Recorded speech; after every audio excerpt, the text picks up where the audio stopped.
We're going to be going ahead and backing out. He does have those enhanced stats online right now because of the Prime. You can tell that they're looking for the Primal Weapon. He doesn't care at all. He's going to hit them with a big knock him up. Hit him with the stun. Onto the core. They're looking to try to push this down and end this tournament right here, right now. The big combo, the big damage coming out. They grab the members. Look at the health bars drop here as they find a huge combo and take the All Prime from even worse timing. There's only one champion and they're looking to walk away with the belt over their shoulder, hold it up high. You know, the champion gets the girls, the champion gets the gold, the champion gets the glory, and that's what they're looking for here. Right now, even worse timing needs a defense that can stop a Titan from going through. The Pablo's gonna get caught by Crazy Bull and just absolutely obliterate. Professor's playing out of their damn minds today. 50 scrims, 20 days, 1 PCC championship for Professors, baby! Even worse timing, taking this core. They took out your reigning champions. The crown's on the floor. Pick it up, dust it off, put it back on your head. Because even worse timing are your two-time PCC champions.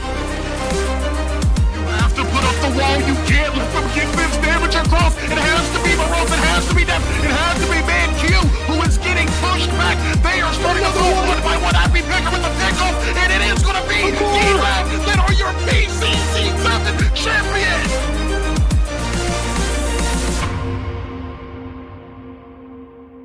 The crowning moments, semi-finals in PCC6, semi-finals in PCC7, change the name, change the logo, but never change the drive. The doctors are here, they're gonna take it all, and they are your PCC8 Grand Champions.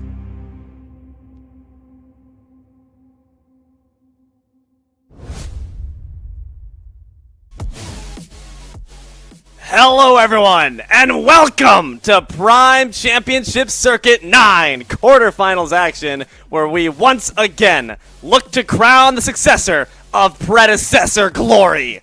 I'm Dilo, your host for today's first sets. Joined here with me are F6 and Lance. We got choice plays as the eye in the sky, and we hope you're looking forward to the sets we got cooking for you here today. Lads, how we feeling?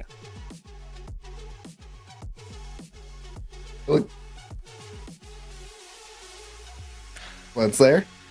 I am here. I didn't hear F6 answer that at all, but I can only assume that he is radiating with positivity today, as he always is. I also feel a little radioactive with how excited I am about today's events. Can't blame you for it, man. We got great talent. F, how about you? Doing good, man. I mean, today is Saturday. You know, another beautiful day to watch some Predecessor. And I mean, I think we just got some exciting matches today, and I can't wait to see who move on to the next day. And talking about, let's just move on into that bracket. Let's just talk about what talent we got lined up. First set of this day is going to be Dlab versus MTG, but that does not mean that the rest of these series are going to be slouches by any means. Just taking a survey of the field of battle of this bracket, guys, what catches our eye, what thoughts rise to our mind? When it comes down to it, I mean, it's going to have to come down to Dox and R&R here. I mean, R&R showcased a huge performance going through the Swiss stages, and kind of one of those teams that we didn't expect to really be a top contender, and I think they're going to be able to take it to Dox one more time again. For me, it's all 3-day ban versus Animal Farm. Wingle and that team kind of got stepped on by Animal Farm in our Swiss. Another rematch, just like Docs versus Rest and Relaxation is. I think that 3-day ban has done a little bit of improving in this 2 weeks. I know that Animal Farm has done so as well, but expect that for being a 3-6 matchup to be a pretty competitive one, D'Lo. This is going to be a fantastic day for Predecessor enjoyers. And yeah, Lance might be saving that best for last in terms of the set you're looking forward to, but me, I'm looking to the present. This set between Dlab and our friends on MTG Mind the Gap is going to be so interesting to set the tone kind of these quarterfinals. Dlab, of course, the incumbents of last Predecessor PCC 8. but didn't quite come away with the title. Now looking for some redemption here, and they've got an awfully good opponent to start it off against. But speaking of these great opponents, we have Dlab, of course, higher seeded team, the favorites in this matchup. They might have something to say for us, so let's go talk to our friends here, our Canadian lads, the Syrup Squad, and see what they got to say for us in this vid.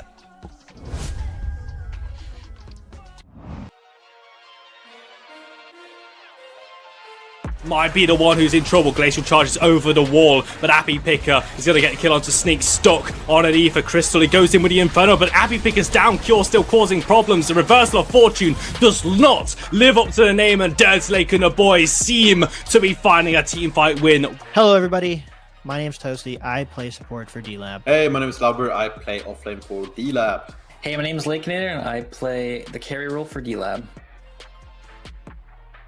I think the best way to prepare is screaming all the teams, try to get a feel for how everyone's drafting, try to understand what the strong picks are, what the meta currently is, and also how do we best utilize the draft to our advantage. We're preparing by just screaming, making sure our wives and girlfriends are okay with us taking time off, just playing a lot of games and keeping the missus happy. Looking to follow, and is going to get the 1v1 outplay first blood.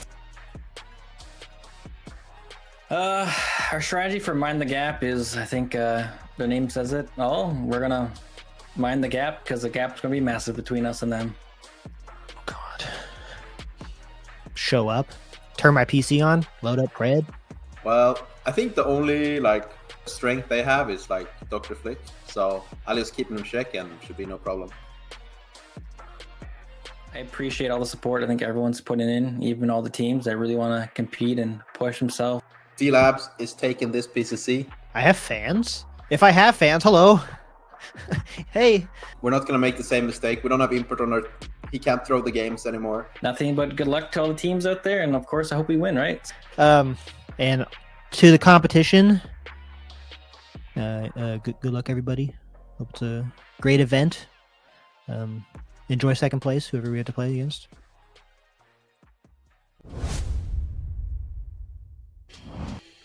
Some strong words here from the first seed. Just turn the PC on. That's all you need. One simple step can bring you that much closer to semifinals, or at least they so believe.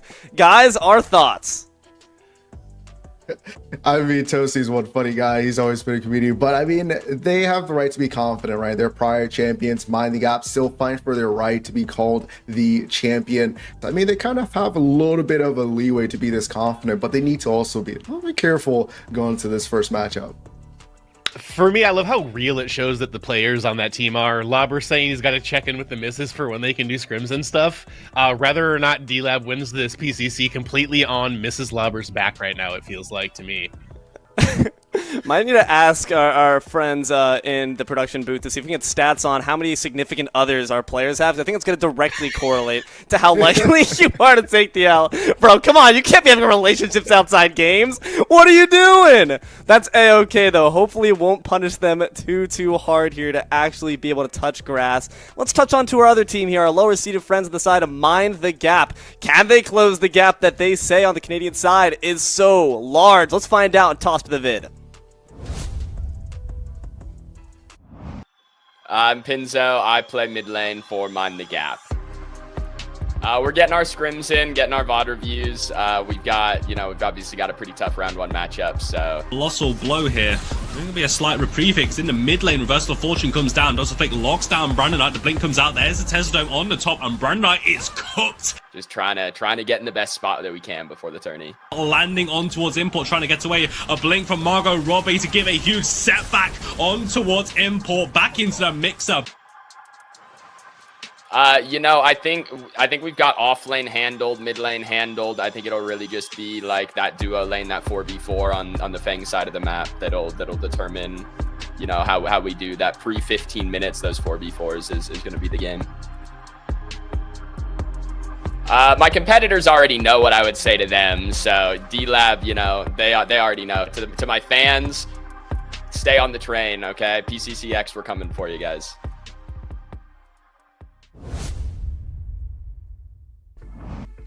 MTG surely clear. They didn't mention wives or girlfriends at all. I've already got my matchup locked in here, guys. All right.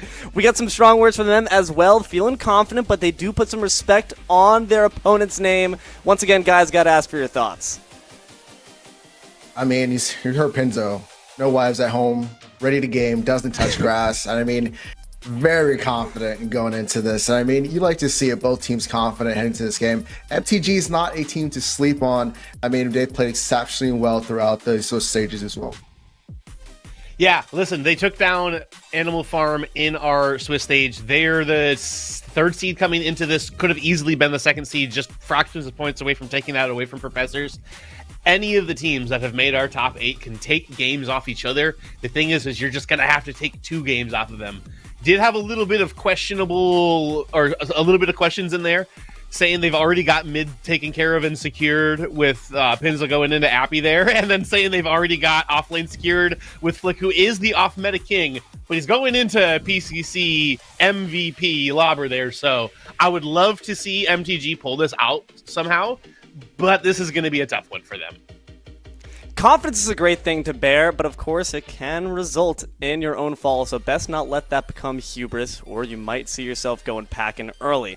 Let's see how those stats all match up here as we go to the head-to-head, find out maybe if the promises Pinzo made can be cashed, and just taking a look at what we got here, guys. What numbers are catching our eye first? I mean, I'm all about how the team plays well together. When I look at the stats here, their gold per minute and the overall damage and CS here, this is the stats that I really think that matter, how well they're able to control the game, not necessarily get kills, but being able to understand where their spike, where they're going to go do that. And they've just been controlling on the side of Dlab when it comes to that micro. As somebody who failed almost every math class he ever took, these numbers English mean class absolutely too. nothing to Lance here. But what I do know is that these pictures mean that Mind the Gap likes banning the tanks away and getting into more like fight type situations, which might be part of the reason that their numbers for damage are low, right? They don't have a Steel or a Richter to just pump numbers into on the other side. So a little bit of a different in priority as far as drafts go is what I'm seeing right here.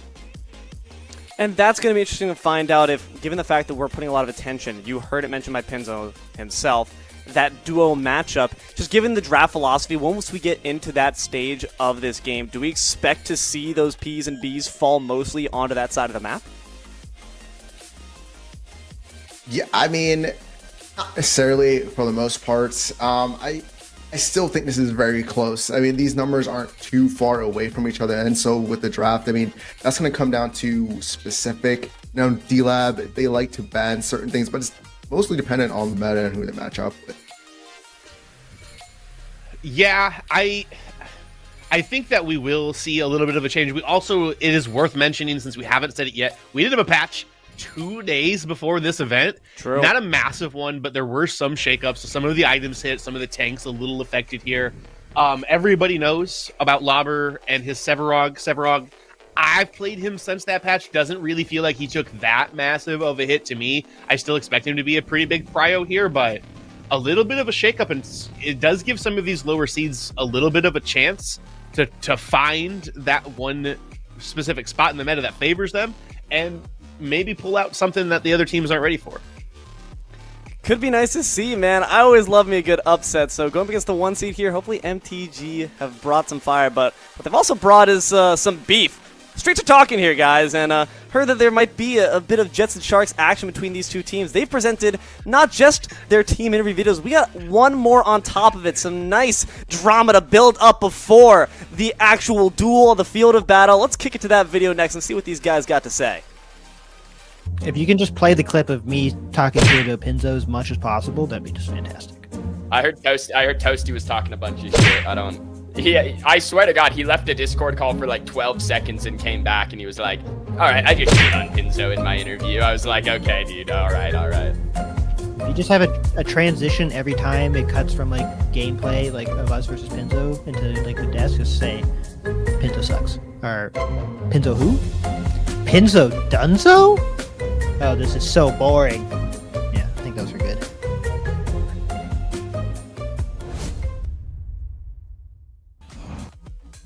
Pinzo Dunzo? Pinzo Bozo? Toasties Toasted? What's going to be the actual result? It's a very interesting dynamic. Clearly a lot of good spirits on both sides, and that's good to enter into your first game with those kind of lifted spirits. So I've got to hope that they're still feeling animated. I know for some might be kind of waking up, rubbing the sleep from your eyes, but I'm liking the spirits we're seeing here between these two players, between these two teams.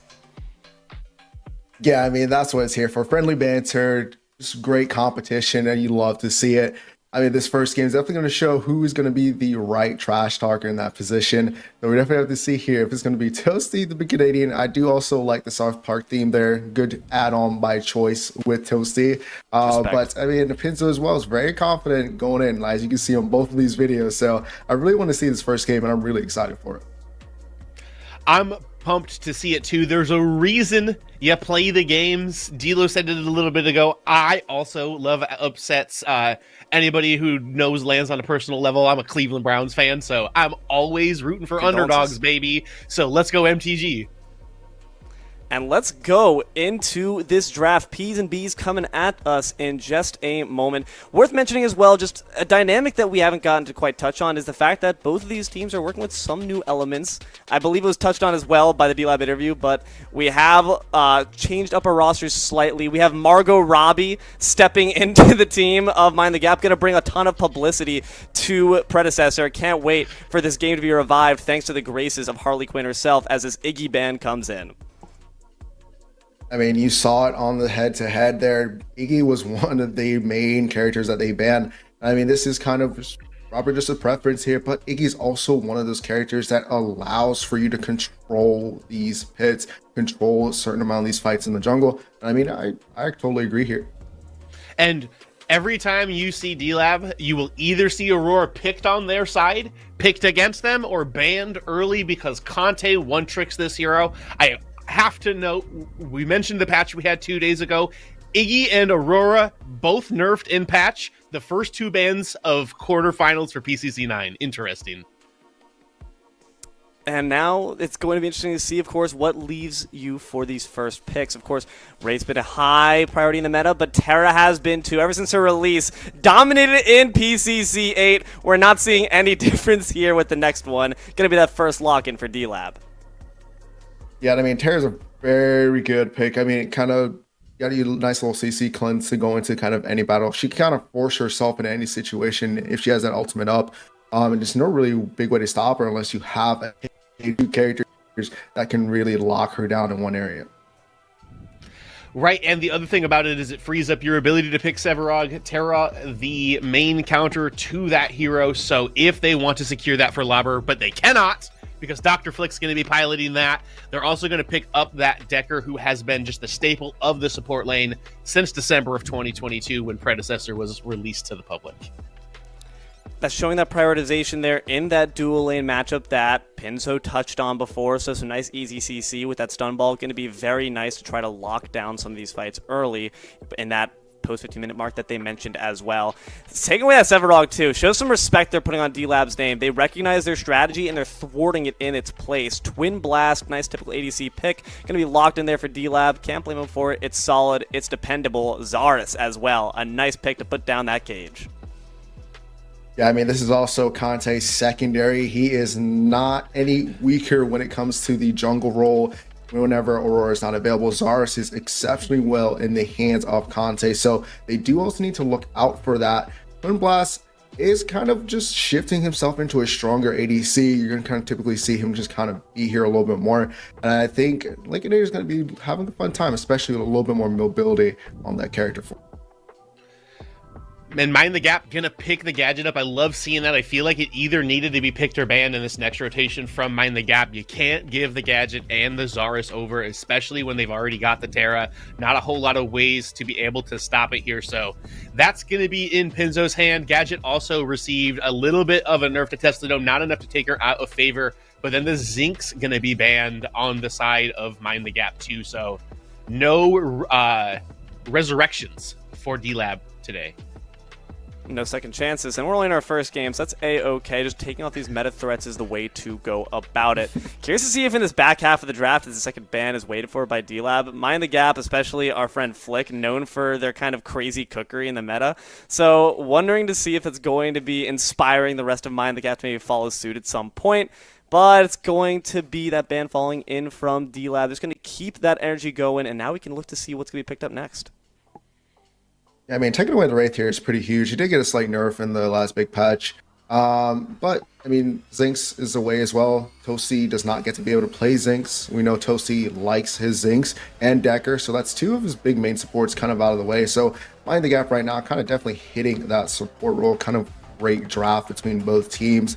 But when it comes down to a pick here, they still need to pick up their mid laner. I think they might push it off to last to kind of see what the overall comp is and kind of pick themselves up. But the Richter coming in here, this is going to spice things up because now you got two big beefy boys on the side of Mind the Gap. And that should be going into Tanjiro's hands, or not Tanjiro's hands. They've got the Decker already. That should be going into Flick's hands. So we'll see if we can get those Flick hooks, you know, try to catch somebody out. I really like that into Terra, as long as you can get her in and silence her before she's able to get that ult off. Otherwise, I feel like Terra's kind of going to be able to just walk away if we get that matchup in the offlane, and unless the Terra goes into the jungle, of course. But we've got one rotation left of picks. The Faye comes through already.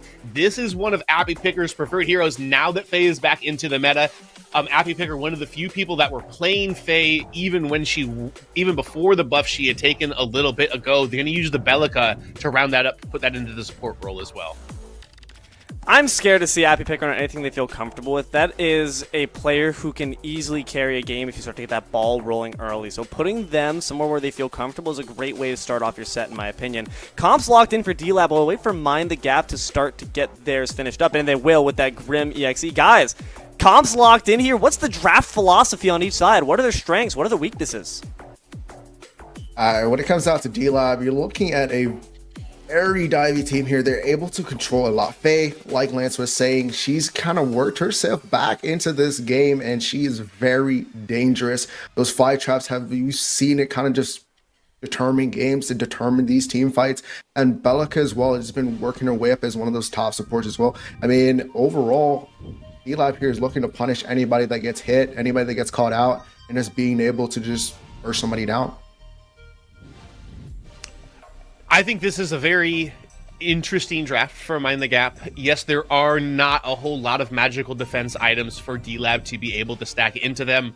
Bellica is fantastic into Grim. Like, really, really good into Grim. You cannot use your bubble if Bellica is out there. She puts down the drone. If you push your button to put that bubble, it just zaps you, then you can get knocked up for free, or vice versa. Very good into Faye. But I'm telling you, if that drone is out, it completely negates the fact that you can cleanse the fly trap. That is a interesting last pick, and I hope Margot can pilot it well. But this is looking like a Dlab stomp to me.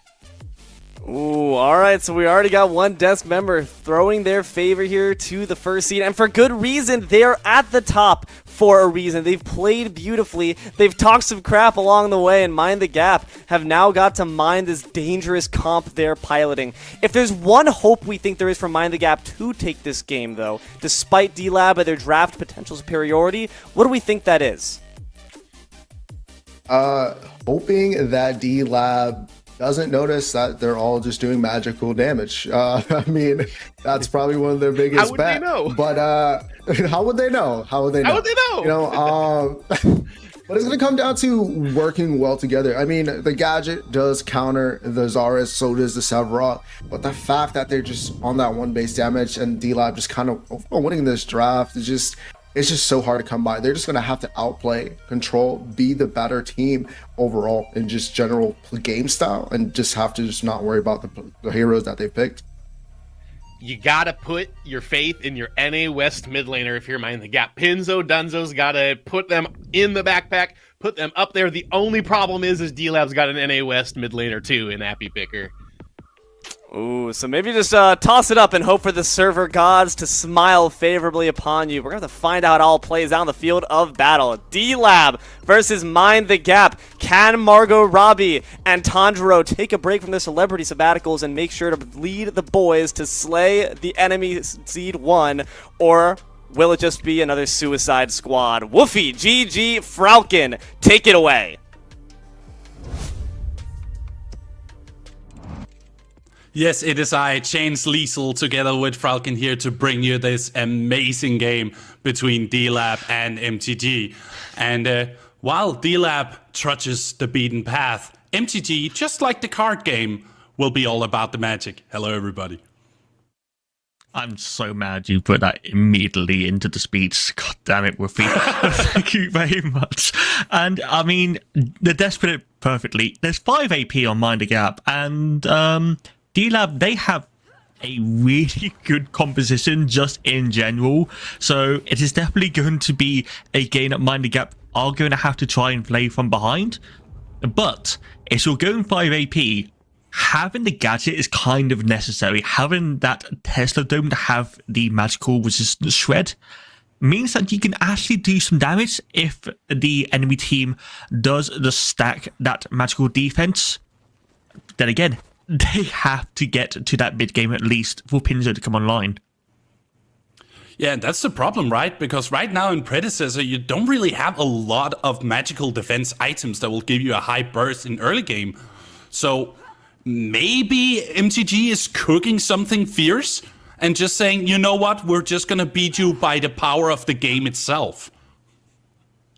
I mean, they could be saying that. It's going to be something that I don't think is going to happen. But I just want to go over to this Faye pick because we haven't really seen Faye for a very long time. It wasn't really picked that much in the Swiss stage. We have had just that minor patch, but I think because teams have played more now, have scrimmed more, they have got more comfortable with this pick.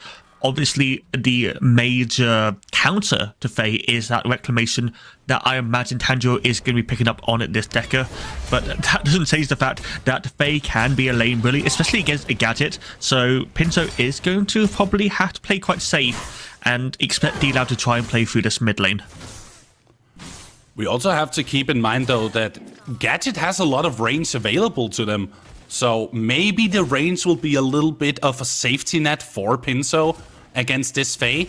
But you also have a lot of CC available to you when you're Faye. You have the Bramble Patch, you have the Harvest Nettles, the Fly Trap if you need to. So as you said, Falcon, so nicely, is that you just need to keep your distance in this mid lane lest you want to lose it.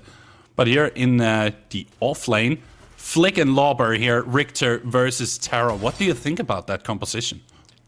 I mean, it's a tank versus a bruiser. Terra is going to have the play chance or the aggression in that lane. And I think Dr. Flick, he has the opportunity to counter, especially if Lauber mispositions, gets that Whiplash under the tower.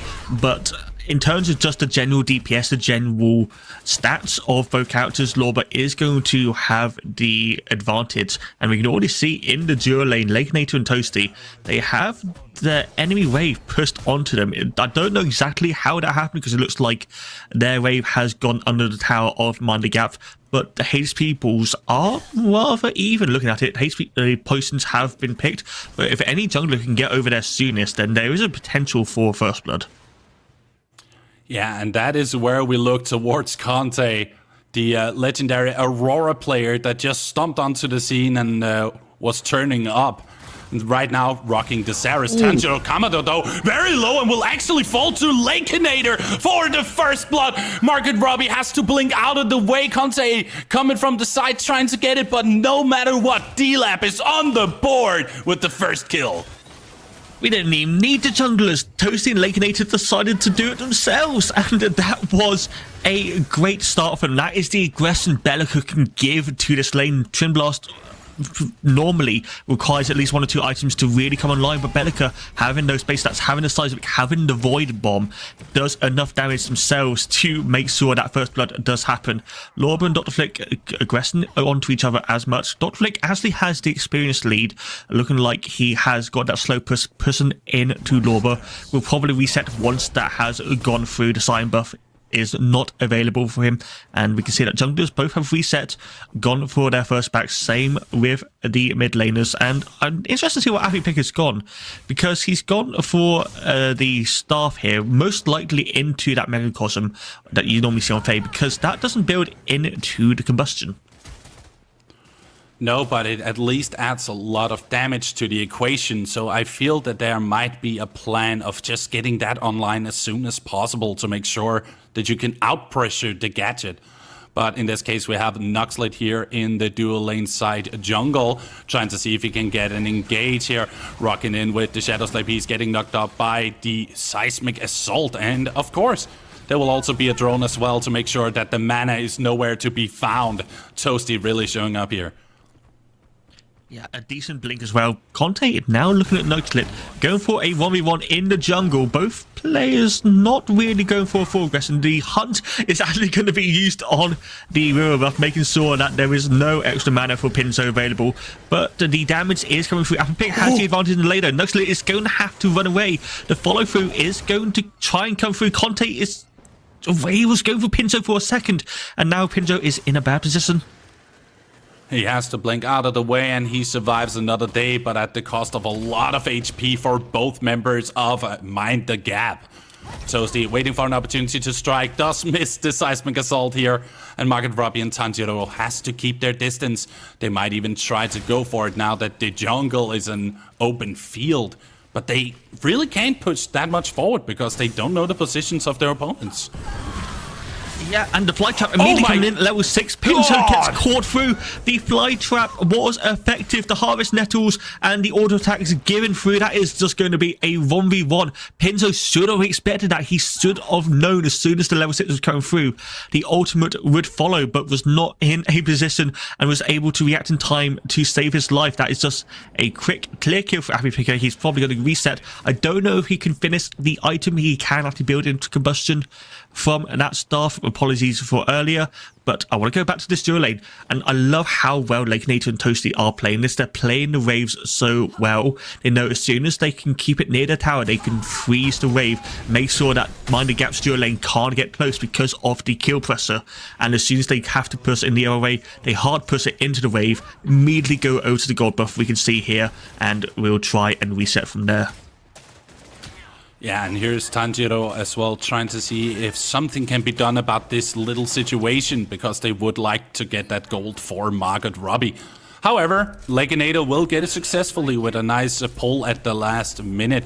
And as you said, like, they can't really do anything over on Mind the Gap in the dual lane because of the pressure of Toasty and Legonator. As you said, the Bellica is literally disallowing this dual lane to play, because you will lose all your mana, and then once level 6 hits, what are you gonna do? That's just gonna be a new disruptor right to the face, and you will just lose. So I don't really see a hole in that strategy. Yeah, Mind the Gap, they just need to scale in that dual lane. They need to get Grim a few items, get that Plasma Blade online, and probably Disguise Glitter as well. Meantime, Conte is looking in the mid lane. I don't know if Fly Trap is back up, but Pinzo is just in the complete wrong place. That's the enemy's jungle. Pinzo, what are you doing? He's trying to escape with his life intact, but he is in a dangerous position. He has to try and get out. The Harvest Nettles are going to connect. The Bramble Patch is going to go right out, and there it is. Apipick taking another kill for himself. Pinzo is done so. I mean, we're going back to that trash talk at the start of the game, and it definitely seems to be going the way of Dlab so fast, because Pinzo has just died twice in the lane. That is going to give Dlab the opportunity to go for the first objective of the game. 8 minutes on the clock. Quite late in terms of the first Fang Tooth, but Nuxlet is going to have to control that mid wave. The dual lane has not been able to step out of their tower for quite a while at this point, and you're not expecting Dr. Flick to rotate all the way over. That's the first 3 kills and first Fang Tooth for a Dlab. Mini Prime is up and available. Lorber should be able to help with it. The Ventilate comes through. Tanjiro behind the tower is going to be able to block. Margit Robbie is also quite low. The ultimates are going to be available. Nuxlet coming in, but it's too late. Well, is it too late? The Subjugate is going to come down, but a Blink will be expended as well. Leginator just got a kill onto Tanjiro, but he wants to re-engage. The GTFO is going to connect onto Toasty, but it's not going to kill him just yet. Margaret Robbie manages to get a hold onto Leginator, but that is too little too late. 2 members going down, 2 kills for Minded Gap. They might even go for a third here while Abby Picker is having fun with Margaret in the back. There we have it. Oh my goodness. Conte is going down to Pinso as well with the power of the Seek and Destroy. Abby Picker is all by their lonesome, caught inside a net of lies. Has to expend the fly trap to make sure they survive. With also a kill! This boy is surviving yet another day! What is happening here, Falcon? Kill him, for God's sake! Whoever! Market and Nuxlet finally get the kill for Abby Picker. He gets the kill on Tanjiro, nearly picks up Margaret as well on the back end. That was just complete madness. Dlab, they were so ahead in that dual lane, but Nuxlet, he got there in time. Yes, he missed a colossal blow, but the HP bars of Toasty and Lakinator were not there. And by the time that Abby Picker was able to come through, Pinjo had already used his ultimate. He used this entire kit and killed the dual lane of Dlab. Now we're back into it. The stun is coming through. Margaret Robbie is just going to try and walk down Lakinator in a 2v1, but the HP bars, the minions, are going to try and take it, but eventually Lakinator does go down. What is happening with the mini pipe has just been started? Well, they have the opportunity to do so. Mind the Gap has finally gotten some wind in their sails. 3 members down at the mini prime. They will most likely go towards Dr. Flick to actually counter this Terra. Abby Picker from the side trying to get in, but he knows that this is a little bit too scary. But knowing Abby from my PTSD of the All-Star event, it's just about time where he will just push a button and he just wins randomly, you know.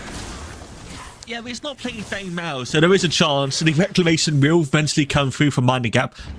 The mini prime was given over to Nuxlet. I think they were just a bit worried that Conte was nearby, used the hunt to secure it. So Dr. Flick is still going to have issues in that off lane, but he's surviving. He hasn't given up a kill. Lorba, I imagine, is probably up a little bit. CS is able to actually go for the invade as well. Finish that mutilator, which is the core on the tower, and Dr. Flick trying to use the Whiplash with the max HP to kill the minion, but to no effect. It's still the same level, so it's not too bad. He is doing what he needs to in this lane, and hopefully when he can rotate into the fights. But speaking of rotates, there is 2 members of Dlab going over to this off lane.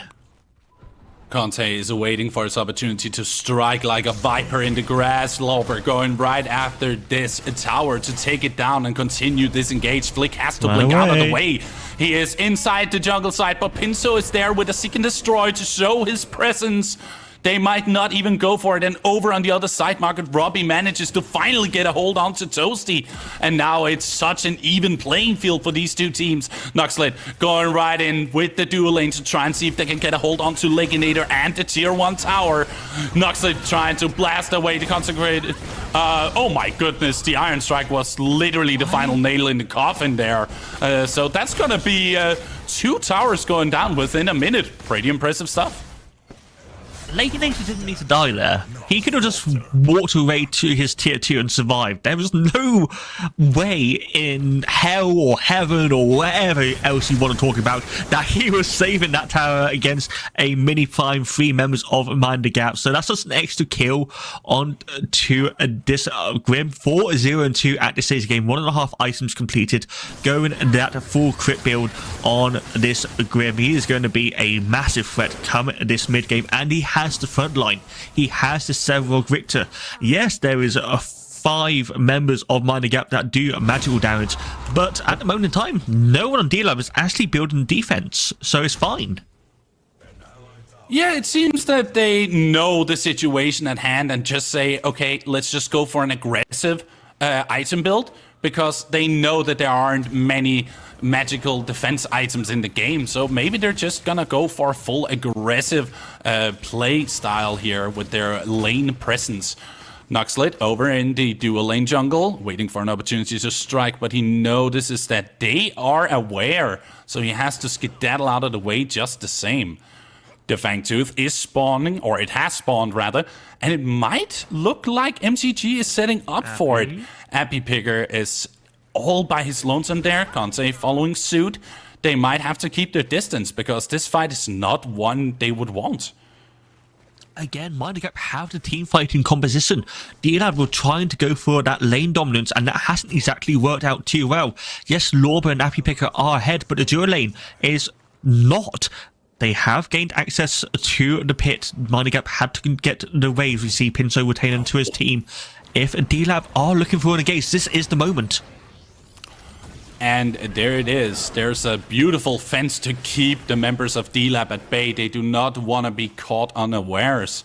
So right now they're just hiding behind their jungle side, trying to see if they can get an opening. Toasty firing off a beautiful seismic assault onto Noxlet to show his presence. And what a beautiful disengage from Tanjiro there to not get caught out. Yeah, that was a lot of damage. So Noxlet's resetting, so is Tanjiro, so is Margaret. This is basically guaranteeing the Fangtooth for Dlab, but they have started it now. 2 members of them are in the river still. We can get enough time for Mindgap to come over here. They can't go for the objective. They might be able to look for a team fight. Dr. Flick is looking, but he's walked up too far. No, don't do that, Flick. Unfortunate. Gets caught in the flat trap and dies just the same. They're on the retreat. Here's the Colosseum on top, but Margaret Robbie answers and destroys Conte with the Orb of Death itself. Lorber trying to fire off at Pinto. Pinto's very low and has to blink out of the way. The GGFO has also connected. He is on the retreat. There's not a lot you can do here, Lorber. You will fall. And that means the multiple members of Dlab pretty much just had to get away.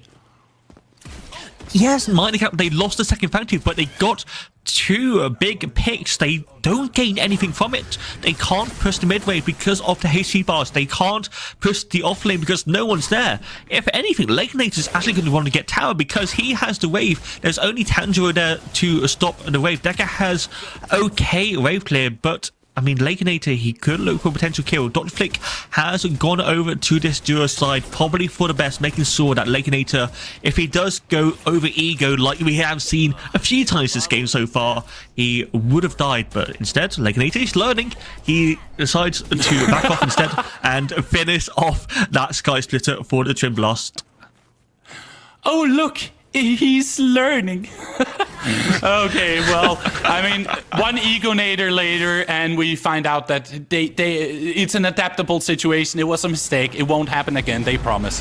And the mini prime spawning here is going to be engaged by the side of Dlab. Tanjiro, Kamado, Pinto, Dunzo, and of course Noxlet following suit to stop this engage. They have to retreat because the numbers are not in their favor.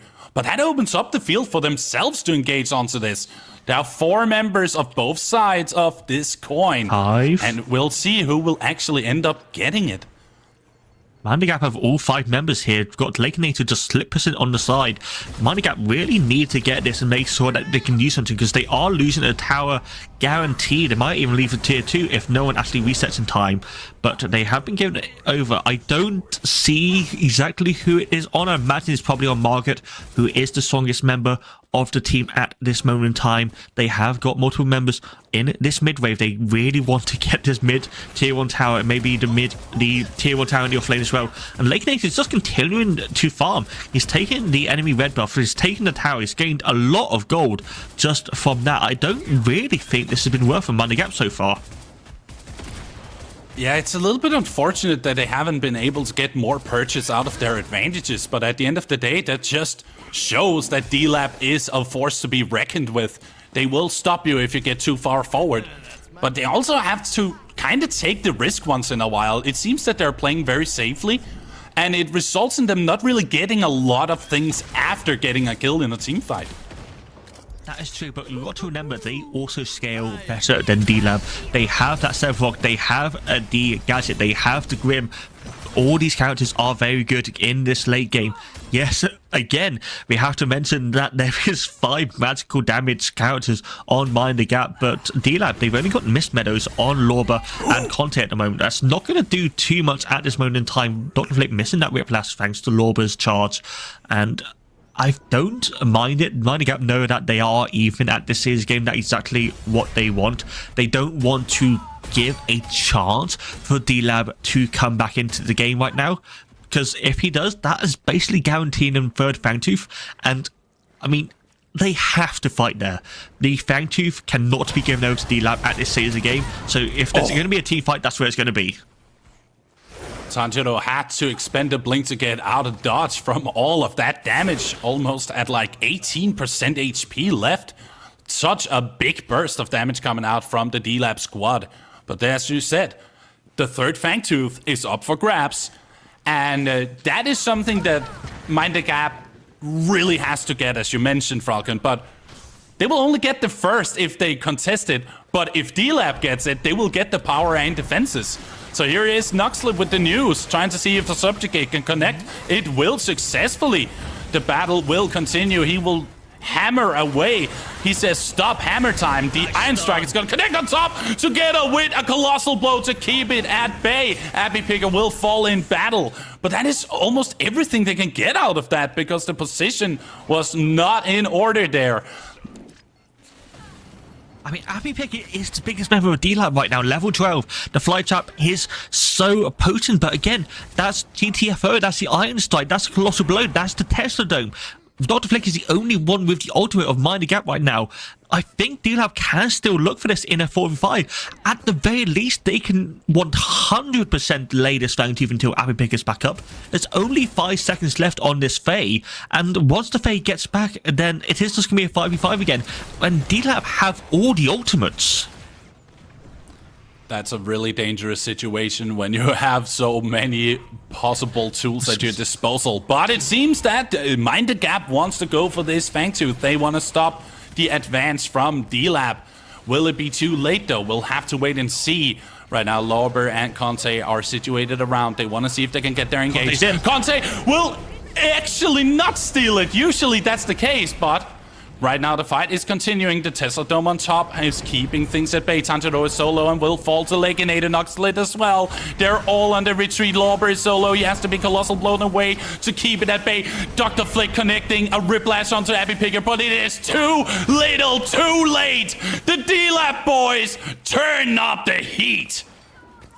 Fangtooth for ace. Dlab doesn't care about the third Fangtooth because you have just given 5 kills over to the squad, and they are going to rush towards this Orb Prime. Leginator, Abby Picker, they have more than enough damage to deal with this. Lorber is going to be able to tank this up, and with only Tanjiro up for Mind the Gap, then this should be an easy pickup. But it goes back to what we just said, Ruffy.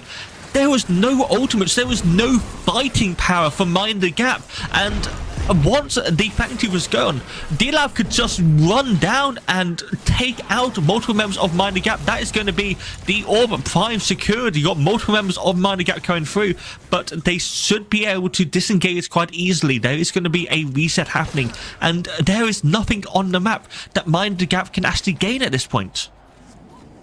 No, because everything has been taken by the Dlab camp, and that is a usual situation we see in PCC.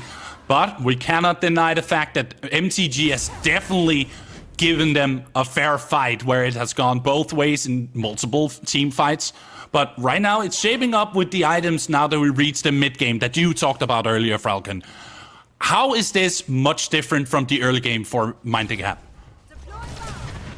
I mean, they have the scaling, they have got those front lines, but I just saw on the scoreboard, there is 160 farm difference between the two teams right now. That is monumental. That is probably a few thousand gold just in there, minus the Orb Prime at this moment in time. If we can go for something, Mind the Gap have decent wave clear. Grim and the Gadget is going to be able to deal with these minions for quite a while, but I think the main threat is just the split push. Is there anyone on Mind the Gap that can actually deal with Laura at this point in time? Is there anyone who can deal with this Fae in a 1v1? I don't think so. And if Abby Picker decides to just push and use the Fly Trap on a single target, they're basically guaranteed dead. Yeah, and right now they are engaging on all 3 tier 2s. The middle tier 2 tower has fallen to the side of Dlab, they can actually keep on the pressure because, they, as you said, they don't have anyone to really stop this pressure. Flick cannot stop Lauber, and of course, Pinzo, if he moves a little bit too far forward, Conte is gonna meet him up with a Colosseum. So keep your distance. That's the only thing you can really do at this point. So right now, Abby Picker engaging onto this dual lane inhibitor and mid lane inhibitor as well, getting engaged on. All members of MTG are ready for the bout, but is it a little bit too late to actually answer once everything has been said and done? They just need to focus on defending these inhibs. I think Picker maybe target on his own, but that's just pulled multiple members of Mind the Gap over to this duo side. That's given the mid lane access to this inhibitor. It's not going to be able to be pushed on this one, but Lorber's finally dealt with the tower. He's present on his own inhibitor. It is a 1-3-1 for a Dlab, and once that split comes through, Mind the Gap, they can't go for the defense anymore. The mid one has been taken. The 3 members that were there have gone over to Lorber. Abby Picker is going to be able to take that inhibitor. In the meantime, the final inhibitor is going to go down. Dr. Flick caught by the Highland Hold. There is going to be an engage here. Oh! Colosseum right on top! Toasty and the gang are ready to bout. Conte once again showing that it's not just Aurora. It is all of the junglers that has the potential to engage that will help them in their case. Despite Conte falling here, it doesn't matter because the pressure is there. Dlab is ready to rock and roll. Look at the pressure, look at the damage, look at the absolute wonder of the Dlab boys as they take game 1 against Mind the Gap. It looked shaky for the first, between the 10 and 20 minute mark, but that third Foundry fight, Mind the Gap made a mistake. They made the issue of going in too early, using their ultimates, and Dlab instantly punished it, instantly got that wipe, and as soon as they got that wipe, they went all prime, they went towers, they went inhibitors, they went the core. And I mean, yes, the draft of 5 magicals probably did not help Mind the Gap whatsoever, but Dlab, once again, we've seen how well they are at those 20-minute team fights. Yeah, it was just a demolition to be enjoyed by all of you here at home and at the desk, and of course the production team as a whole. We're gonna send it back to the analyst desk to break down this game for us.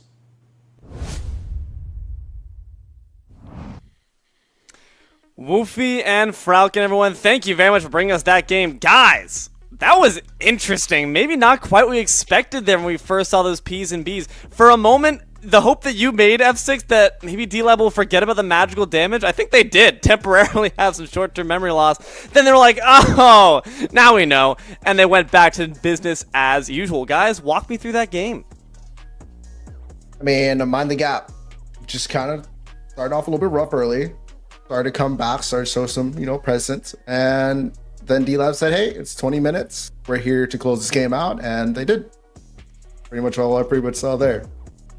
Yeah, they got the team fights at the right spot. Yeah, they gave up their opportunity to get that third Fang Tooth, ended up giving that over to Mind the Gap, but Conte got a wonderful Colosseum that separated Margot and somebody else in that fight that allowed Dlab to pick them off, and then they get the whole team wipe, kill all 5 members of it, move it directly over to a Prime. I will say, for a 1 versus an 8, this is probably the closest matchup we have had so far in any of the quarterfinals that we've seen. It does not look like MTG is out of the series to me.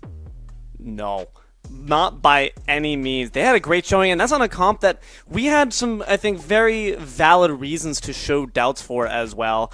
That being said, Pinzo saying that mid is secure, I don't know about that one, buddy.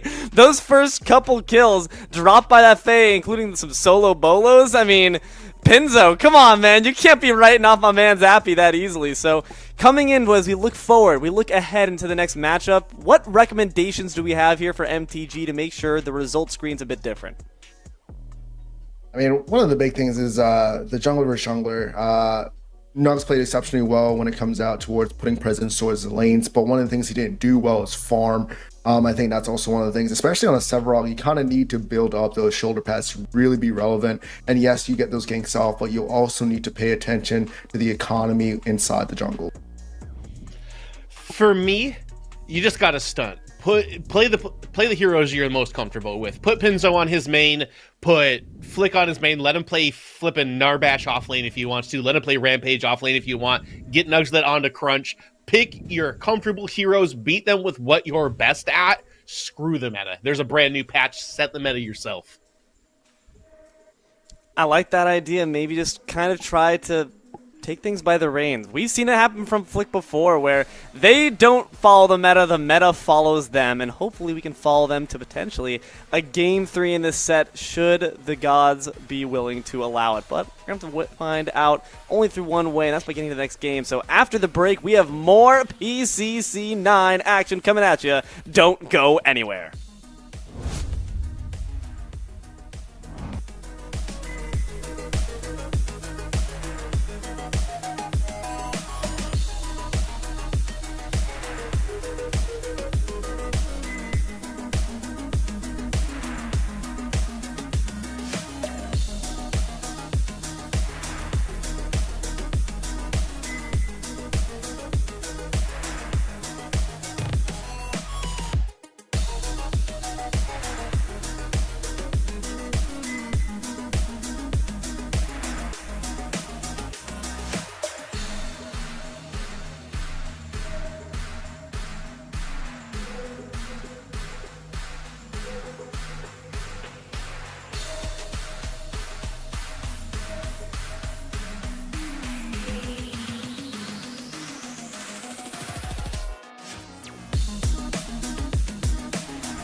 Hello everyone, and welcome back to PCC9 quarterfinals here. I'm Dlab, here to bring you the action alongside my friends Lance Cecil and F6. Guys, we just saw a pretty rousing game 1. Some unexpected twists and turns that took place, some subversions of our expectations. We gotta look to see here if things can get any different. How we feeling? Feeling good, man. I mean, game 1, definitely, we kind of figured Dlab would come out on top, but not as close as it really was a game. So I'm looking for MTG here to kind of just come out, get a better draft, and kind of just show their strengths and like, hey, we can actually take it towards Dlab. Because I mean, there was a segment inside that game where we're like, hey, MTG might actually come on top even with this weird draft coming into game number 1. So MTG, this is your game number 2 to shine and kind of prove the doubters wrong that you guys are meant to be here. prove the doubters wrong, prove to yourself you belong here as well. And I know that the members on that team all believe in themselves. They all know that they're worthy of being here and that they can take this down. I mentioned it before, they took down Animal Farm within our Swiss, so not the type of team to back down and shy away from the higher competition. Yeah, Pinzo was talking about kind of having a focus on PCCX during his introduction video for himself, but you know they're here and they want to win today. Yeah, absolutely. You got to keep your mind focused on the present. And speaking of Pinzo, let's take a look at these mid stats here, because that was certainly an interesting matchup to talk about. Pinzo said mid secured. Is that the case? Let's find out, guys. What are we seeing here between these two stat lines? I mean, we're seeing that Pinzo does have the kills, the KDA. No, I mean, he's out there working for it, but I mean, it has to come down to those damage numbers, right? I mean, just look at the damage that Appy is able to supply for his team. He might not be able to secure the kills, but he's putting a lot of pressure. And honestly, there's not that big of a gap between a 5, we're going to round here, between a 5 KDA and a 7 KDA. Both had real good performances in our Swisses. That's where these stats are pulled from. Both very close to the 10 CS a minute mark as well, which is definitely where you want to be. In the first game, it did look like it went Appy's favor, but Faye has an advantage in lane over Gadget as well, which is something that is worth mentioning for what we saw in the previous game. Curious to see how that mid matchup winds up this time, because like we said, Happy Picker instantly said, okay, you think this is done? It is done, just for you instead. So hopefully Pinzo can find some response here, and that might just come down to these P's and B's looking up ahead. I mean, we talked about what the composition allowed you in terms of the strategy. Do we feel like it was executed upon well? Where were the moments where MTG were gathering strength? Why was it? And how do we expect it to be applied in this P's and B's coming here for Game 2? I mean, they started to rotate all around the map. They started to understand kind of jungle track throughout the entire midsection of the game right before that 20-minute mark. And they started to just be confident in their teamwork, their capability to kind of just put the pressure on Dlab and not make them comfortable. Hey, Margot was the star, just like she is in all of the movies in the last one. 6-1 at a certain point on that Grim. I would love to see them try to get one of the primary premier ADCs and put it into Margot's hands. Maybe get the Wraith for him or something to be able to kind of carry a little bit harder. You see the Aurora ban. We talked about it in the last P's and B's stage. Don't want to give that over to Conte, even though he did shine on the Zarus as well. Seeing here the exact same B's, man, that's so interesting. I mean, it's showing the fact that Mind the Gap are saying maybe what the issue wasn't necessarily the composition that Dlab draft. It's more so our execution of our own side. They did have tries they hit. They did have Fangtooth they took. So hopefully we can see them this time maybe find that extra ingredient that could result in a winning recipe. Twin Blast locked back in here for... No, actually, I'm completely psyched out. Sorry, I'm having hallucinations. It's a Terra once again top locked here for Dlab. Yeah, I was like, locking in Twin Blast first here is kind of criminal coming out of Dlab. But yeah, the Terra, I mean, we saw how well the Terra was able to play into that game.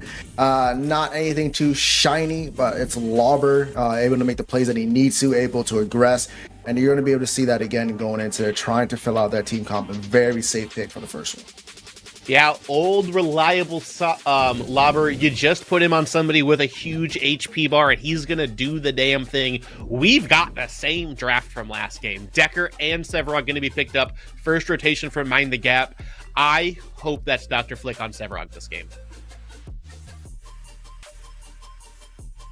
I've also got to say that this could just be the run back completely. Mind the Gap have clearly shown we are not phased by our loss in game 1. They are making a statement here. They're saying, we do have everything locked down. It's simply just a bit of execution diff on our part. There's the Twin Blast. Thanks, Choice. We got it this time around, and hopefully Lake, my friend, is not going to... Are we just seeing Deja Vu completely strike us again? Is this going to be a complete run back with the Zarus lock from Dlab? Yeah, it looks like a salty run back. I mean... Mind the Gap says, hey, I mean, if you're just going to pick Terra again, we're just going to pick the same comp. Dlab answers back.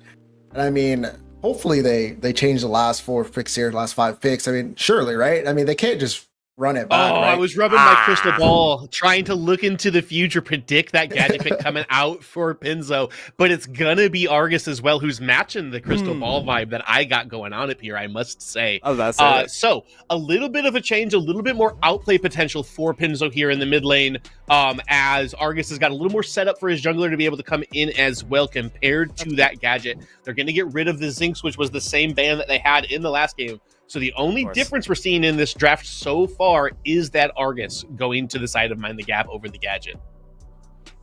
They're not going to be changing the comp completely, but they're changing the cuts. Maybe just a little fresh shave is all that Mind the Gap needs to please shave off a nice victory from this series. And I like that setup. It allows for more CC in combination, of course, with your Decker there. Just maybe some more lockdown, which could work. Hopefully Lake, though, won't get deer in headlight syndrome and lock themselves down beneath their towers. That could potentially also be a good way to ensure Dlab don't fall. A Wraith ban once again. It really is just everything the same except for a couple pieces of the puzzle. But isn't Argus change enough? Do we need to see more from them to ensure that they actually have a chance? I mean, this Argus pickup is a pretty good pickup. Really kind of forced them away from picking that Faye, him going into his side Obliterator, being able to kind of just get into his ultimate without using his Epoch or using a cleanse of any type, just to be able to kind of just allow him not to get pulled in. But I mean, Wraith Band, Margaret Robbie is playing, but here we see that Richter again. Very comfortable pick inside that off lane, but could also be pushed onto the jungle. But like Lance said last time, and get on some comfort picks. You guys picked up Nugslit. Get him the crunch that he needs. I agree, but I am a little worried. Yeah, they picked that Argus up, and we've talked about it a little bit here. They have left Gadget up. They've got the Zarus on their side as well already. Gadget can kind of just sit in the lane and farm evenly with Argus. Isn't really at that much in that much danger while sitting in lane. I expect that to come through. Here comes the Narbash as well for Toasty. This team comp for Dlab at this point in time is nasty, boys. This is scary stuff. Okay, we're seeing a change up here from Dlab. They've decided to also add some new spices to their roster here, and the recipe is going to change up a little bit. Mind the Gap now. Do you just go the exact same path again, but now with an Argus in tow? Is that going to be enough? Personally, I've got to say I respect the confidence, but again, there's hubris to come with that. Pride cometh before the fall, so it's going to be a Murdoch. The long arm of the law is going to join their side. That makes me happy. Sometimes you just need to get out of the old mindset, in with the new. Yeah, I mean, we all know Zar's Gadget combo, if lined up, is probably the most dangerous thing in this game, but very few times, very far between kind of combo that happens. Most of the time when we see this in PCC, it kind of lines up a little bit differently. But one thing that we do know is Narbash is very certain into these team fights, able to sustain his team, that slow kind of pace. Just say, hey, if you want to take a long engagement here, we're just going to sustain it out. But picking up that Murdoch, though, is really useful, especially if they're able to get the lockdown with the Richter inside that off lane, or the CC with the Argus and Decker if they combine it, just to be able to snipe somewhere around the map, just to be able to secure that damage, true damage coming through. Listen, MTG, they drafted some attack damage this time. As the great Ric Flair once said, woo! To be the man, you gotta beat the man. Dlab's the man. They've made it to our finals in every single event we've had in the calendar year 2024. You're out. You gotta win this game. Put it all on the table. Mind the Gap. This is your chance. I'm hoping for the upset. I'm hoping that the Cleveland Browns take down the Pats in this moment because, one, screw Tom Brady, but also, two, I love an underdog to see some victory. Brother. Yeah, good. I'm still not over it. I hope he retires from life. Anyway, Mind the Gap. Going to be looking here to try to tie this set up. What do we think is their greatest hope? What's the lane they have to play through? What's the player they need to put all the pressure on their shoulders for? It's going to have to be that Argus. Argus is one of those characters, if he's able to get ahead, even just in farm, not necessarily kills, just to be able to control the lane, I think they're going to be able to control the rest of the map. Enzo being able to rotate throughout the dual lane or rotate towards the off lane, whichever objective is up, is going to be a real key factor, because we know Argus is one of those characters, does a lot of damage, especially when the particle strider is fully leveled up, all the mana in the world up, chemical rod built, just completely dangerous. Listen, For me, it's all about Margot in this. He was your biggest hope in game one. He had the best storyline. The rest of the Mind the Gap roster is feeling a lot like Ryan Gosling, because just like in La La Land and just like the Barbie movie, Margot Robbie's going to have to carry him. The question is, will the Argus be Knuff? And I gotta say, I'm a bit concerned. I like their confidence, but Dlab have got pedigree. They have synergy. They have a lot of cohesion working on their side. So guys, before we toss it over to our friends the casters, I gotta ask, who wins this game and why? 3 words or less. 3 words. Mind the Gap. Storyline MTG. Valid. All right. I like that answer there. It's going to be a question of, will cinema play out on our screen? Will we be saying bye Barbie to Margot Robbie and Mind the Gap? We'll find out in just a second. Let's toss it to our friends Woofy, GG, and Frauken. Take it away, guys.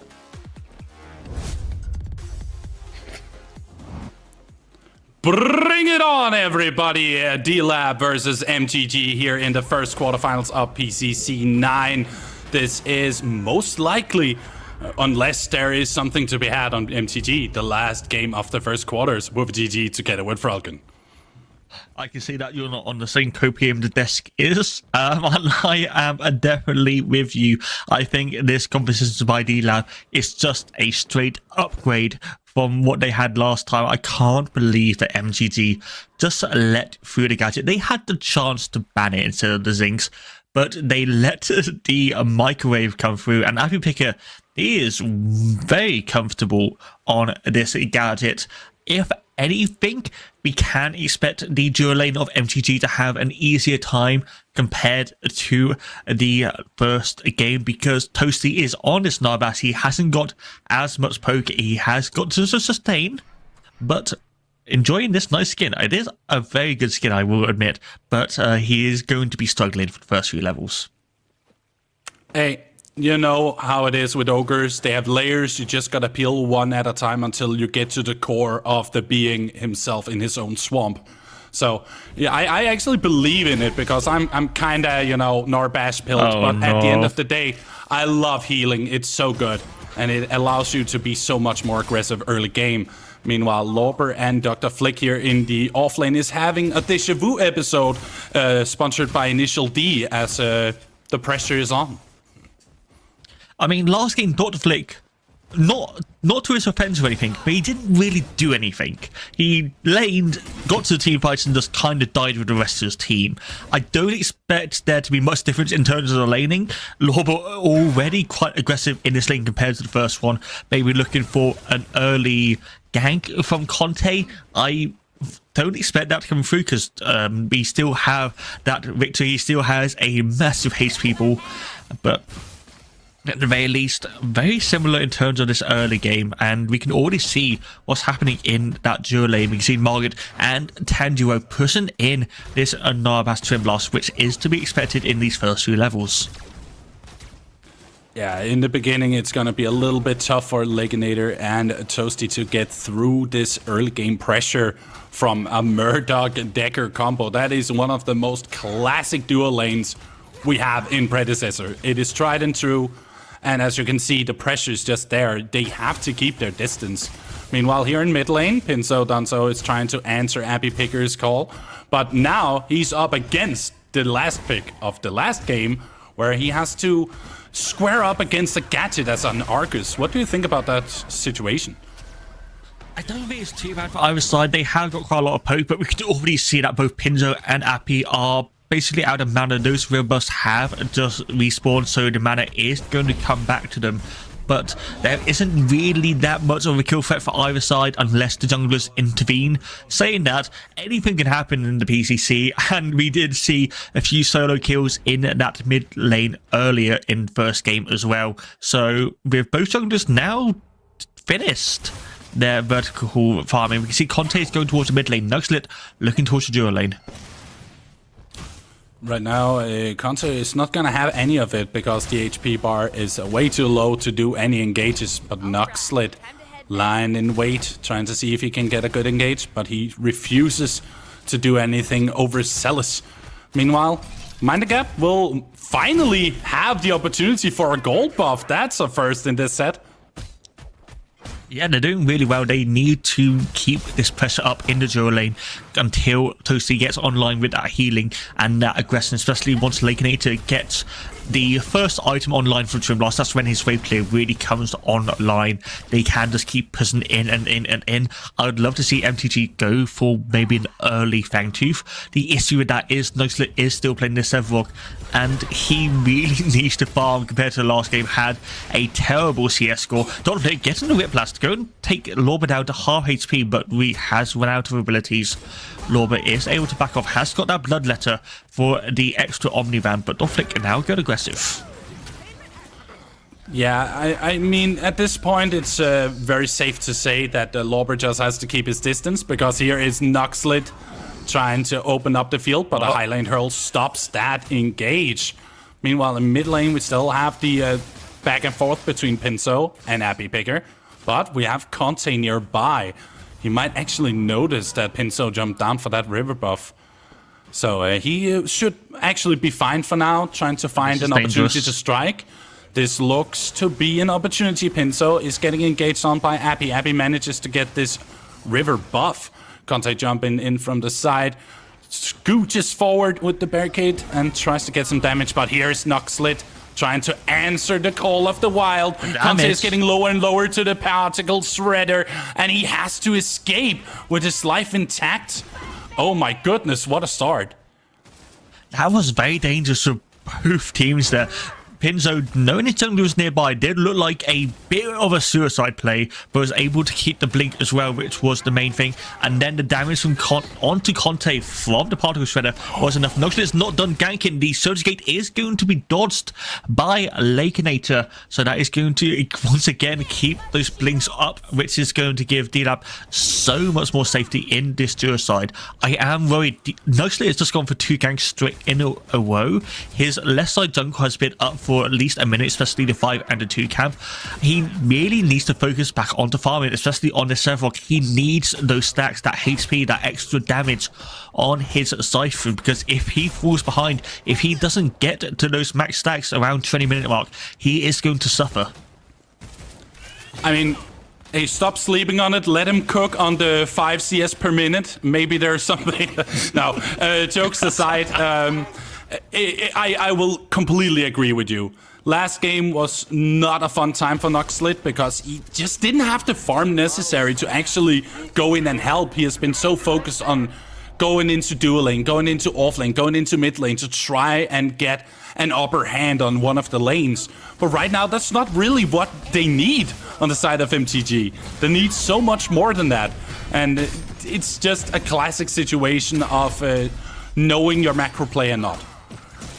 And I think these lanes are a lot more stable for MTG as well. Obviously, this off lane, that assassin, Dr. Flick, because he used the blink away because Lorba is still dealing the damage. But Pinzo, he's got a lot more safety on this Argus. He has a lot more wave clear in this early game. In the dual lane, we have the double range against the melee ranged of a Dlab. They have the aggression. I am still not completely sure if Mind the Gap can do anything in this game, but at the very least they are still going, as I think I've had a slight clash. A little slight stop with the action until it resumed, and that's just Dr. Flick getting a hold on to Lorba onto his own tower with little to no HP left.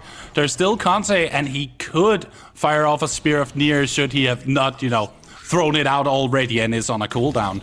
So that should be safety for Dr. Flick to get out. Meanwhile, MTG on the first Fangtooth. As you actually mentioned, Falcon, you wanted them to take an early one, and it seems they listened. Yeah, it's about the same as the first game, but it's gone over to MTG back this time. But Dr. Flick, he got tower dive. But Dlab, why are you tower diving a Richter?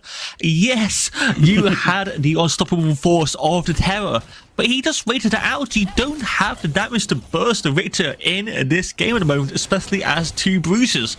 Dr. Flick just waited, used the skewer, and then the tower did its work. The buff from it, the extra penetration that these towers do, was enough to get the kill, and now you lost the Fangtooth because of it.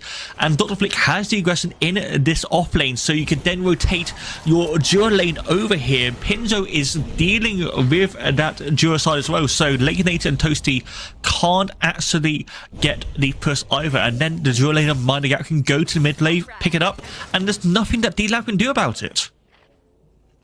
Not right now with their positioning. That means that Noxlid got a hold onto the first mini prime of game 2, which will allow all of the ganks to maybe make more sense. And there was actually a bug on the scoreboard showing that Noxlid was level 1.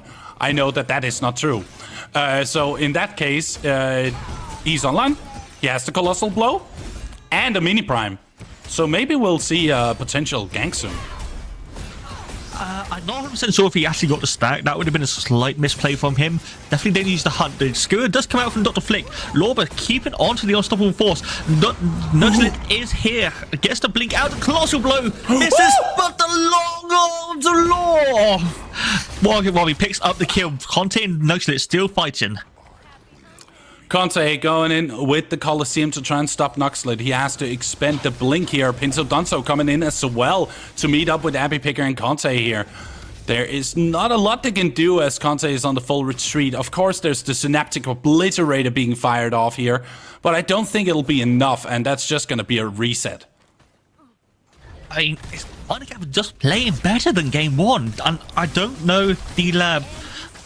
I don't know if they've had some communication issues, but that's already just going ahead for Mind the Gap. The aggression isn't there for Dlab. We can still wait for them to reach that 20-minute mark, get that dual lane online, but this zone from Mind the Gap is what they need. And if they can keep this aggression up, then, I mean, I expect very good things. Saying that, Abby Picker finds Dr. Flick. The hat does miss Lorber return into lane. 0 and 2. Ruffy, we might be experiencing a classic Lorber game this game. Yeah, absolutely. It's where Lorber is kind of feeling it out for the first like 10 to 15 minutes and then turn up the heat once we reach that mid game where everyone is fighting at all times. So maybe that's just a little bit of an unfortunate situation here in game 2, because in game 1 he was literally dominating the offlane. But this time, it seems that there's a little bit more pressure being pushed onto him by Noxlid and the rest of the MTG gang. Here in dual lane, Tanjiro, Kamado, and Margaret. Yeah? No, just keep going. Go on. Ah, okay, fair enough. Okay. Noxlid going in here from the jungle, trying with a Subjugate and a Colossal Blow combo to get a hold on to Legionator. He has to blink out of the way, but the damage is there. The damage has been done. A beautiful flurry of blows is getting connected, but it was not enough to get Legionator. The Thunk is gonna connect from the top ropes. Toasty managing to get a kill for the side of Dlab. The fight has hereby continued with Noxlid trying to burst out of the way and see if he can get a hold on to this support. But the damage is there. The Subjugate is gonna connect though, and with the Particle Shredder, that's gonna be another kill for the side of MTG. Legionator falling as well to Pinzo, and in the side we have Conte turning up the heat and say, you know what? Let's turn this around, boys. Abby Picker and of course Conte both having the pressure needed to take down Pinzo. And just like that, Dlab picks up 3 kills. Yes, MTG got 2 back, but that puts Dlab back on the board. Abby Picker picking up 2 of the assists, so it's not too much of a loss. I don't know exactly who got what kill there. We know Toasty got the kill onto Margaret with that Funk auto attack, but that gives again Dlab the chance to breathe. It gives them a chance to look if the second Fangtooth is also spawning soon. They can now reset, get those items, and get back into the fight. Dr. Flick fighting Laura, misses the Riplass, and I mean, I don't expect either of these to rotate for the second Fangtooth. It is only the second buff of the game. Expect a 4v4 most likely, with maybe a rotation, but at the moment in time, Dr. Flick is starting to just win this lane. Yeah, there is an XP advantage by being level 10 contra Lorber's level 9, so that's a good thing for the side of Mind the Gap. Meanwhile, the second Fangtooth has spawned, and will it go into the hands of MTG once again? Not if Conte is going to say anything about it. It's not going to go through, though. He's going to fail that endeavor and has to retreat as the side of Dlab, they're really spread out. Abby Picker could almost get caught by themselves, but they know that the damage is there from Dlab and has to retreat. Pinzo Dunzo getting lower and lower. The hat is on top. The Sticky Mine is gonna do its work. And Pinzo's so low, he has to get out of there, but can he? The ventilate is gonna be blocked by the tower, but is it too little too late as the Seek and Destroy is gonna connect? He has to burn the Epoch, but the rest of MTG is ready for the battle. Abby underneath the tower has to burn once again the Epoch, and at the end of the day, it's gonna be 1-for-1 in this chaotic team fight. Is it that Conte is coming back in? Luxlet went the wrong way, fighting Azara's in the jungle. That is going to be another kill. Toasty trying to use the fast bang broom on to Margaret Robbie, is not going to be able to finish it. Dr. Flick is now fighting, and another longer law is going to come through. That's another kill onto the Murdoch. That is 2 for 2 at the end of the day. But whilst that is happening, Ruffy, look at the map, look at Lorber. He may be inting his ass off, but he is taking those towers. The pressure is definitely there from Lauber. He knew exactly what he needed to do in this case. He knew the team fights were happening somewhere else. So just go in and take a tower. Why not? Pressure it out. Show up and get that XP back up and running. It was a beautiful play right there, as we saw on the replay. But now we are in the present with the Mini Prime getting engaged on by the side of Mind the Gap. They will most likely do the same as they did in game number 1, where they managed to get it for Nuxlet, which is definitely going to happen. Stop giving it to Nuxlet. He is not doing anything with the mini prime. Please just give it over to Margaret, who has so many kills. Give him that extra 15% extra stats. Allow him to push into towers. I don't understand why you're giving it to a Severlock who is still farming. Please. Anyway, Dlab are taking towers in response. They're going to get that tier 1 tower in the dual lane. Dr. Flick is looking for the one in the off lane, but instead going to be met by Conte. Angry Falcon noises aside, we do have a little bit of a scuffle happening here in the off-lane. Nuxlet in the jungle trying to keep Conte at bay. And that's just gonna be a little bit of a split fight here. I'm most likely thinking that Pinzo wants to say something about it by going into this lane from the jungle. Of course, not doing a lot so far because they're waiting for that one opportunity to strike. The Ether Crystal does connect and the Particle Shredder will deal the damage. But here's Conte with the Coliseum right on top of Dr. Flick, actually managing to get a stack onto that beautiful Coliseum. So there's a full-on retreat from Mind the Gap as they lost one of their tankiest members. Yes, just going a bit too aggressive, but the 1v1 in the dual lane, Margaret just walking straight onto Lakenator, allowing him to hit the abilities. The blink is available from both sides, but the auto attacks are those dangerous from either side. The Blast Flower is going to be used. Margaret Robbie using the corner to the best effect. The auto attacks coming through, the blink followed. Margaret Robbie going back to his side, has got Tanjiro carrying back over. The longer law is used, but there was not enough damage. You are only level 10. If he had the rank 2, that might have been possible, but instead both ADCs are going to back off, going to reset, and the excitement ends for the moment. Okay, so we're sitting at around 18 minutes into the game, almost in half a minute, and it's 6-6 Falcon. So I just gotta pick your brain a bit on a possible situation. What is the best options available for what kind of objective would you go for if you were on either side? What is the priorities here? Right now, the priority is making sure you're not picked before the third Fangtooth. That is going to be the big team fight. MTG really wants it. Dlab needs to make sure it is not secured by them. Towers can be taken at a later date, especially that one in the solo lane. That can be taken at any time, but they're not a big issue. However, the 2v2 is coming through. MTG got the first rotation. Oh, Margaret Robbie, Professor McGonagall, no, it cannot happen.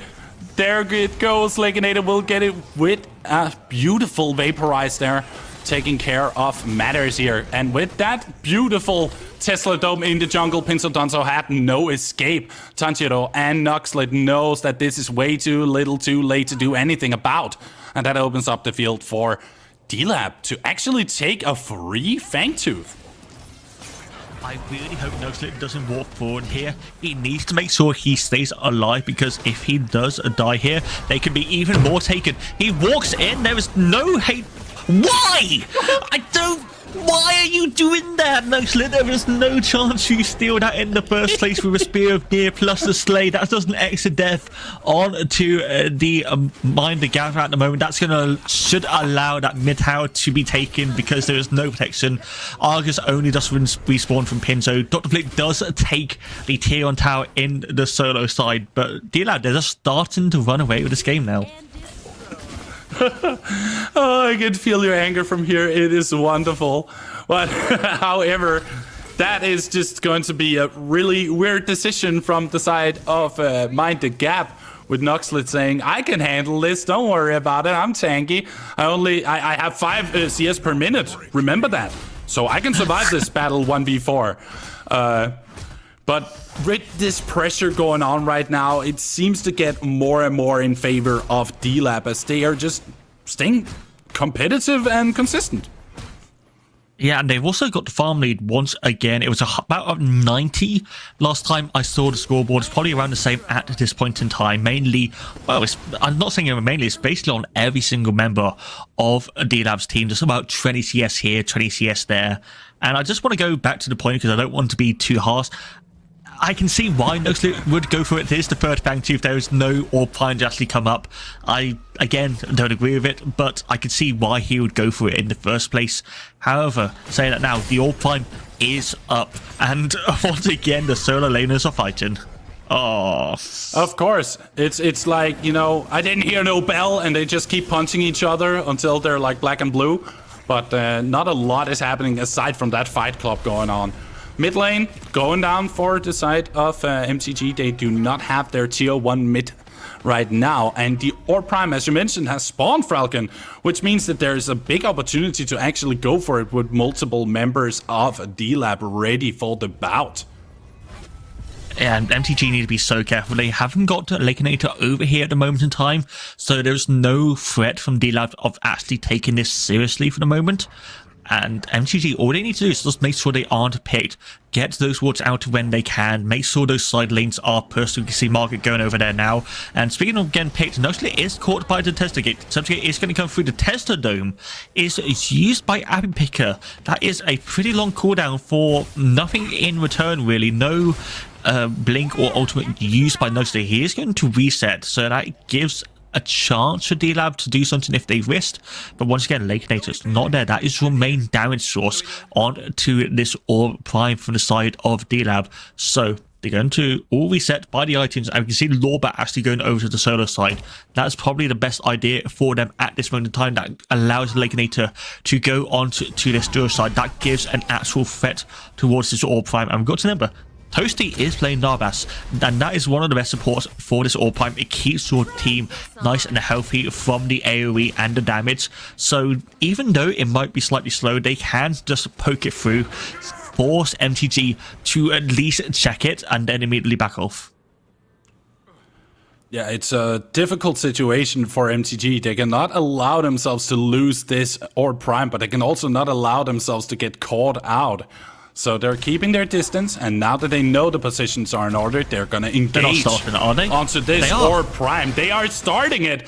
They're taking this risk. They're taking this chance, and this can very well be a 5v4, actually a 5v3 going on here as Lakenator engages. The Skewer is gonna connect onto 2 members, Conte, and of course, the damage is there. They're actually getting this Orb Prime in the middle of the fight. Flick actually falls in battle, and that's a very horrible situation. They've lost 2 buffs in what is the matter of a second. Margaret Robbie dying as well. They lost 3 buffs inside of the Orb Prime pit. Mind the gap. You should mind your own gap right now.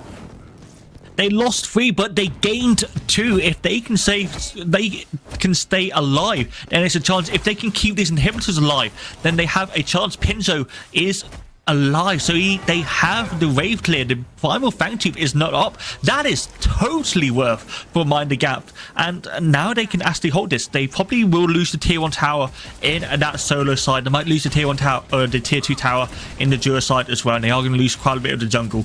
But the main point is they have the All Prime buff on 2 members. The Primal Fangtooth is spawning in about 30 seconds time, and all 5 members are going to be alive for it.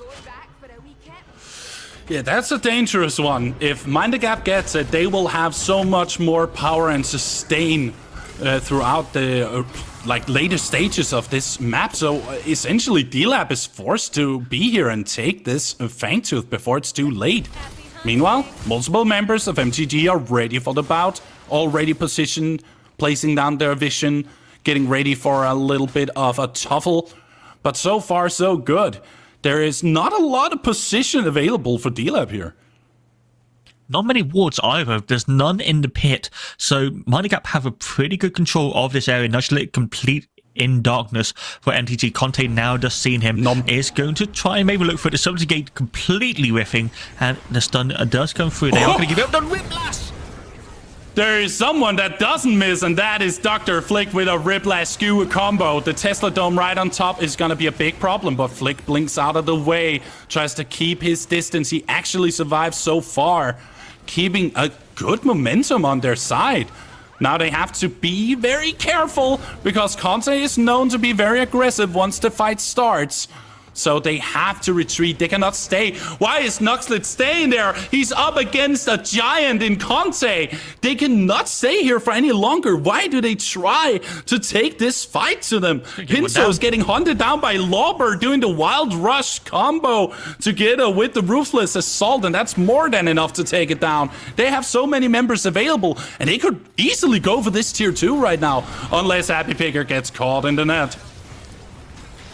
I think this is a bit too aggressive. I think there's going to be a pick. Dr. Flick is going to get a catch, but Conte just runs him down. Noslid is under half HP. The healing from Toasty is keeping everyone on Dlab alive. That is just 3 members of Mind the Gap being taken down. Later is back alive. He is on the pit. He has started that up.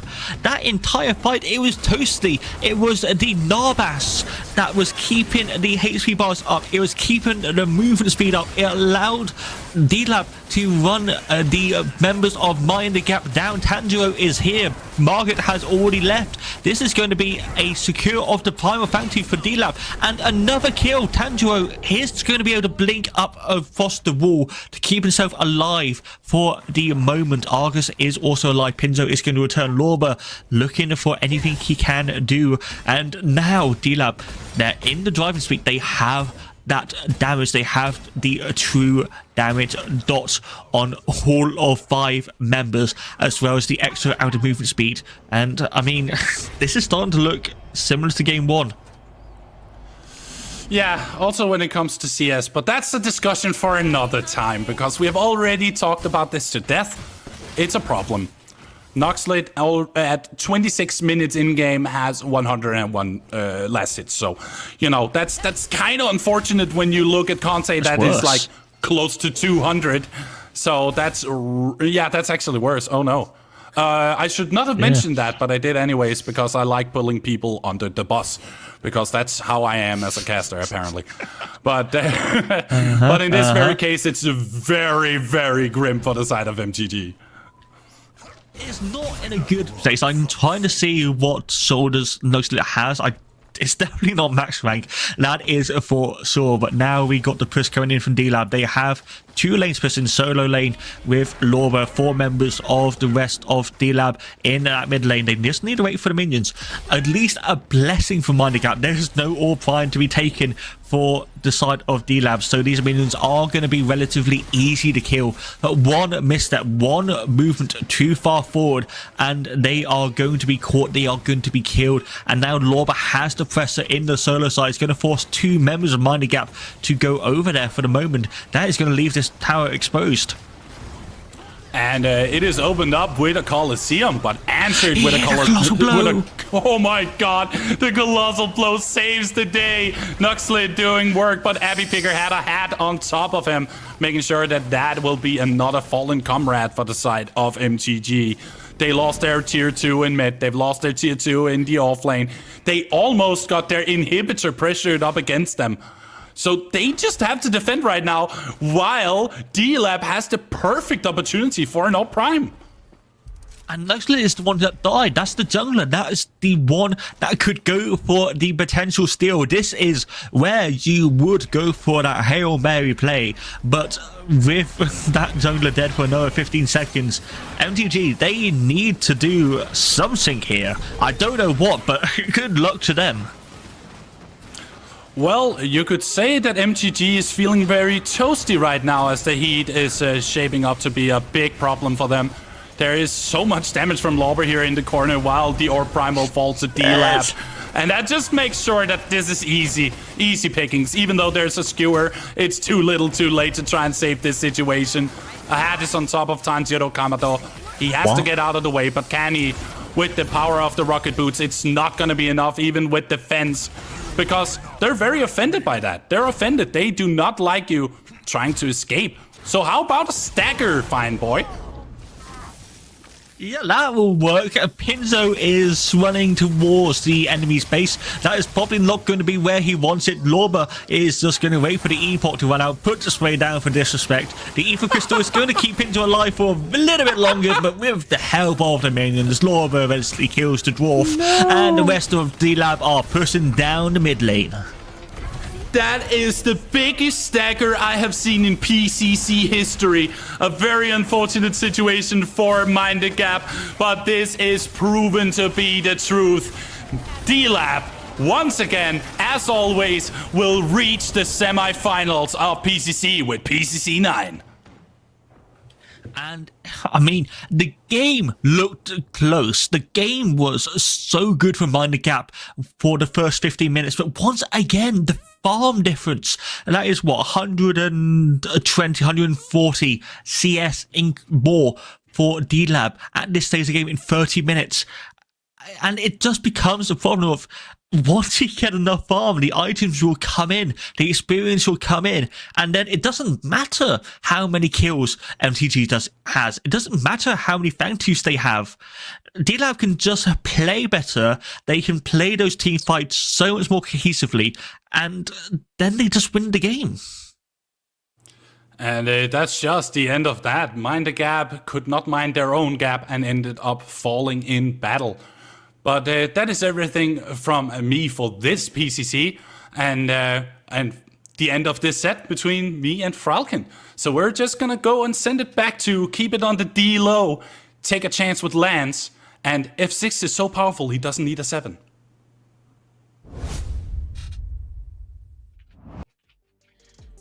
Thank you very much there, Sans, Liesel, and Fralken for your casting talents, guys. Dlab, take it. If you ever wanted to see a Barbie movie that wasn't a nice little comedy that actually ended up being a horror film, you just gotta see it here. Walked me through that game too. What the heck happened? I mean, same thing game number one. MTG kind of had control of the earlier parts of the game to the mid, and then they kind of just got Narbash stiffed. Narbash came in, started healing people throughout these fights. MTG wasn't able to kill fast enough, and the engagements went on too long, and then just kind of took over the map. Lobber things, baby. We saw it straight from level 1. He gets onto Dr. Flick early. Flick's got to sacrifice the first 4-ish minutes of the game in order to try to get even and take some of the kill pressure off of himself. That allows Lobber to do things like Lobber likes to do: get tanky, get engagey, get in onto the backline. They controlled the objectives from start to finish in that game. Conte was playing incredibly well. At one point was 6-1. Had to have ended up with a better KDA than that, because that was well before the Orb Prime and the Primal Fangtooth had fallen. Big performance out of Conte. That's why Dlab picked him up. Yeah, absolutely, and instantly were validated for their choice in that roster. I mean, just beautiful play all around. It's the synergy we expect. A lot of these members, we talked about it in PCC8, they've been together for so long, and when you're just lockstep like that, it really just shows on the field of battle. So we're going into our next matchup soon here, guys, but for the semifinalists of tomorrow, the ones who will be stepping up against our friends on Dlab, What's your word of advice, your word of warning to their next opponent? Stand behind your word. I mean, if you think you're going to be able to beat them, you know. But one of the biggest things they have to look towards is Lauber. Lauber controls a lot of Dlab's games. I mean, he went 0-2 in the first like 5-6 minutes, but the rest of that match, he was just getting assist after assist. He was just being able to create a lot of distance between Mind the Gap, and he's going to be able to do that between a lot of teams. He does it all the time, and they're going to have to control that. Listen, Dlab's going to face the winner of Rest and Relaxation or Doctors. If Doctors wins that set, we have a rematch of PCC 8 finals in a semifinal, which is... But Doctors were able to win that, so prove it wasn't a fluke is what I would say to them. You have to find out if it's actually going to be the Doctors stepping up against them, so... Everyone, make sure to, get your insurance in order. We got a checkup coming at you soon. After the break, more PCC9 coming at you in just a bit.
Hello, everyone, and welcome back to the PCC9 desk, where we get to see the best of the rest. I'm Dlo, joined here by Lance Cecil, joined here as well by F6. Guys, Doctors versus Rest and Relaxed. How we feeling?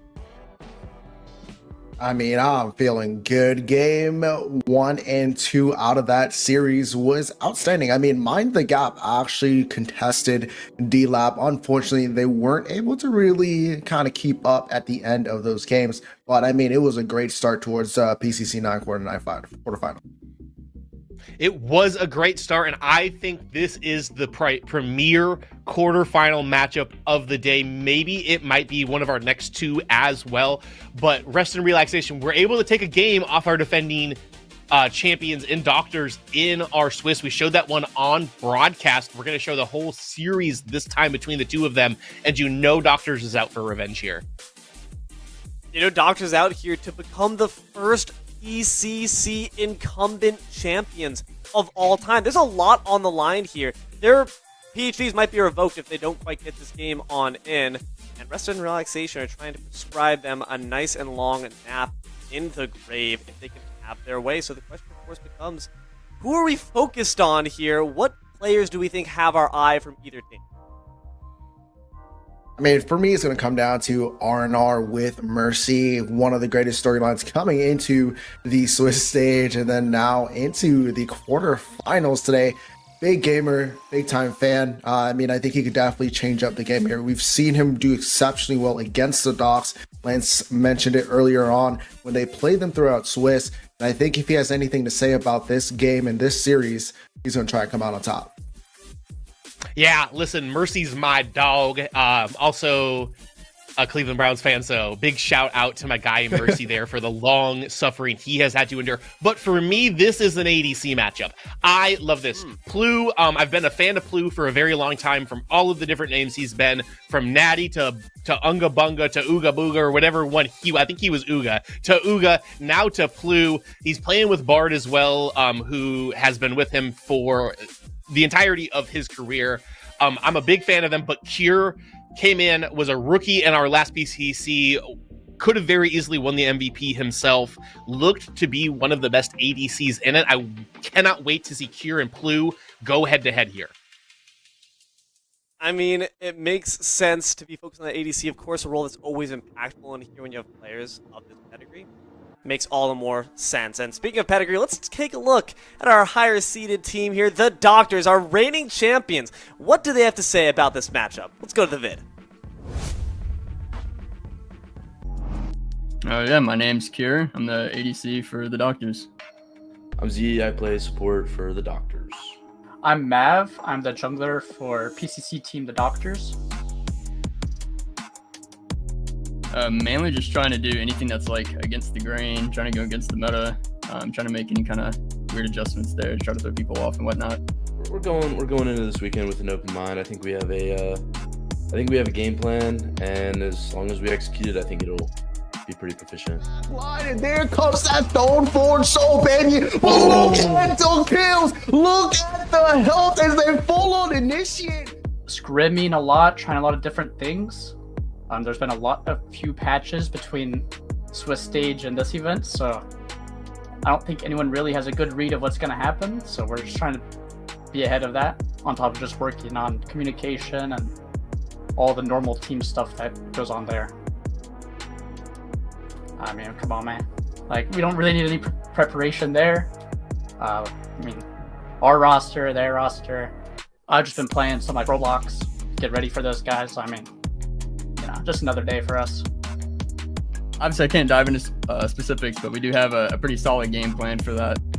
I don't think we're doing anything specific for anybody. I think we're just trying to execute our game plan, so we're not really worried about anybody else. Like, we'll take information into account if we see something that keeps happening over and over and over again. They just really like a pick for some reason. We'll take it into consideration, but overall, I think we're just doing. We're just trying to do us this tournament. Oh, any words for the fans? Oh man, fans are gonna see some wild shit every time. Well, I guess to any fans, it's nice to have. Never really thought of having fans. That's cool. hopefully we can show out for you guys. We'll do our best, try to secure another dub here. To the competitors, just good luck, and we'll see you Sunday.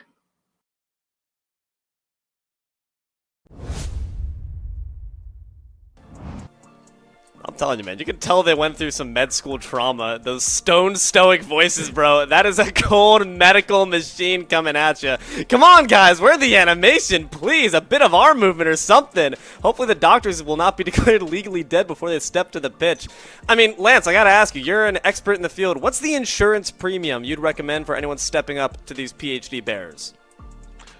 I wouldn't recommend premiums to people. I sell based off coverage and making sure people are properly insured, Dilo. Premiums don't matter as long as the package protects your assets and could indemnify you to be back in the position you were at after an accident happens. And call 888 Lance Cecil now for your best deals. Type in PCC9 and you too might be able to actually live to see the next tournament that we have coming at you. So guys, just general thoughts here. Looking at that vid, what do we think about our doctors? Doctors, I mean, they sound confident. I mean, why wouldn't you be, you know? Coming out, being a champion, and now you're heading into PCC9, trying to do the best you can. Try to come out on top again. So, I mean, it's going to be a great game, but looking back, like we said before, and time again, we will say again, is that Swiss stage, R&R brought it to them, so they're gonna have to come out with their A game. For me, it's simple. We've said it a couple of times. R&R did take down doctors in our Swiss. They did pick Zinx mid in that game, though, and there was a lack of damage. There was a lack of like widespread damage because Simba on that Zinx mid could really only do single target damage for the most part. So play a more traditional comp, I think, and Doctors clears here. Well, there's still one more team that we have to tango with. And these doctors have been prescribed some rest and relaxation. Let's see what our lower seeds, the scrappy underdogs, got to say about this matchup. Roll the tape.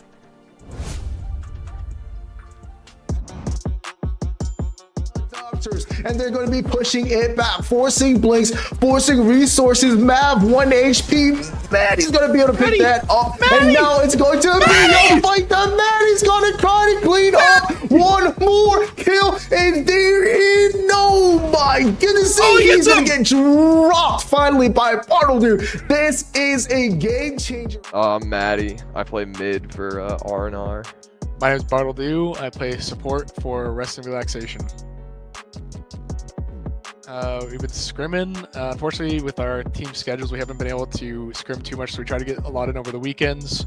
A lot of VOD reviews and just kind of drafting between the team and kind of seeing what comps we like, how we want to draft, that kind of thing. Honestly, I'm going into this scrimless. You know, I'm a tourney day player. I don't scrim. I work 10 hours a day. I come home, I have a drink, and I go to bed. So I'm coming into this. I'm raw dogging the tourney. I'm raw dogging the tourney to a victory. I think our kind of goal is going to be to isolate their solo laner. When we play through solo lane like we did in the Swiss stage, we can easily put our solo laner ahead, which is a huge advantage on the map, allowing us to rotate to objectives a lot faster. I don't even need a strategy. They're a bunch of bums. And obviously we're a lot stronger in team fights. On top of that, I'm gonna tell you, they're like a bunch of pigs eating slop out of a trough. We kind of have an idea of what they're going to pick comp-wise based off of what they've been drafting and what they drafted into us. And we're going to kind of look to counter that in our draft. Worry about it. I'm just about to kick them while they're down. Because they play kind of unconventional mid laners, and you can take advantage of that with, knowing that ahead of time by picking just right characters to counter that.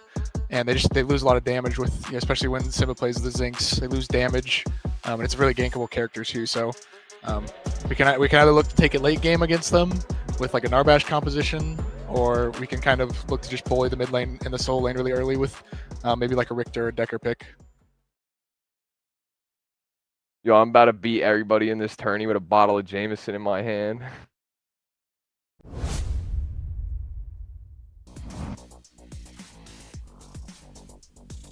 All right.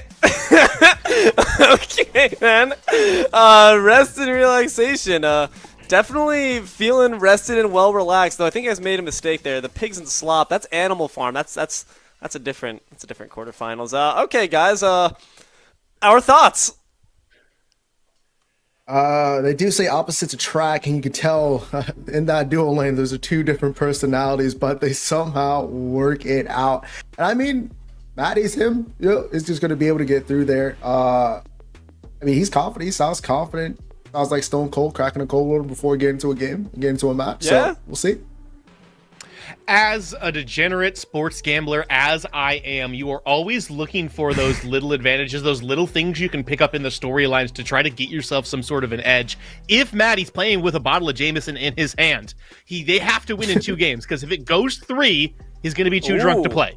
So, great point. Hopefully R&R can take this down in 2 games, or Docs realizes that Maddie will be drunk by the 3rd and can stall. And hopefully we're piloting picks that allow someone who's not maybe necessarily sober of mind to operate. So get those characters like Iggy on your side that, just kind of play themselves, and you're going to be in a good spot here, but hopefully those shots won't be taking some shots to the team's functionality. As we look to see here, team for team, what are the stats on the board? Let's see what the comparison numbers lie for each of these squads. I mean, Doctors, of course, have their pedigree, so I'm curious to see if in terms of the numbers, do they actually hold up on their side? Let's find out. Let's get to the head-to-head here. So, guys, numbers galore here. What are we seeing here? What catches our eye? What do we like? What do we dislike? I mean, Doctors, I like the fact that their KDA is up there. I mean, overall, it's just exceptionally well. I mean, but when it comes to R&R, though, it looks like they're able to put out a little bit more damage, but it's really going to come down to it's pretty close when it comes down to the numbers. So, I mean, like I said, I think this is going to be a very close match, and there's really not too much separating them. You can also see from the most banned heroes, neither of these guys like dealing with the tank. Severog off the board all of the time for R&R. Doctors don't like playing into the steal. And then Prio onto Zihi's Decker for Doctors as well, which you can expect. You get a strong support there. You can put Cure on anything. His mechanics will just take over. Less thinky, more esport athlete-y Dewey. And, hopefully they can just kind of get into Cure's backpack, get comfortable within there, write a good prescription for a win, and clean R&R up here so Maddie can get back to the bottle.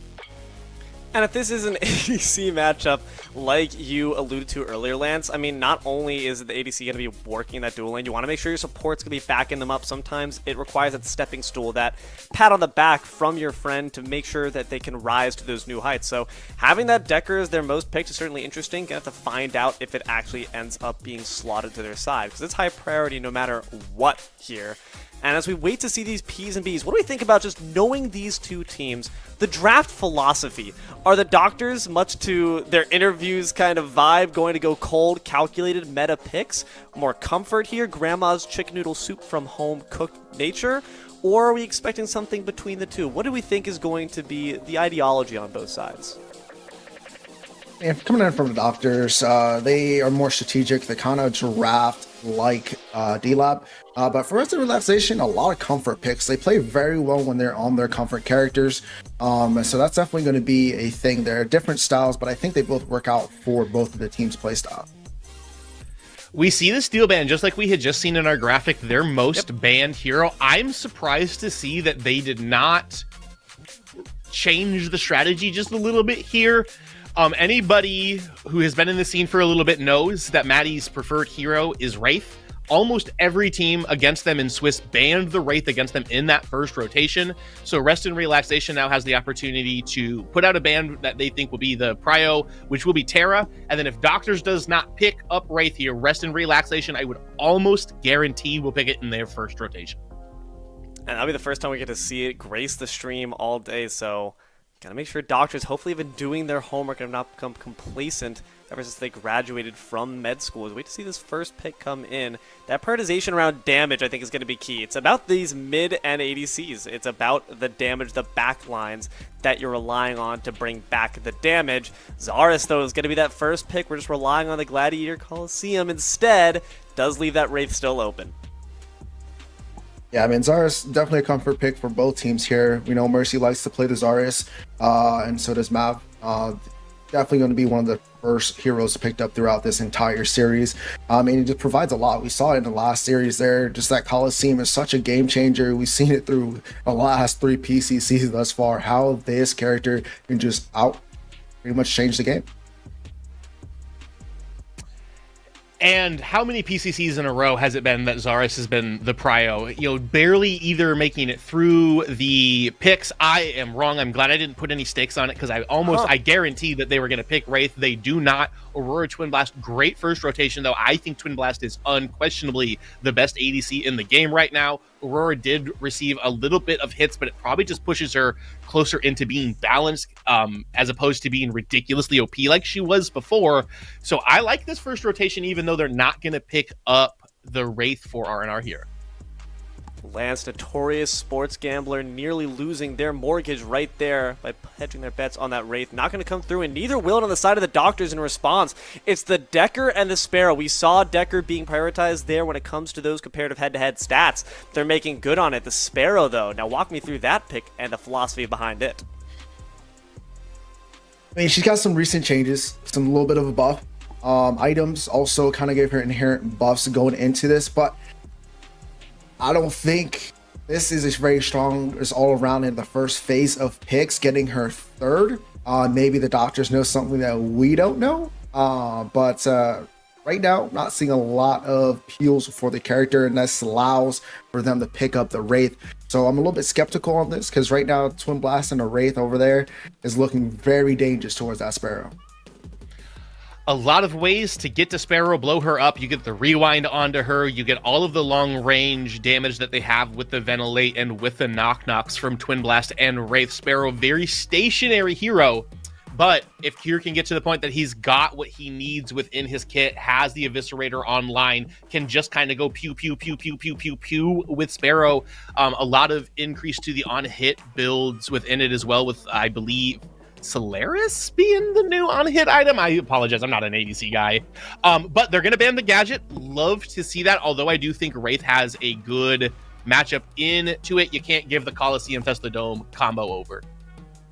Yeah, it's tried and true. We just don't want to let these meta staples get into their side. Narbash banned away. We saw Dlab used to pretty great success, so we don't want to see Rest and Relaxation make a repeat performance of that pick. Leaves our friends open out to begin thinking of the back half of their drafts. What do we expect? What do we hope for, guys? And what do we fear? I mean, it looks like R&R already has their mid and their ADC down. It's really going to come down to that support role. Picking up somebody that can also handle the Decker, but also handle that Zarus engage. We do know like they like to pick up that Richter. This might be a possible game where they do that. Being able to put the Sparrow out of position will also help with the rewind, help Twin Blast be able to keep damage down on that Sparrow, because we know here is a great ADC. Like Lance said before, probably one of the best ADCs in the game currently, even though he is a newer, not a rookie anymore since this is his second PCC, but he's an exceptional player, and if anybody could pilot that Sparrow, it's going to be him. I would love to see Richter here, and then I hope on their second rotation R&R goes for the Shinbi to put it onto Aku. Aku, a Shinbi fanatic, plays it a lot. That also gives you another person that can get down deep onto Sparrow, but it is Doctors who now is going to round out their composition. The last two picks should be coming in for them. We'll see how they decide to react to this Richter that's been picked. I think the fact that they decided to go with this unconventional Sparrow in pretty early in their draft indicates that they're maybe trying to force Rest and Relaxation in a bit of uncomfortable territory, and now even more so as they take the Shinbi pick away from them, maybe recognizing or maybe having access to Lance's feed, clearly a mole inside the desk itself. Zinx is going to be their final pick there. We didn't get to see that throughout the entire series between Dlab and their adversaries, so now that Resurrection is on the dock side. I mean, we've seen Simba play the Zinx mid in the Swiss stages. We thought that was one of their weaknesses, but they pick it up again. So maybe they're still comfortable with it, but this is what I thought Rest and Relaxation was going to pick up, is that Sevarog. I mean, the Sevarog could go either into the jungle or into the off lane. We know that Mercy could play either one of these. I mean, any three, to be honest, even the Richter, throwing Aurora over into that support role. So three of these big guys, being able to just kind of push them into the back there, a lot of potential to create a lot of disruption, but the damage coming out of the Doctor is kind of insane. It is very high. They have a lot of ways to lock people down as well. The double cages with the Zarus and the Decker, but there is a lot of beef for rest and relaxation. They've got the Sevarog, they've got the Richter, they've got the Aurora. The damage a little bit low from their tanks, but it's all magical damage as well to balance out having that Wraith in the mid lane who's going to be doing the AD damage. I cannot lie to you guys, looking at this, I feel like R&R has a wonderful draft in comparison to the Doctors.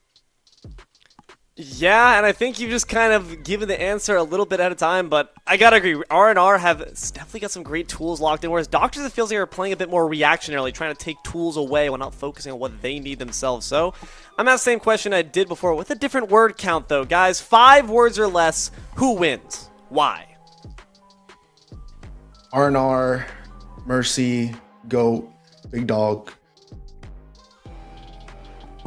Maddie on Wraith is Party, Red, Dojo, Forever, Go, Duo.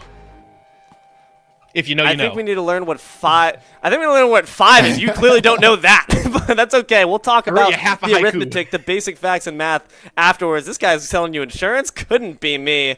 But not going to be us here. In a second, we're going to toss to our casters for this first matchup. Rest and Relaxation versus the Doctors. Will Maddie be sad boy drunk, or will they be on top of the world? Let's find out. TJ, DJ, Tang. Take it away, boys. Dilo and Nadeste there. Thank you so much, gentlemen. Welcome to the casting desk here for our second quarterfinal matchup between the Doctors and Rest and Relaxation. It's a TJ and Tang cast for this one. 2 teams chasing success. Doctors want to be your first ever back-to-back PCC champions, and Rest and Relaxation, well, they just need to chase some success, get out of quarters, and get their names on the board here in the PCC. Tang, what do you make of our two competitors here? Yeah, I think one definitely doesn't need any introduction, right? You mentioned it, like our current PCC champions. The others, Rest and Relaxation, they are known in the scene, but at the same time, they haven't quite made it all the way to the later stages of the tournament, have made it once to the quarters, but have not been seen in the semifinals quite yet. Now, against Doctors, it's gonna be a hard game for them, but with how close all of these teams looked in the Swiss stage, with the competitive games coming out, I think they have a decent shot to contest with the Doctors today.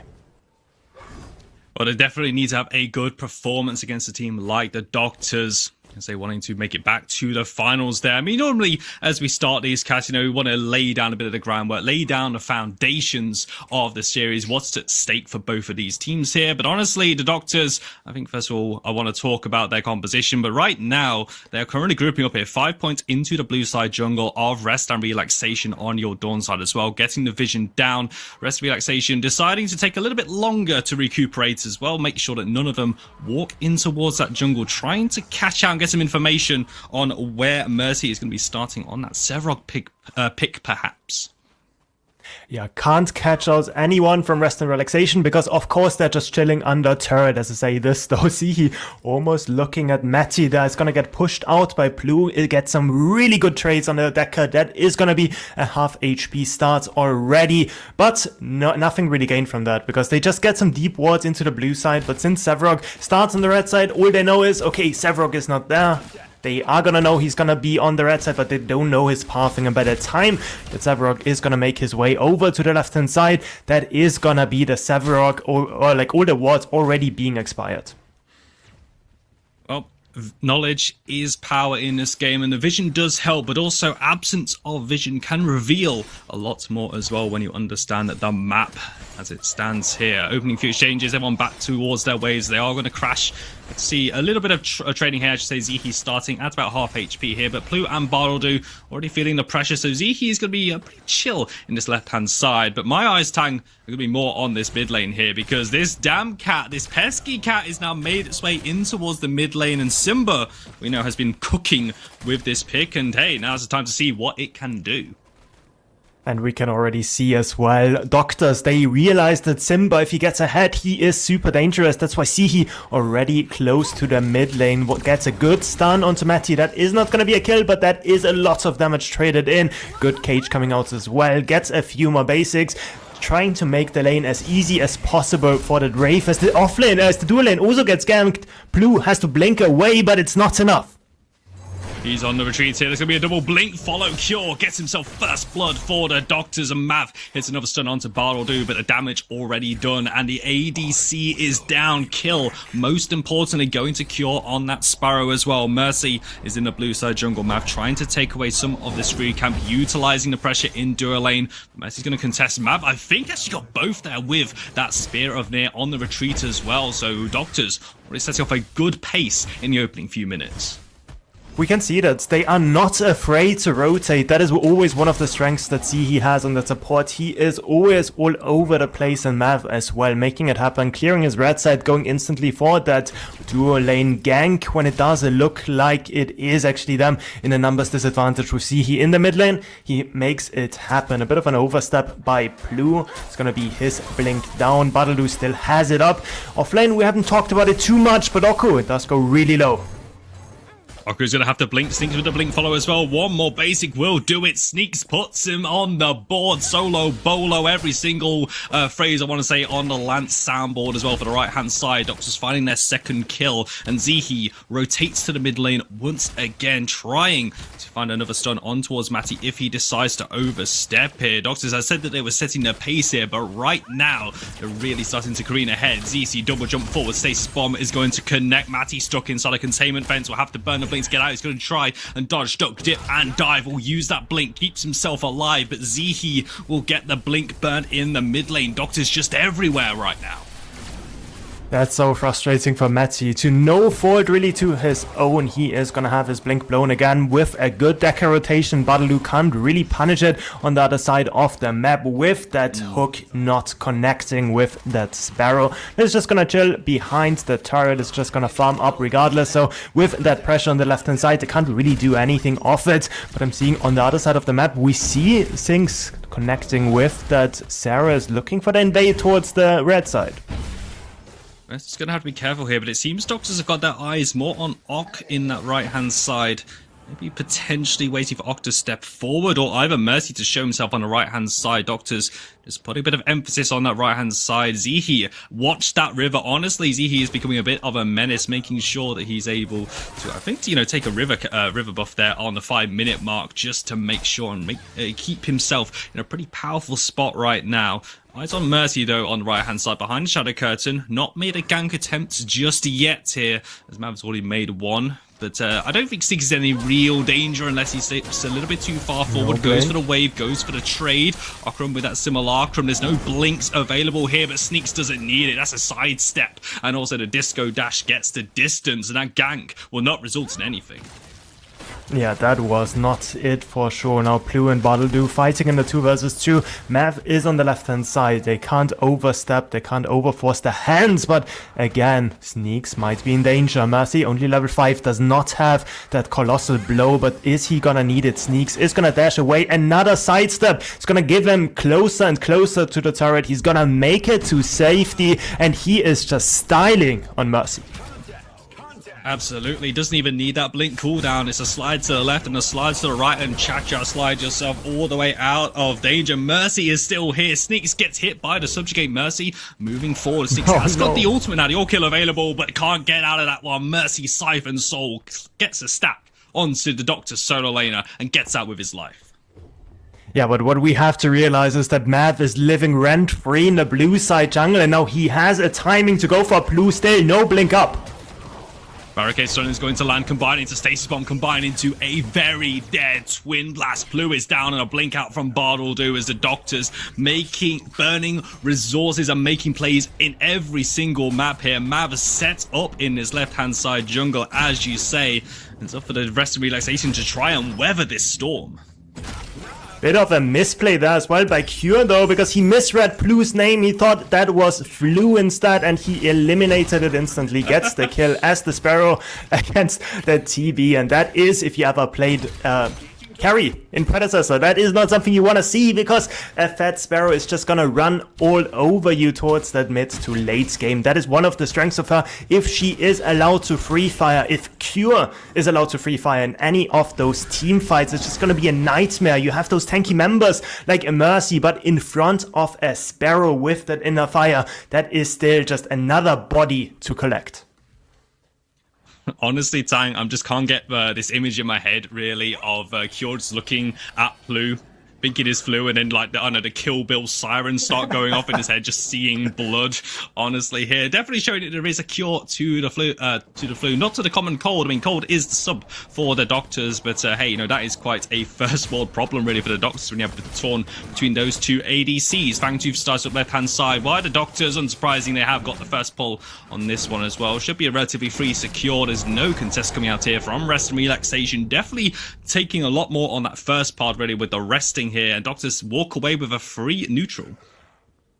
Yeah, but I think they can't keep on doing that relaxation, because they are just falling behind and behind further the longer this goes on.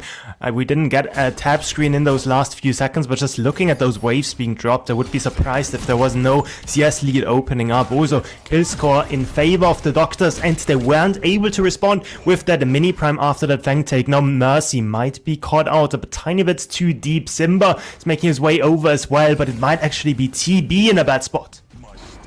5 members of the doctors converging on the left-hand side. Mav blinks forward. It's a blink response. Simba blinks forward as well. Look for the ricochet stun bouncing around. There's a stun. There's a damage. There's a Colosseum. Blue is down. And Baldo is locked out. The inner fire pops by Cure. All 5 members of the doctors arriving on the scene, arriving in style, taking down the Twin Blast. And that's going to be a just reward for that play.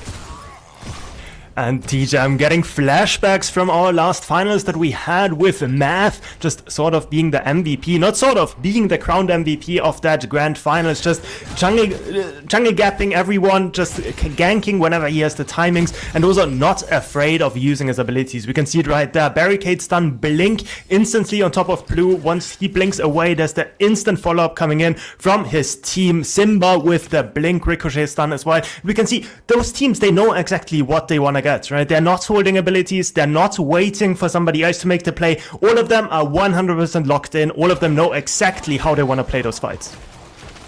Alright, well, Rest and Relaxation wanted to find a response. A setback is going to be used on to Cure, but looks like that was cleansed away. So Cure only has to burn the blink here, and Zihi rotating in towards the mid lane as Rest and Relaxation unable to really punish that Lone Sparrow on the left-hand side. Mini Prime going to be started up here. Doctors, as you said, don't need to worry about a trade here. They have got first dibs on this play.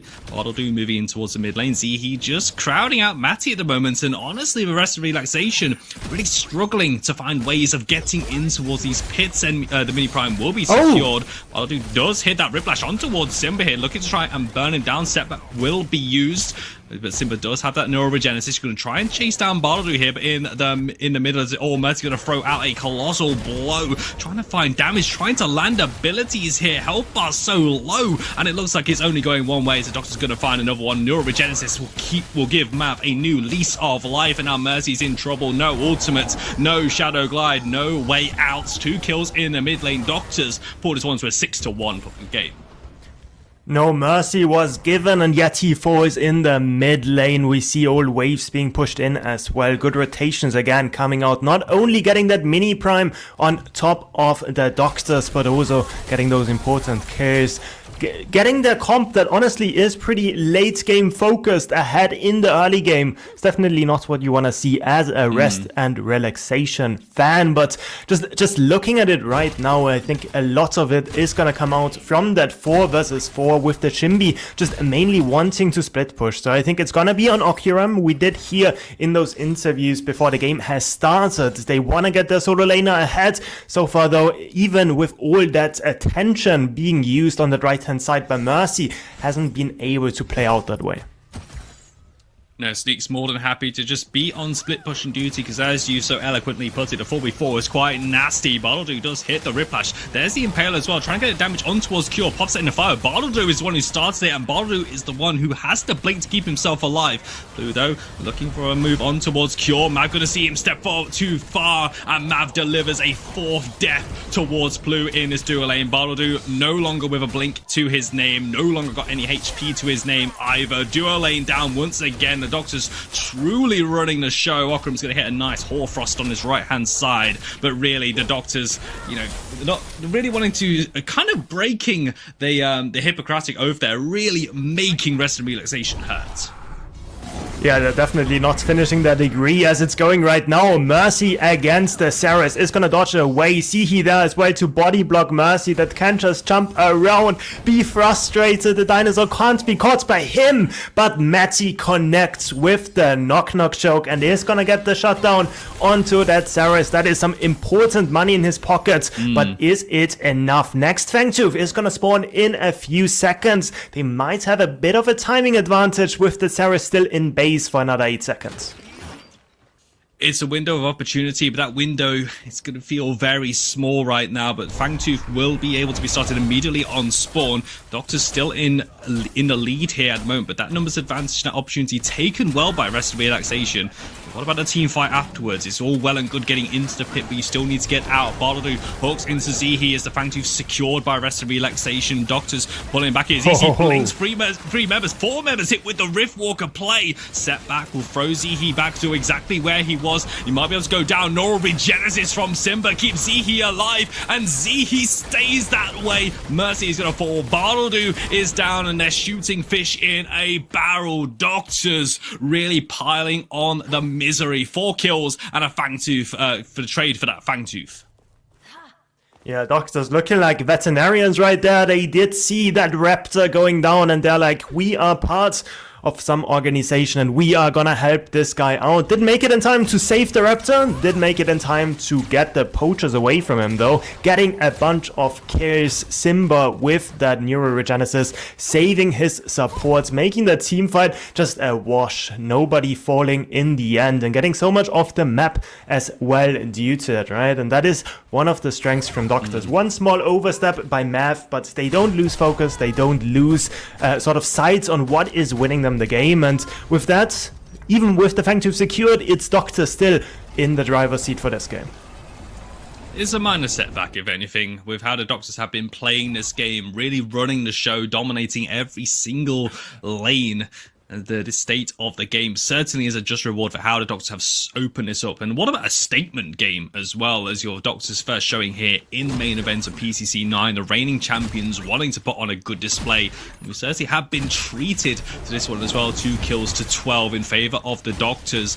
So you're gonna bump in towards Mav and also Simba in the river here, but Mercy going down here is really not going to be good. He's gonna have to blink, and Sneak says, hello my friend, how are you doing? Takes down Mercy, caught out in the river on the right hand side. Oh, well, play on that left here. Cure popping out in a fire in a 1 versus 2. Takes down Bartledy. Maybe he could get some damage down on towards Matty and Plu. The 2 ADCs having to run away because Mav, this dinosaur, is here. Evades forward. There's a Blink Colosseum. Matty down. Plu, no way out and stuck in there like a caged animal. Once again, Doctors finding a massive collapse on that left hand side. Okram throws out a Cryocism, trying to throw something back against Sneaks. Is more than happy to fight it out. Ticked over to level 12. But it's not got the minion advantage. Going to have to back away there. Still, though, 4 kills over in the duo lane. And we see it in the picture-in-picture, just phenomenal play again by Mav, collapsing on the left-hand side. Also Cure, of course, playing 1 versus 3 on that side, somehow getting away with a kill instead, not falling himself. And in that extended play, as we did see, all 3 members of Rest and Relaxation falling. And DJ, I think after just looking at this, right, like a lot of people were saying like, okay, they don't have the old man in the mid lane anymore. Seismic, for the 2nd time in a row, has retired.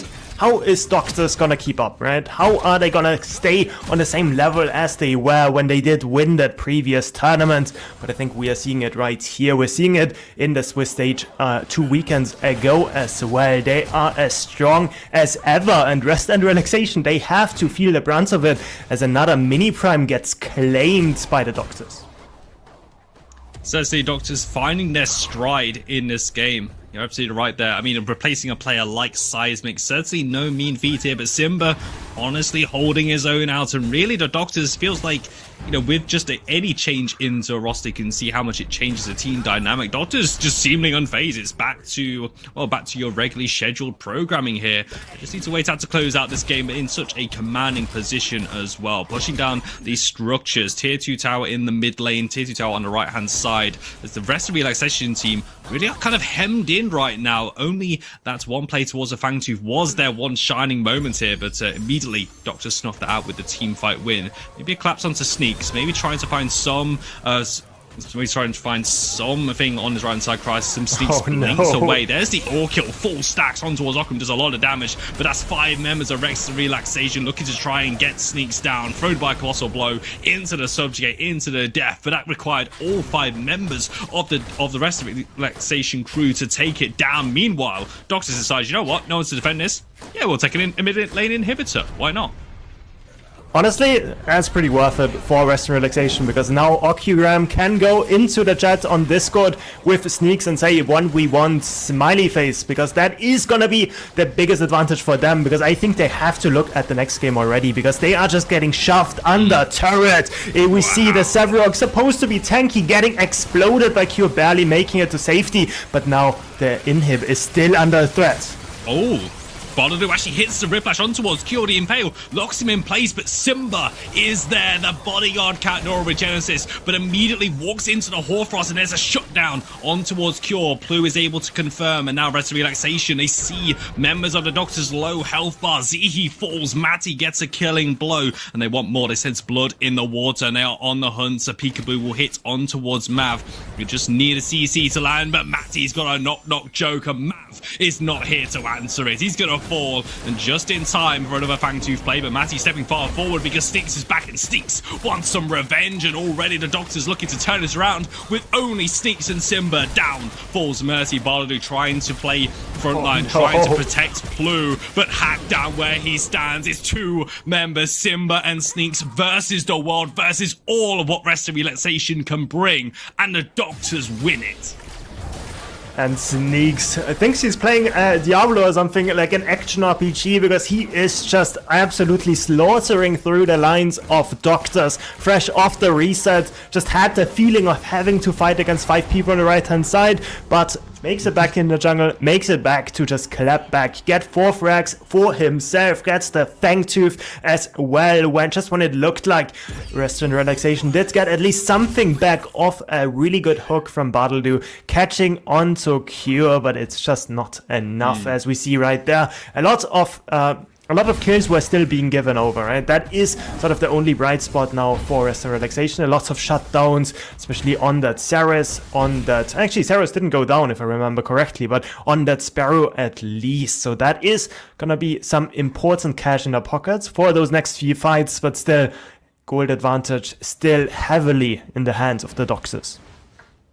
Gold advantage, level advantage by lots of things. Just having a look at the top of your screens, 2 levels in the jungle, a level lead in the mid lane, and then Cure is a level 13 Sparrow against Clue, only level 11 here. So Doctors leading in so many metrics in towards this game. That's the Rest of Relaxation are going to need a bit of a miracle play, or, you know, as you said, Tang, maybe even be looking forward to game number 2 and trying to plan for how they're going to respond towards the Doctors. Tries to get some vision down on his right hand side, but the Doctors, just sheer force alone of them walking around here, moves all the rest of the Relaxation away. They got Sneaks on the split push. They know that they don't really need to overforce here. If anything, Rest of Relaxation are ones who have to make the play. The Doctors, they're just waiting for someone to overstep.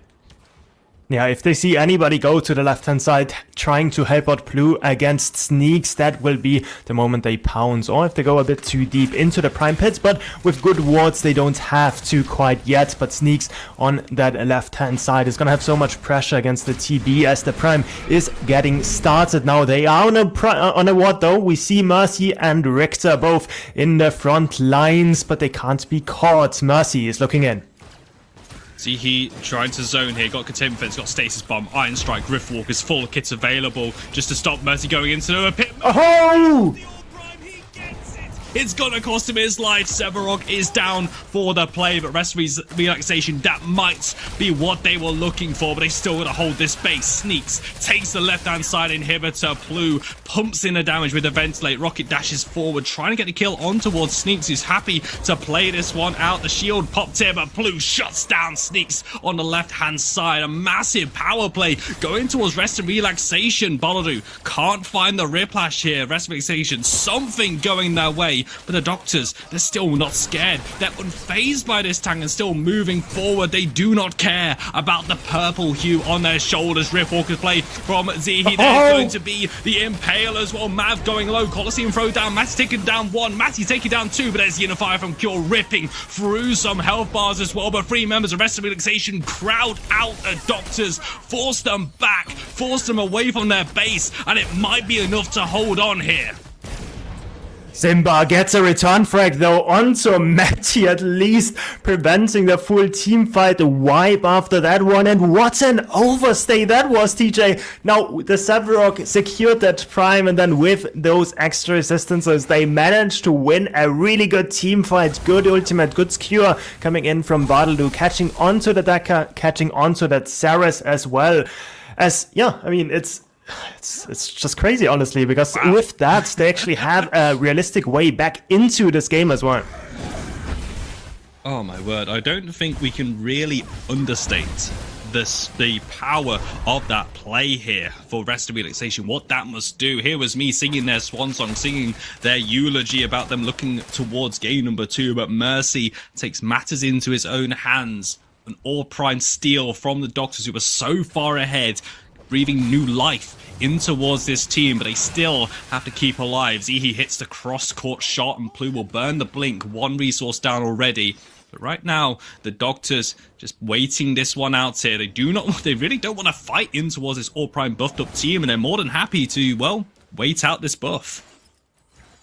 Yeah, definitely are, but for Rest and Relaxation, that sort of breathing room is exactly what they needed, right? Like you highlighted before, the XP advantage, that one has been pretty neutralized. There's still some XP advantages for Doctors, but it's not as bad any longer. But on the flip side as well, TJ, even with Rest and Relaxation getting a really good fight, getting a really good Orb Prime steal from sort of the abyss that they're coming from, that is a really good map state, but they're still playing against Cure on that Sparrow that is, you know, level 14, that is, I think, probably 4 or 5 items deep at this point in time. They're still playing against some really strong heroes, against the Res as well, coming out of the sinks, with the protection coming in, that Cure just can't really be dove as easily. So it's still gonna be a really rough battle for them to contest against the Doctors, even with sort of the good plays that they've been making in the past minutes.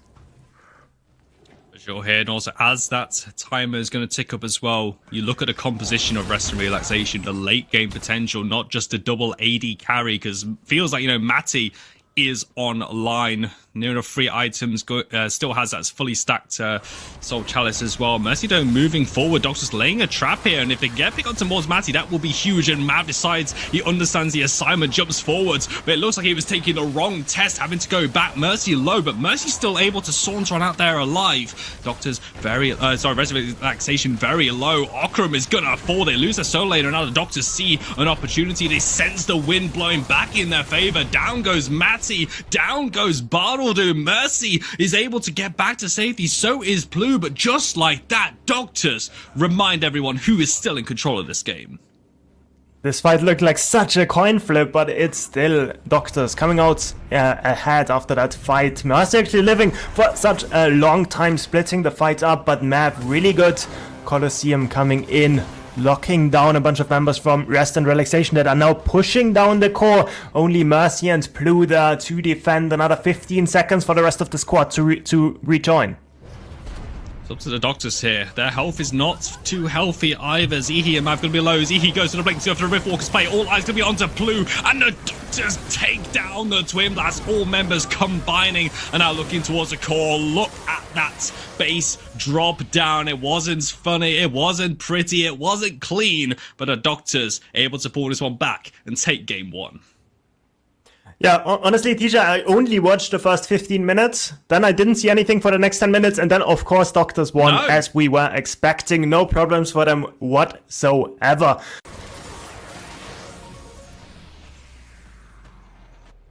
Really long loading screen, you know. Yeah, it's just it was just a really long loading screen. Yeah, so 15 minutes, and then they go for the all prime, and then all of a sudden we had some technical issues or something like that. And there we go. The Doctor's able to take down the core. Kind of crazy, but hey, they're going to take down game number 1. But jokes aside, there, Mercy getting the highlight wheel play though. That could have been a big turning point in that game. Yeah, definitely. Did think he was impulse there for a second. Did get a really good steal off that objective. He tried his best to zone, but against the Sevarog, the Demon is always going to enter the pit, especially if he invests his blink as he did. And honestly, if he didn't steal that, game would have been over 10 minutes before. They stole out the game. They could have made a comeback, but in the end, it's the Doctors team fighting, the team fighting that has won them the previous PCC. They are the current crown champions. They are the defending champions as well, and they are here to stay. And I think that is what they proved to us, at least in the first 15 or so minutes. Afterwards, it was a tiny bit shaky. Yeah, just a bit of a blip. Just a bit of a speed bump on the road to a victory there in game number 1. Definitely going to be some rest and relaxation going on for your losing team there in game number 1. But this is a best of 3. Still some predecessors to play. We've still got more to look forward to. But for now, we're going to take a bit of rest and relaxation, go back to the desk for the game 1 breakdown.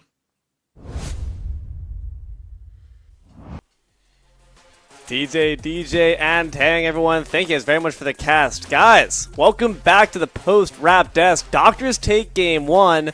Rest and relax. They need to enroll for some more scrims, maybe, and Matty needs to enroll in AA. Some of those fights were just a bit questionable on his part, and they were smacked for it. F6, Lance, walk me through that game. Here, just played whatever he wanted to play. Nobody touched him, and he got to mid to late game and just was unstoppable. I mean, they did have a good pick a little bit later on in the game, but all around, they were just unstoppable. Revenge is the dish best served cold. Yeah, cold was on the bench for them, but Doctors are still going to be able to come through. Pick the Zinx mid like we had said, or I had said, they should shy away from. They showed the strengths of it. A couple real good neuro regenesises throughout the course of that fight to keep their members alive as well. And, you know, we got highlights from not this match showing right now. Actually, here we go. So I think that there was a couple of signs of life for R&R in this. You know, like we said, they got that big steal on the Orb Prime from Mercy as well that kept them in the game a little bit longer. But even before that, there were a couple of fights that were kind of on that razor's edge. So there is a chance for R&R to be able to come back, at least get a game in this series. But Doctors looking like our defending champions very clearly. I mean, there were real great moments of hope, and we're showing you here on the highlight reel the fact that they had great defenses, but then they would overextend. Then there was an unfortunate 1v1 taken by Matty. Then there was just too many steps forward from Mercy, and they were punished for it. So I'd love to see them just have a bit more restraint. Just make sure to capitalize on the advantages and make sure to not let pride become your downfall. Will we see that happen? There's only one way to find out here, guys. We'll be right back with more PCC9 action. Don't go anywhere. We'll be right back after the break.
Hello, everyone, and welcome back to the desk for PCC9. We're going to see the great and late of Predecessor's best in the scene. I'm Dlo, joined here once again by Lance Cecil and F6. Guys, we're just off the back of a great game from the Doctors. There were some hiccups, but at the end of the day, there's a reason they've earned that coat. Versus our friends on Rest and Relaxation, who've got to find some answers as far as how do we get back in this. Guys, how are we feeling about this matchup? I mean, I'm feeling good. I mean, I still think it wasn't a clean win from the Docs. I feel like R&R did have that potential to come back if they were able to clean up those mistakes, able to clean up those missed positions. I think this game number 2 actually goes their way, but it's going to come down to that grit, being able to kind of tell yourself, hey, I know we made mistakes. Let's fix it this game. Let's come out on top, and let's make this a game number 3. Short memories. You got to forget about what happened in that. You got to think deeper. Right now, it's 1-1. If you go back to the Swiss, they know that they've got what it takes to be able to take this team down. You just have to play like you did before. They talked about the lack of scrims that they've had. Maddie said he hasn't played a game on this patch yet. Now he's played a game on the patch. Now he's ready to cook. That might just be what it needs. You know, you gotta let the alcohol settle in your system a bit. One shot in, feeling the nice little buzz, and now we could very well be cruising. I'm curious to see the stats here, because we had some interesting looks between our jungles. Guys, Mav versus Mercy. Obviously, Mercy gets a little clip for their highlight reel. Is it enough, though? Looking at these numbies, what are our thoughts? All around pretty even. I mean, when it comes down to being involved in this team fight, Mav's a little bit more on that spectrum. Everything else is pretty much right there neck and neck. Just Mav's a little bit more active inside these team fights when it comes towards the Doctors. Yeah, very, very tight here. They play a little bit similar, or pretty similar styles of junglers as well. Both seem to kind of prefer to be towards that tank way. If people remember the meme from Mercy, he would play tank on anybody. He was going Fire Blossom Shinbi for a while back in the early days of the game. So very, very similar head-to-heads here. A little bit better KDA from Mav, but you can expect that being on the team that has won more games historically and traditionally came in as the higher seed. You're going to have a better KDA if you're winning the games.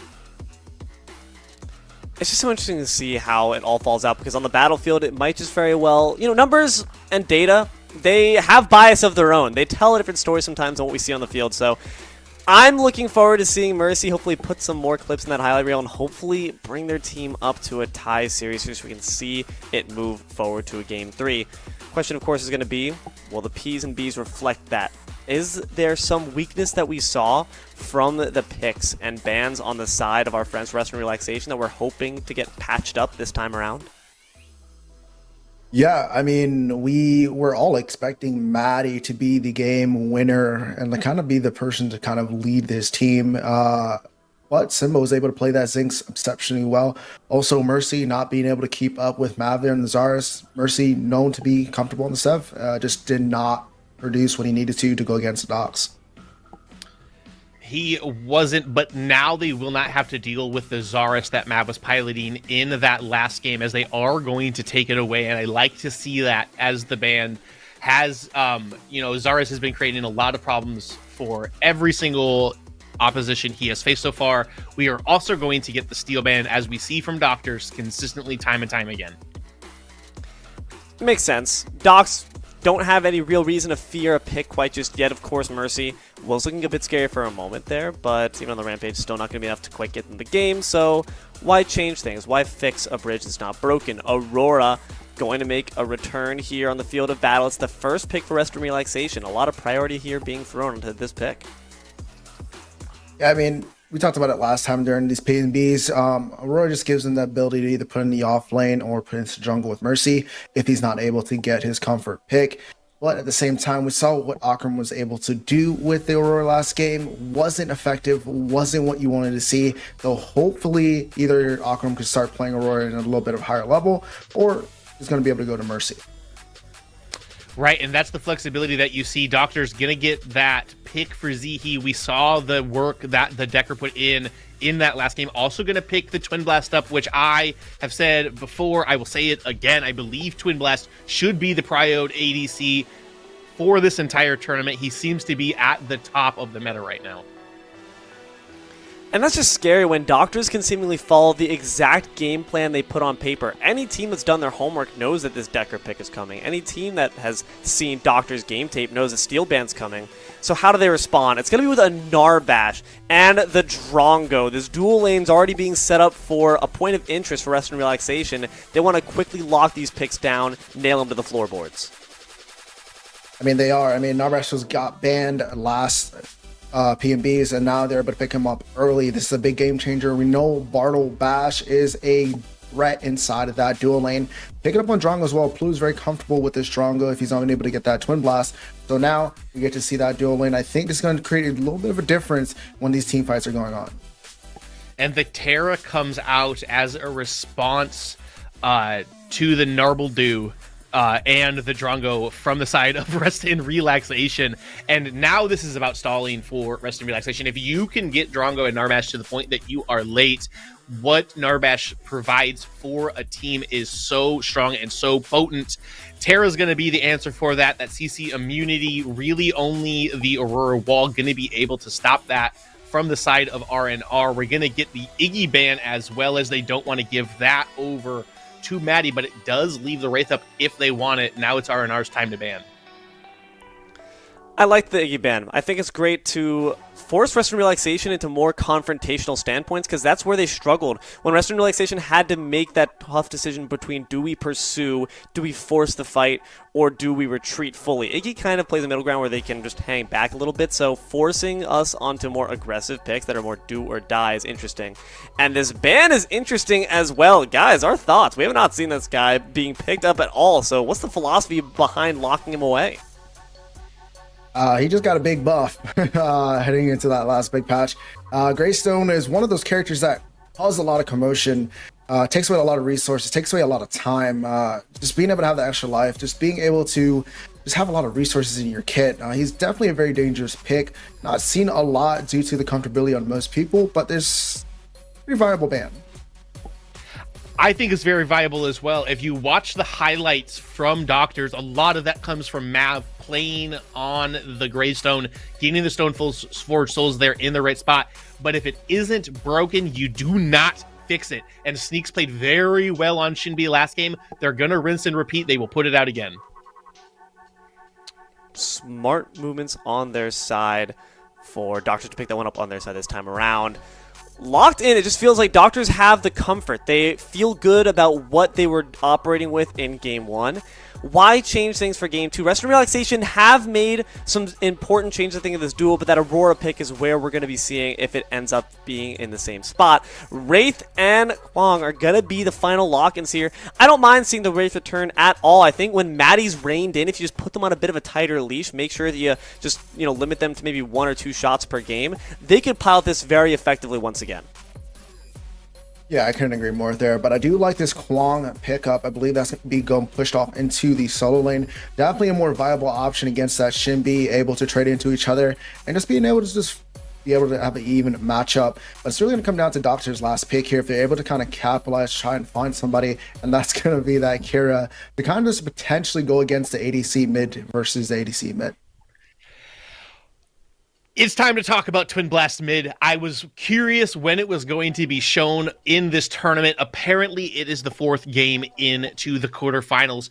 I expect to see a decent amount of Twin Blast mid throughout the course of this weekend, especially the more we see Doctors. As Simba has now played Zinx and is now playing Twin Blast, quite the difference as you look at their kits, but the philosophy behind them is the same. You try to burst down a single person. You take out one enemy, you have a decently strong waving or a laning phase, a decent amount of wave clear, and you just try to survive to the point that you can get late and that you can try to burst them down. There's so much damage on this Doctors team. It's interesting to see some changes to the formula being made here. Doctors have got something cooking inside that magic syringe in their hand. Comps are locked in, everyone, so I gotta ask you the same question. This time, 7 words or less. I'll give you a bit more. Lance, use your fingers, okay? What do we think, guys? Who wins and why? I'm going to go with Rest and Relaxation. They got their comp. Plu is going to win this game. Nice! All right, we got it, guys. We made it, and now we're going to be making it to this game 2. Will our friend Maddie be playing God's Plan at the end of this game, or will he be playing Marvin's Room? We're going to have to find out in just a second as we toss it over to our casters. Tang, TJ, DJ, take it away.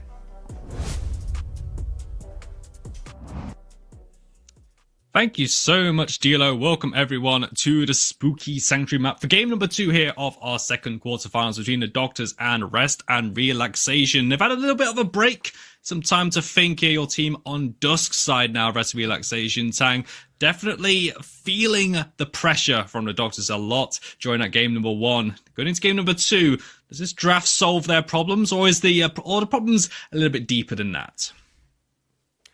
So I'm not an expert, TJ, but if I would have a Boss of Jameson in my hands, then probably Wraith is not the hero I would play. That's like my opinion, right? Just looking at the comps, honestly, it looks pretty similar to the one from before, as we see TJ's beautiful face and mine, of course, as well. But I think mostly just yours. Looking mostly at yours. just looking at the draft itself, I don't think it changed much, to be honest, from that first game. No, it's definitely with the Doctors here as well, bringing something different as well. I mean, Lance was really excited to see the Twin Blast mid is what we were thinking here, but judging by what we just saw very quickly in that replay before we jump back here to the caster's desk, because we have to sort out some problems. I mean, TJ and Tangcast do guarantee explosive action and banger games, but also because I'm here, we do kind of get spectator issues. If you need someone's fucking QA, I'm a guy technically. I just break everything by just being here. But it looks like Cure's playing Twin Blast, so is this Kira mid, therefore? Yes. Maybe. Yes. Honestly, I didn't even see that. Like, if it's Kira mid, then that is cooking of a level that is almost illegal. But honestly, like, it's an A. Like, honestly, from what I've seen, right, ADCs in mid seem to be pretty heavily prioritized by some teams. Honestly, it's not necessarily the worst. Kira in particular, though, if she gets punished hard. No real wave clear, really hard to reset the waves. That's usually why you don't see her in those lanes where she is alone, because usually she would like to have a support that can help her push out the waves, because otherwise she is gonna have to wait every 80 seconds for her ultimate to come up to clear those waves. And if the start of this game is anything like game number 1, we're expecting Zihi to be here at level 2, 3, 4, 5, 6, 7, 8, 9, and just constantly in that lane as well, making the rotations over. I want to see as well what Mav can bring to the table. Got that Zaris denied away from him, but still, more of a playstyle thing though. He's going to still be pretty happy, still being impactful across the map here as well. I mean, Rest of Relaxation, want to say about the Jameson buff here, because you start to feel the effects of alcohol within 10 minutes. It can take up to 45 minutes to get the full effects here. So now Jameson buff is going to be in play. There is a bit of a power play going on right now. We don't quite have a little graphic or something like that, but what we do have on our screens is going to be the game. And it looks like from the from where the heroes are, it is Simba playing the Kira mid. Cure is going to be on that Twin Blast, and both teams grouping up here, moving towards the right-hand side. Also, I'm going to get a first bit of action already, bumping into each other. Stay Bomb's going to come out. Akram going low. Mercy actually getting some damage down on towards Mab, but Mercy's got to jump away on that Aurora, the double jump over the wall here, but still the Doctors unperturbed by this, still throwing out some poke damage. It looks like they win the health battle trade, but no one's going to fall just yet. They win the health trade, which doesn't matter whatsoever, with both teams having enough time to make it back to base before anything really happens anyways. But we definitely see that both teams, they are locked in, they want to fight, they are not afraid to back down when it comes to it. And honestly, looking at it, for Rest and Relaxation, if Mercy played anything but Aurora, I would have thought that he would probably go down, or at least have to run the blink. But he was able to just get away with the use of his passive jump up the river buff, sort of ledge, and make it back to his red side, where he is gonna start. Both junglers are gonna have a normal start on that right hand side, and yeah, we're gonna have to wait and see what happens afterwards. Here we are, back to our regularly scheduled programming here as well. I mean, talking about that mid lane, but Akira not having the wave clear. Same really goes for Wraith here as well. Not really got the greatest wave clear in a moment, but probably has a little bit more than the Kira at least, utilizing that knock and the peekaboo here. Just having a look at the mini-map as the minion's going to crash. And game number 2 fully underway here as well. Left-hand side, really looking a bit dicey. Doctors on Dawn side, getting a bit of priority, but it looks like Mercy is going to go for an early gank towards that left-hand side, making a move forward.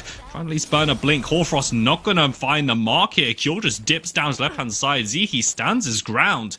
And already that first gank is going to come to nothing.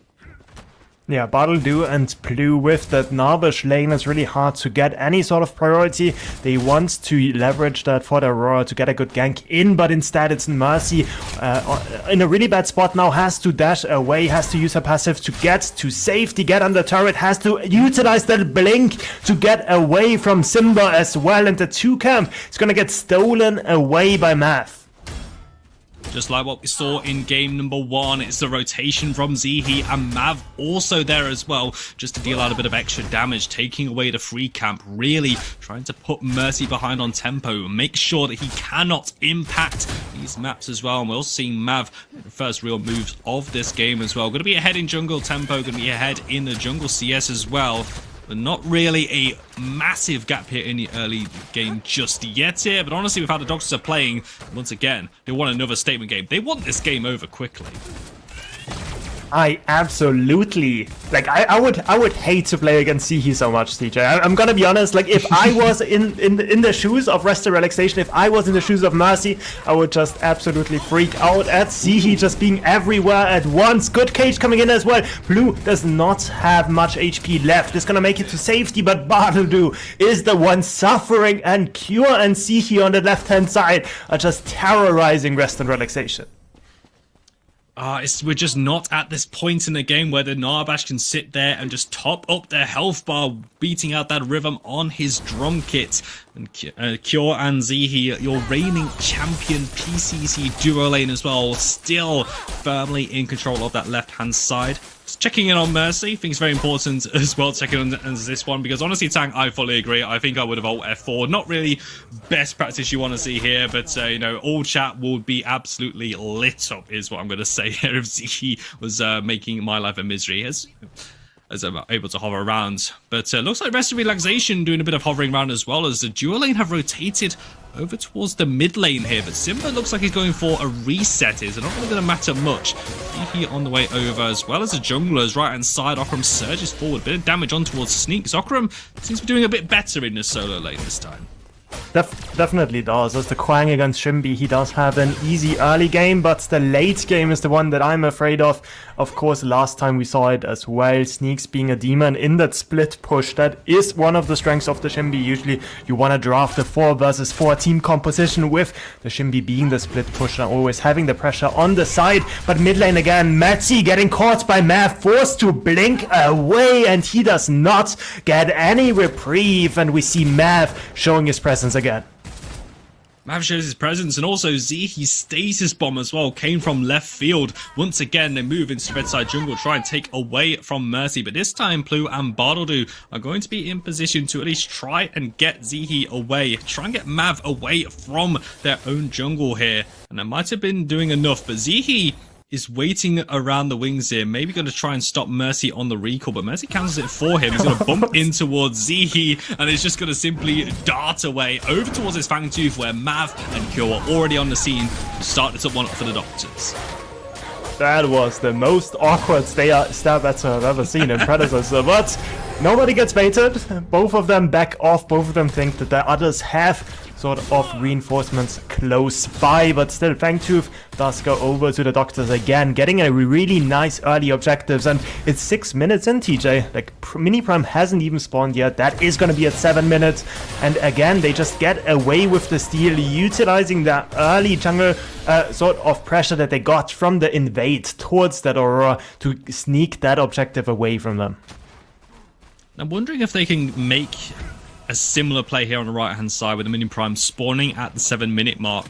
It's really, Still got a strong top side here, but having Simba play the Kira might complicate things, though. Left-hand side, though, seems to be exactly where we started from before. Baldu takes a stasis bomb, takes containment fence, having to blink away once again. Kira and Zihi really not taking any prisoners in this left-hand side, forcing more resources here. And the Doctors in both of their side lanes, well, certainly that dual lane in control here, but the mid lane and the right-hand side not been broken open just yet. And no kills have fallen so far yet as well, right? And if we compare to the first game, yes, the early objective was taken as well, but there was also a few kills being given over. So far, though, they have been doing a good job to keep up. And if it goes late, we have seen Doctors in the previous game do a few oversteps. So rest and relaxation this time around with a bit of a better scaling composition, having that Narbish in that dual lane, having that Aurora for those team fights as well. They might fare a bit better, TJ, but not if they give over all of the early objectives to Doctors. Free ward's going to be down on that right hand side, and they will know that the mini prime is going to be an easy secure here. Matty's still in the mid lane, Mercy in the red side jungle. Also, with Okram resetting on the right-hand side, means that this will be a second uncontested neutral objective, most likely being given over to Sneaks as well. Mercy needs to make a play. Mercy can go for the blink. The crisis does tag onto two members. The Cure already blinked away. Mercy with the Boreal Sweep. There's the Horfrost, and there is the kill. First blood goes to the Ice Queen, and they're also gonna take down Zihi as well. Blue getting a kill for himself. Rest of Relaxation are on the board. So, rest and relaxation do the smarter thing than Doctors, because Doctors get a blink, get a blink, get a blink. Instead, rest and relaxation, they don't get any blinks, they just get the kills straight up. 2 kills being given over, first blood to Mercy, second kill was given over to Drongo, and now Sneaks might be overstepping a bit, but they need to be careful. Does have the level 8, can absolutely just one-shot Blue or Battledo if they take a bit of a greedy pathing. I almost saw the sort of triple kill, kill from Sneaks. Does have the mini prime as well, is gonna get thunked down, should be able to catch the left hand side, but still Sneaks has the mini prime. They still need to worry about the dive coming in, especially with Zihi making the way over towards the left hand side. Yeah, Plume Battledo is still around. Zihi's got a stasis bomb. He has got the full kits available. Sneak with a disco dash forward. There's the blink as well on towards Plu. Splits away from his Narb. Actually going to hit the slow with Old Rusty, but it's not going to be enough. Sneak takes 2 tower shots, but a very easy kill and a very easy and executed tower dive on that left-hand side. Doctors able to put himself on the board. Blink away in the mid lane from the Kira off stream. We are gonna see a bit of a fight coming out. Kira has to back off as the tier 1 turret on the left goes down. Kira gets exploded by Matty. Math might be next. Okiram in front of him, should be able to get him in a second. No, there is gonna be Zihi close by. The hero again buying more space, buying more time, but falling in the process himself. Matty picking up another kill for Rest and Relaxation. Rest and Relaxation got caught out on that corner in game number 1. Now the Doctors are the ones who get caught out as well, and now Sneaks is too far forward, and Rest and Relaxation grouping up, safety in numbers, able to simply crowd them out, and Blue is able to secure the kill for themselves. I mean, Tang switched the nameplates around, and I'm thinking this is game 1 all over again, but this time Rest and Relaxation are the one who are the team that are going to be the pulling ahead here as we pass that 10-minute mark. Definitely a 5 kills to 1 kill lead secured by Rest and Relaxation. But it's still the objective lead over to the side of the Doctors. That is gonna be sort of a pressure point that they need to realize that they can't ignore. But again, I'm seeing sort of a member build up around that Fangtooth. We see still on the right hand side the Quang pushing in that tier 1 turret, and it might not be an easy contest for them, especially with that Aurora being 1 HP and knowing how smart Mav is about the game. This might just be the starting point for the Fangtooth. They might call to instantly go for it once it spawns. Fangtooth has dropped as well. Mercy takes the recall as soon as it spawns and is making a beeline over towards his left-hand side, but the Doctors have not started it up straight the way. Right-hand side, Sneaks with the solo bolo 180. Cool guys, don't look at explosions, turn around and look away. Okram is down, and now the Doctors want to collapse on his left-hand side. Stasis bomb to start the fight. Hey Sneaks, how you doing? But back over here on the left-hand side, Mav jumping forward, ventilate from Cure, and they get the lockdown they need. Battledo is out of this fight already, and the Doctors exert their control over this left-hand side. Straight on towards the Fangtooth. Fangtooth. As he's still around though, and he has got an objective steal in his pocket. Yeah, the Fangtooth, that one is not gonna be able to be stolen away by Mercy.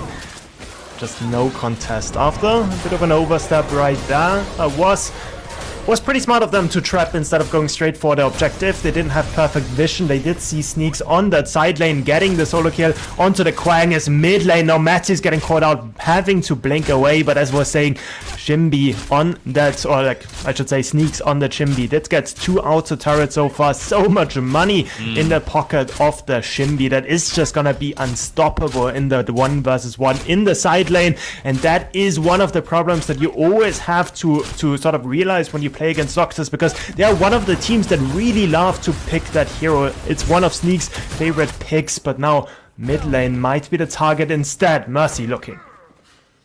Funk is gonna miss though, Baldo. Not able to get in range for that Funk to connect in the play. Made as Mercy was also here in the mid lane for that collapse and a tower dive on towards Simba. Could have been Rest of Relaxation trying to exert a little bit more control back in towards this game. But right now they need structures down, and all tier 1 towers are still standing for the Doctors. Rest of Relaxation missing their last 2 as well. Sneaks has really been enabled here to play. I say, like, you know, he really likes that pick, but I also think as well is that the Doctors playing into that playstyle as well. They're strong 4 versus 4 core. It's arguably one of the best here that we have in the tournament, and Sneaks, bye-bye, off you go, split push, cause problems on your own, buddy. We got this. Yeah, definitely is, and I think with the heroes as well, Terra just being a menace, especially against the heroes that Rest and Relaxation have drafted, right? The Aurora can't stop the Terra. Terra will always be able to go on top of the Drongo and Wraith. Just really smart drafting by them in general, and then the Chimbi on the side lane can't be stopped by Quang whatsoever. So they definitely know what they wanna play for, and that might be the mid lane turret now in that 3 versus 3 as we see slowly everybody grouping up. Chimbi dropping a few waves on the right hand side. Mini Prime about to spawn as well, but I think everyone has had enough of fighting for now. They're just gonna catch those waves and look for an overstep from the enemy team. If someone decides to step over the river, that's what they're waiting for here. I mean, it wouldn't be North American Predecessor without casting a good old ANA ram, everyone converging onto the central point in the map, trying to size each other up. Maybe get a few verbal barbs being dealt as well here. No one overstepping at the moment. And we do have Mav towards that right-hand side. Mini Prime is on the board, is in play as well. And that seems to be the next target. The Doctors, once again, not peeling immediately towards the objective, trying to bait Rest of Relaxation to contest. Zihi playing around that corner, but Mercy, that Hoarfrost, is able to do a lot of damage there onto Zihi, having to back away. Mini Prime might have to be conceded at this point here. Doctors pull back as we're going to look towards that left-hand side, though, as Sneaks looking to get some damage down. There's the ore kill onto Plu, but Plu is able to keep himself alive. And back on the right, though, the Doctor's getting engaged on by Mercies. He hit free with that Crisis, but he's not found that follow-up damage in this tight corridor. Okaram with the Fury of the Heavens ulting on towards the backline, but still unable to find that damage here. 1v1, the conga line up the stairs, and Doc's looking to re-engage, but Mav goes too far in, tries to find a way in, but Okram slams the door in his face, and with Solar Laner down, health bars not feeling too good, Doctors have to concede this right side. They have to concede, but honestly, they're getting so much off it. Even with that kill being given over, they make Sneaks.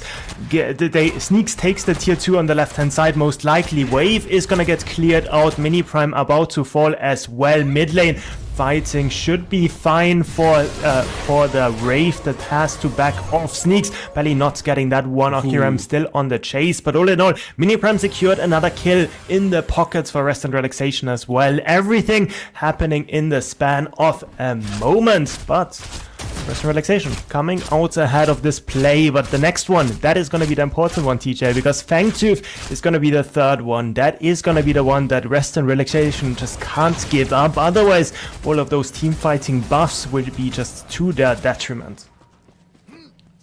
Really can't afford to give a team like the Doctors the free Fangtooth Monty. Free Fangtooth Steel Name gives you the 8% bonuses to your offensive and defensive stats, and they are percentage based as well, so they will get stronger and stronger. As you say, Tang, it has to be the next battleground. It has to be where Rest of Relaxation try and hold off the Doctors here. Definitely doing a lot better than game number 1. Doctors were in firm control of the game at this point here, but now Rest of Relaxation got a kill lead. They just need to try and equal up things on the neutral side. The Doctors just have a slight lead and slight edge on the structures. Mercy is in the pit. Mav finding himself caught out on the right-hand side, having to pop that ultimate just to cleanse the CC and gets him out. But now this opens the door for Rest of Relaxation to move forward. They're going to start up the Fangtooth pit. Mav still taking damage on the left-hand side as well. Might be a one-way trip in towards his base. Bottledy trying to zone, but Simba sneaks and everyone's starting to converge as well as the Fangtooth does get secured by Rest of Relaxation. Operam finding a nice surge kill on towards Simba. Bottledy in the ultimate looking for the knock-up as well. Maybe looking towards Sneaks. They do find the pick. Doctor's not able to find leverage here, but they're just poking. They're just prodding. They're waiting for a way in towards this fight. Simba is going to get body blocked to high hell and back to the spawn he goes, but the Doctors still find the trade. They are able to answer back. Ockram is down. Mercy takes the stasis bomb, takes a containment fence, throws down the Hoarfrost. It's a nice double root, and Mercy knows that his time is going to be short, but he still gets the kill onto Zihi with that Oathbreaker proc here. Cure in a 1 versus 2 as Matty and Baldu looking for the play. That's a good blink from Cure, still returning damage. The Typhoon with the juke boots, with the moves, he's able to get away. Peekaboo, one more shot. Matty puts Cure down. 3 for 2 fight. Rest of Relaxation find a team fight win. One shot of Jameson there, another shot of the knock-knock there. Gets that execute onto that TV, wins the team fight. Fangtooth secured as well in Rest and Relaxation. They have had enough of napping. They are the ones making the plays. They are the ones getting out ahead of the Doctors that have always been known for having a really stellar mid to late game. Always there for those team fights. Suddenly it just doesn't work out this time around. It did look like it was Rest and Relaxation trapped in the pit. Instead, it was them baiting Doctors into overextending. Really well played there by Matty, winning the fight for Rest and Relaxation. Rest of Relaxation standing their ground. Am I trapped in here with you? Or are you trapped in here with me? And well, you see the results here. Not a clean team fight to break open the game. Doctors still were able to get 2 kills back, but Rest and Relaxation, it's this buff, man. I mean, game 2 Rest and Relaxation, where was this in game number 1? That is what I am going to be wondering here. But the Doctors have to play from the back foot here. So often do we see your team on Dawn's side being the one in control, the reigning PCC champs. We now have to look at the different sides of the Doctors where they've not quite broken this game open yet here, and maybe slightly on the back foot as well. But it's up to Rest of Relaxation as well not to fumble this lead. And I think it is partly on Simba not having that impact that he had in the first game. Like, nothing to take away, but as the Kira, it's really hard to have any impact on the map with the slow wave clear speed, as you can see right now on your screen. It's really hard to not be the one just permanently being shoved under turret, and then it's also obviously hard to impact the map that way. And I think that is one of the things that they did really well in that first game. Always linking up Zihi plus Simba, having the double stun with the Zinx and the Deca, of course, with Akira, it's a bit harder to utilize that one. And Matty, just knowing his lesson, knowing that Zihi does really like to travel, especially towards the mid lane, respecting it a bit more this game, and it definitely pays dividends. Really enjoying this game, really enjoying this series as well as it's playing out. Rest of Relaxation, as you say, Tang, adapting to what the Doctors are bringing, adapting to the plays, showing a bit more respect, not getting caught out, laying the traps themselves, and they have been rewarded here. Still firmly in this game. 20 minutes have gone. All Prime is on the board, and we're now approaching the mid to late game transition. We're approaching the team fighting stage of the game.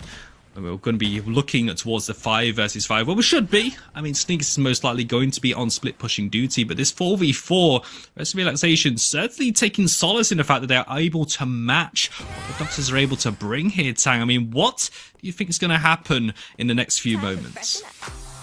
I think it all depends how that side lane goes. I think that is gonna be sort of the trigger point for both teams to realize how they need to play the rest of the map, right? If Shinbi were to get a solo kill, then that changes everything up completely, right? Because then they can play for that Prime. If Shinbi was the one getting caught out, then you can still make the argument that you could look for the Prime. If somebody ganks the left-hand side, they have the numbers advantage on the other side. That is one of the avenues you always have to consider when you play a 4-1 composition. But with neither team being super far ahead, Rest and Relaxation in the kill lead, but Doctors have been getting those first 2 Fang Teeth, have been getting those mini primes as well. So with both teams being pretty equal, it's going to be hard for either team to really start up those objectives, especially at only 22 minutes in the game. But now we see the Primal Fang Tooth start to spawn as well. We're going to slowly see the vision game sort of expand, cover the left-hand side as well. Sneaks, though, is in trouble. It's going to get caught by Mercy. Frost will land. There's the blink away from Sneaks. Level 15 on the split bushing Shimby. Moves to the river. Going to be joined by the reinforcements here. But if they catch out onto Mercy, might have overstepped. But the Frozen Simulacrum and the Glacial Charge, he's able to avoid it all and get himself to safety here.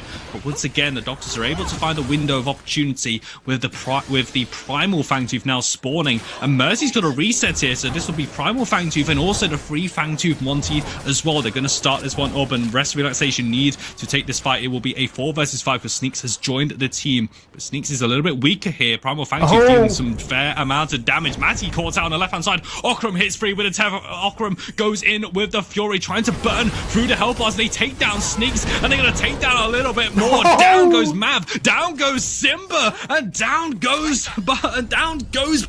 Cure as well. What a play by the Rest of Relaxation squad. 4 versus 5. Primal Fangtooth will be a just reward for that play. What was that? Okuram just absolutely smashing apart the Doctors, being in the back line. TB, Cure, you can't do anything to that angry Quang once he is unleashed, and they get the Primal Fang in a second off it as well. Sihi, the only one left standing, is gonna try to look for a hero's play potentially, but might also just give over another kill. Is gonna use that stun ball to get himself a bit more to safety. We see Wraith respawn, should be getting that buff as well, and now it's a big prime still on the table. We see resets coming in from the Doctors. They have respawned. We see half HP bars on the side of Rest and Relaxation, but it looks like we want to instantly start up that prime, and with Shimby going to the left hand side, this is not going to be an objective that can be contested by the Doctors. Big power play coming out of Rest and Relaxation. I want to say it's a Jameson power play, but honestly, we're not sponsored by them at all here. But this is such a massive swing of gold, of experience, of momentum, and most importantly, team morale for Rest and Relaxation. This feels like a different team. They have been unleashed on towards this map. And Tang, for the last few minutes, we've been wondering, we've been asking really about that team fight, the one to break open this game, the one for one of these teams to truly take control of this map, and it goes the way of Rest and Relaxation. Doctors now firmly on the back foot against a double buffed up team. But going towards their positive note for the Doctors is they still have a lot of structures still available. Tier 2 towers have been untouched. The mid lane tower still stands. Left hand side duo lane is barely taking any damage. It's maybe just taking a bit of chip damage from a bit of wind or something like that. So the Doctors know that Rest and Relaxation can't end this game purely off of this power play. So there's still more Predecessors to be played here. But man, what a showing from Rest and Relaxation in game 2. Definitely is. I think for now it's just about getting those outer structures, getting those tier 1s, getting those tier 2s as well if possible. Mid tier 2 starting to be siege. Double buffs is really hard to defend against, but with Quang getting the tier 1 on the left hand side, they don't want to overplay their hands. Shimby though also split pushing on the right hand side, should be able to get a tier 2 in response. So both teams know they're playing on a timer. Quang should be able to split push better though, has the better buff, has the prime, has the primal as well. Mid tier 2 also falling, and the rest of Doctors have to hide behind the inhib line.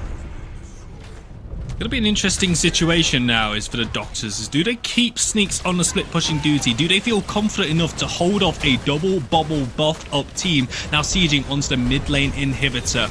It's going to be the tier 2 tower dropping, mid lane inhibitors to the full. Mercy looking for a play, looking to catch out someone. The Doctors able to kite this one out, able to get back towards their base, and Sneaks has rejoined their fight. Okram takes tier 2 left hand side. He's going to go catch the wave on the right here. Mercy and Baladu are still around though, and Mav is going to reckless assault forwards. We can't really fight in towards this Aurora. That Hoarfrost would catch him out and spell his doom. Stasis bomb does confirm. Simba goes for an interesting purge there. Maybe goes a little bit too aggressive there, but Zihi gets caught. Zihi gets burned by the rad rounds, and now look at what Rest of Relaxation can do. Bardo throws out the ultimates, but still the Kaisi from Doctors is too strong. They're able to keep their distance, but they cannot stop Basics. They cannot stop Peekaboos. They cannot stop Matty getting the kill onto his mid lane counterpart. 3 kills down. Left lane inhibitors should soon be falling, and Rest at Relaxation looking to break open this base completely. What am I looking at? Doctor's fat fingering every ability. We see Cure dashing into the enemy. We see Simba pressing his ultimate for fun, having that cooldown blown as well. I think his blink was not on cooldown, so he wasn't able to utilize that one. Sneaks taking a lot of damage. Core being pushed down. Wall preventing the minions from being taken. The Doctors just can't clear the minions in time. They can't clear the members of Rest and Relaxation off of their base. And your second quarterfinal of PCC9 will go to a deciding game number 3. Rest and Relaxation take game 2. Oh no, and if we look at the scaling coming out from Rest and Relaxation, imagine how strong Matty will be in the third game once that alcohol really hits. Like, that is something that I barely want to imagine. But maybe at that point, maybe get off the rave. But as it looks like, it definitely did work out in this game. For sure here. I mean, just got to make sure that Matty is still enough, got that buzz, but not completely intoxicated there for the plays. But wow. Whatever that was, I know we jest about the Jameson buff here, but that, from across the board, honestly, a completely different Rest of Relaxation team. And I think that was the team that a lot of people were expecting to play like that as well. Game number 1 feels more like an outlier in that regard here. So this is certainly matching up to be a fantastic series of predecessors we got on our hands. Yeah, and I think... Yeah, I mean, as you said, right, like, we're obviously choking with Matty on that rave, but I think it's fair to maybe throw a bit of question marks over towards Simba. He played a phenomenal game on the sinks, but I think Kira might be a bit too much cooking. I think it's fine if you have your quirky picks, but Kira clearly didn't quite work in this draft. Also, giving over Narbash to a team that is just known to play Narbash whenever it's up, Battle do really good on that big green orc. That is certainly something that they can take a look at once the third game starts. Well, this is shaping up to be a fantastic series, as we said. I cannot wait to find out what happens in game number 3 between these two teams. So we're going to go back to the desk for the game 2 breakdown.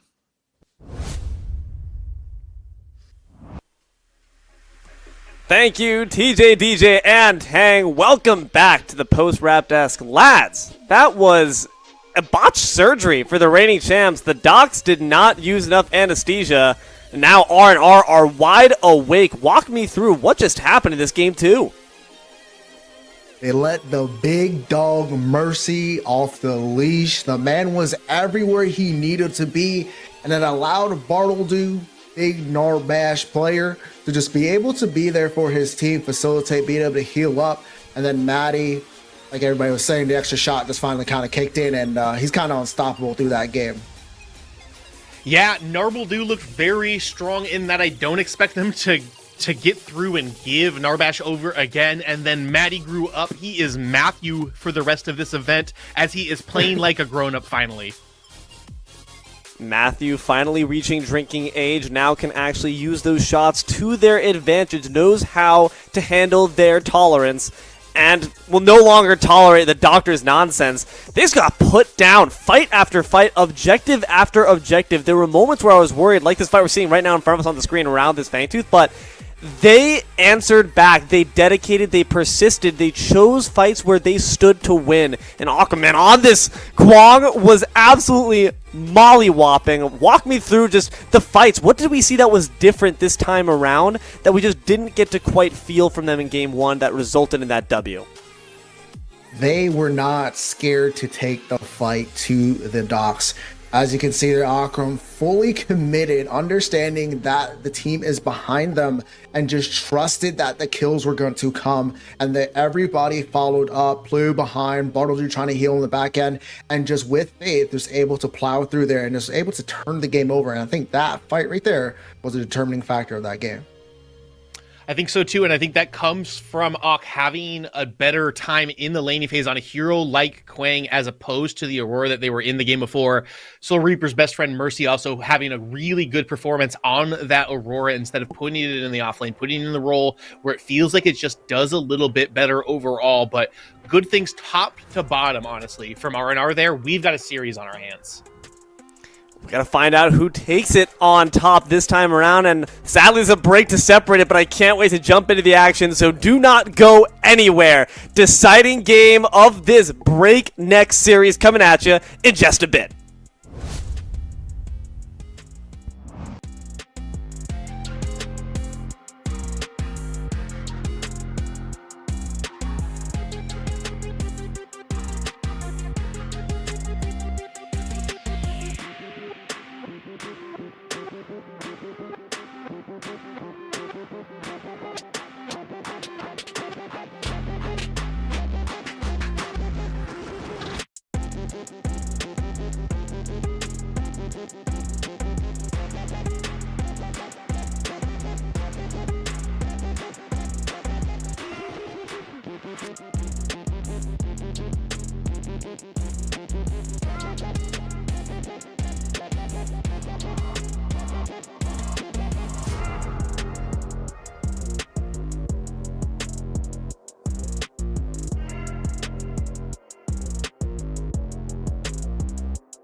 Hello, everyone, and welcome back to the PCC9 desk. We've got an awfully good matchup for you. It's last call at the bar. R&R ordering one last shot at Jameson for the road. It's on them. I'm D'Lo, joined here by F6, Lance, Cecil. We've got such an impactful series for you. The first one that's going to go to 3 of these quarterfinals. What are we looking for? I mean, I'm looking for another banger game. I'm looking for a more even game going throughout. First match, we saw the Docs take over and kind of just swept. And then second match, we've seen R&R kind of just put their big boy shoes on, take their other shots, and kind of get themselves rolling. And this match, I want to see them go head-to-head here, bringing game 1 Docs in, bringing game 2 R&R, and see who really is the best at their best. I am looking for a traditional mid laner from the Doctors. I think it is that simple. Yeah, sometimes it's just best to keep it simple. And we got to see what happens when R&R are actually able to get in their flow state, when they really do rest, relax, and start to kind of pace the fights at their tempo. So hopefully Doctor's going to take them a bit more seriously now. I know that we had a bit of doubts when it came to those P's and B's in Game 1. Now we understand when R&R play at their best, it's something to behold, and they very well could upset the winners of the last PCC, which means all bets are off. And Steel is off as well, banned away by the Docs once again. Yeah. I mean, we all knew that was coming. Steel out of the way. We do know Steel's a very strong character, very fitting character. Could pretty much do whatever he wants. He goes well into a lot of these matchups. So getting him out of the way is a pretty good ban. Every single game so far. Three picks and bans come in. 3 bans for Steel right away from Doctors. They do not want to give this away. Zihi will also have to be on a new support, as the Decker will be banned from R&R. I kind of like that, letting it pass through the first 2 games, letting the Doctors get comfortable in that. All of a sudden, ground falls out from beneath you. It's a rug pull scheme, and Logan Paul's nowhere to be seen. That means that Decker is going to not be available for them to actually rock in. That stun that they've been relying on to maybe set up some of those fights is no longer available. But at the very least, what it does mean is no Zara's ban. Zara's going to be present. It's going to be on the Doctor's side. Getting rid of the Decker here, I think, is really good on Rest and Relaxation. Played against it twice so far between Game 1 and Game 2. They know it's a problem for them. They're like, hey, let's try and take that out. We feel confident going to game number 3. But the fact that they allowed the Zarus to get back into the hands of the Doctors might be a little bit rough. Yeah, and I think that Mav had quite the performance in Game 1, was constantly over there ganking Plu, but it's going to give Mercy the Aurora again, and the Bartle Bash comes through. They're able to get Narbash first rotation, which I would say also was a massive part of the last game. I'm a bit concerned for the Doctors here. I've got to say, I feel like they might have underestimated their opponents, and they might be being paid back for it accordingly. Sticking with the Steel ban, there's no respect bans they've been going for, and granted, maybe they just recognize that Rest and Relaxation could put that Steel to too good of work, but it might just be what brings you down. Twin Blast and Zinc, something to feel good about. These are characters that we've seen operating quite well on their side. Do you think that we need something different? Should we have added a bit more spice into the typical recipe, or is it best to just keep things consistent? Oh, that's a tough question, but I think consistency is key. And then just being able to meld with what the opponent's giving you. But I mean, Rest and Relaxation able to get the 3 people that were just doing a lot of work in the last match against the Doctors, with the 3 people that were doing work in Game 1. This is what I wanted to see. I mean, we did kind of were a little bit skeptical on the Zinx going into the Game 1, but they showed how that Zinx was able to do work and even won a 1v1 against that Wraith with Manny. Right, and it is still possibly flexed. Zihi can pilot the Zinx pretty proficiently himself if he would like to. We are going to get the Terra ban after the Wraith pick up from Rest and Relaxation as well. So Doctor's side to ban here. They're going to get rid of the Drungo. I was kind of expecting a Quang ban there. I'm not going to lie to you. I'm okay with the Drongo ban just because I just respect the fact that they're showing respect. I like that. Okay, Doctors have adjusted a little bit. They say that dual lane was a problem. They let the Narbash through, though. And the question is, sometimes, of course, when it's a support, people think, oh, we should just target the carry, the one who's outputting the damage. In this case, they're going to let the support through, which might have been the greater tool. Now, Shinbi locked in for rest and relaxation. Tool the Doctors had before snugly on their side, now being used against them. Yeah, and this is a comfort pick for Aku as well. They're going to be able to be comfortable with a strong pick inside their lane. And if we see the same Aku we saw from game number 2, this is going to be a little rough one for the Docs. I actually did not like seeing that Shinbi pick because I expected this Quang to come through, and that favors the Docs if it goes the way that we saw in the last one. But I do not get my wish unless they move it over and they put Simba on the Twin Blast. We're gonna get another Kira mid. It did not feel like that worked well for them last game. It may have been a big part of the problem. They couldn't stop the push from Rest and Relaxation. Rest and Relaxation now has one last pick to be able to rein this in, and probably going to be their ADC. A lot of options still available to them, but Doctors sticking to the unconventional drafts we've seen from them so far throughout this series. And it's gonna be the Murdoch. So they've got the long arm of the law, a lot of long range poke on the side of R&R. I've still got some worries here, and we talked about it a bit during the cast, Lance, when we rubbed our heads together, and we discussed the fact that Kira does not have that clear you're looking for necessarily from your mid, and that push you mentioned before could just be rearing its ugly head once again. So hopefully Doctors maybe going to provide some rotational support there from the jungle to ensure that their Kira does not get too far behind. If that is indeed the way to decide to play this comp, there's still flexibility here on both sides. So guys, we'll give it a nice little 10-word count here. The grand finale of this quarterfinals series. Who wins? Why? Rest and Relaxation, Narbash, Wraith, Murdoch, Big Dog Mercy, GG's. We need repeat champions, but what is this draft, dude? Ooh, nice one there. All right, respect. And what is this game going to turn out to be? Can the reigning champs reclaim their throne, or will the crown be picked up off their corpse? Tang, TJ, DJ, y'all are here to tell us. Let's find out.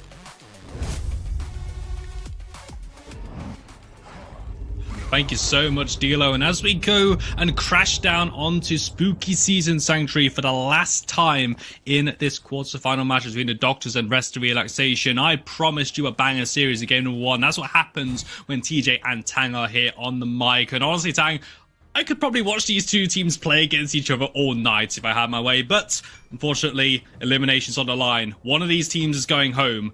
One of these teams will play against Dlab in tomorrow's semifinals. Yeah, there is a lot on the line on this game. Like, this is gonna be the tournament life for one of them, and I'm just happy that Dilo allows us to say more than 10 words for this game, because we are gonna need it. There are so many storylines to be talked about, right? We see Cure on that side of Doctors having his PCC debut on that last one on PCC8 this time around, coming in as one of the favorites and having sort of the entire sort of role switched around. Now they play against Rest and Relaxation that come in as sort of the dark horse, didn't have many hopes coming into this tournament, but this time around already 1-1 against the Doctors, looking really strong. Putting on a fantastic performance, a complete turnaround from game number 1, which truly was the Doctors about 99% of the time ahead of it. There was that one minor blip where Mercy did go into the pit and secure the All Prime, and they lost the team vibe, but you know, shenanigans, speed bumps and all that. The Doctors closed out that game. The Rest of Relaxation power back in game number 2, and now this sets us up for a very interesting game 3. As you said, everything is at stake here. And even in the draft, you know, I do echo the words of our fantastic analysts as well, looking at this draft here. I saw that Zinx taken early, and I thought, right, Zinx mid, Doctors going back to what worked in game number 1, Mavs playing Zaras, everything is good. This time, they go back to the double ADC again. They go back to the double ADC, but at least it's gonna be the Twin Blast in the mid lane. Does not suffer from the same issues that the Kira does. Does have decent wave clear. Does not struggle as much with that as the Kira does, right? Still has the mobility with the dash. Can sort of fight against the Wraith as well in that 1 versus 1. And we see already Aurora making a presence known towards the mid lane. Good warding coming out from Simba. Knows that he is not under threat playing that one. So, yeah, as you said, a lot of similarities at the same time, a lot of differences as well, right? Simba, this time on the TB, and also on that offlane, we see the Quang against the Shinbi again, but this time with the roles reversed. And we did see, I mean, it was very interesting to watch how that matchup actually played out. It felt like Okram on the Quang, no, Quang had a pretty decent time against the Shinbi, and then we started going split pushing, and then it really was a truly back and forward game between the two of them. So we'll be interested to see the duality of their offlane if it will switch aside. Mercy going to make the first gank of the game towards Sneaks. Will have the glacial charge, is going to use it. Sneaks has to go around the long way, but only going to be adding a few more steps to his 10,000 steps for today. Takes a bit of the long way round. Relieves the pressure though on that right hand side. It's not a bad gank whatsoever, because Mercy does get the Cyan, and we see on the minimap that Saras was not set up to look for an invade anyway. So Mercy uses a bit of his time, just sort of bullying the Quang away that would have been able to get that Cyan buff for himself. Mav gets a bit of a tempo advantage of it though, has already cleared the entire blue side jungle, so is going to be ahead for 2 camps. So that is going to mean that Saras, that Mav is going to be able to look for a gank towards the mid or towards the offlane side while his camps are still regenerating. One of the things that's noticeably different at the start of this game, at least to the start of the game 1 and game number 2, is that Zihi, I think this is the longest I've seen him in the duo lane this entire series. He's not rotated over towards the mid lane. The Decker was taken away here, so maybe it's all going to be on towards Mav to really be the playmaker of this game on that Zaras here. I mean, do you think it simply is the Decker being removed? Is that why we're seeing Zihi stick more with Cure? Yeah, I think part of it is that for sure. I think Decker is such a good pick for Zihi because she just enables his playstyle better than any other support hero does, right? And I think Rest and Relaxation realized that as well. As the things, it's not as easy to rotate in the river. Decker can always use her passive, her double jump to get out of danger if she is close to the ledge towards the mid lane. Mercy, again, showing his presence, has been sort of looking left, looking right, but always being thwarted by good wards coming out of Rest and Relaxation, making sure that they are not getting caught off guard. Actually, Doctors having good wards, making sure that they are not getting caught off guard. It's just the good fundamentals of this team, really. I mean, there's a reason that they're one of the top teams in the scene at the moment. And now they're going to try and make a play on towards Okram, trying to punish his fantastic Game 2 performance. Simba making the rotation on the Twin Blast here, and with Sneaks as well, looking for that damage. Blink will have to be expended by Okram to get to safety and retreat back towards his jungle. 1 resource down here for the Doctors to play around. We do want to see a return gank, because game number 2, they burned a lot of resources, but they could not confirm the kills. Yeah, in the second game, we already saw Doctors on top of the Fangtooth at this point in time. Cure getting thunked is going to have to use that Blink to get away, but Mercy is still on top of him. Mav is going to be here as well, trying to get the play on towards the duo lane. Forced him out. Mercy still getting the damage down on towards Cure. There's no peel available. Mercy gets first blood in the left-hand side once again, and the Hoarfrost locks up Mav. Rest of Relaxation going to find 2 kills on your reigning PCC champions at the start of game 3. And that is the first time we actually see the first sort of real fighting coming out of Rest and Relaxation. Yes, they got the first 2 kills in the second game, but that was after the Fangtooth was already claimed by Doctors. Now we have a completely different story. We see Simba making the rotation over to the right-hand side, causing the mid lane push to be in favor of Rest and Relaxation. They use the tempo advantage to get in the mid lane, rotate over towards the duo lane, where we just see a bit of an overstep coming out of Zihi, coming out of Cure as well, and they just get 2 easy kills. They get the blinks off the ADC as well, and then they just finish it up with an early Fangtooth that can't be responded to with a mini prime as well. Really stellar performance by Rest and Relaxation. It's such a good start as well, but also looking towards the left hand side, Mercy just held down the left click on Cure, and there was just no way out for that Kira on the left hand side, putting Rest of Relaxation in a promising position as well, pulling ahead of the neutrals as well. Doctors need to find a response though in this game. Might take a little bit longer for their comp to really come online, so all eyes are going to have to be on Sneaks, going to have to be on Mav. And speaking of, Mav is going for a gank on towards Okram. Already still has the blink available to him. Throw to heavens, not going to find the mark. The all kill comes down. Mercy's there, Crisis locks up, goes for the kill. Mav falls as Matty makes the rotation, and now Mercy's going to clean up Sneaks as well. Doctors lose left and Doctors lose right. When it rains, it pours, and it is frozen because Mercy as the Ice Queen gets a bunch of kills, and it's a completely different story to that first game that we had. The second game, people were questioning, was it the Kira pick in the mid lane sort of costing them the win? But no, Doctors, they are falling apart. Rest and Relaxation making good plays across the map, punishing the lanes that do not have the blink up and not afraid of utilizing their own cooldown to lock down the important targets of Doctors to get away with an early lead, and now they might even transition that into a mini prime as well. Certainly on the table, Mercy is going to be on that right-hand side. Not quite got the freedom to give it over towards Okram yet, because Sneaks has made his return to the lane from the base here. So Mercy might have to just take this one for himself, but still denied away from the Doctors, denied away from their neutral pool for this one. Just looking towards the minimap here as well. Jumping down, Baldo is here just to heal back up Mercy as well. I'm pretty sure Baldo is not going to get the All Prime buff for himself. No, it does go on towards Mercy. But, you know, hey, it would be quite a good one to see the large Orc with the drum kit being able to get that mini Prime buff. He's going to go catch a midwave, though, so Baldo does get a bit of a reward anyway. Yeah, TJ, you're a bit silly because we all know the Orc in the mid lane, he is green, he is not purple after all. So that is not lore friendly, that is not something that is allowed. So it's gonna be the buff secured for the Ice Queen. We see on the left hand side around Fangtooth a lot of members of the Doctors looking for a trap, but still another 2.5 minutes for the Fangtooth to respawn. So that is gonna be hard to catch anything unless Bartledo oversteps trying to get vision. That is always a possibility. Blink forward by Sihi. Blue is also going to blink back. So that's going to be a trade of blinks over on that left-hand side.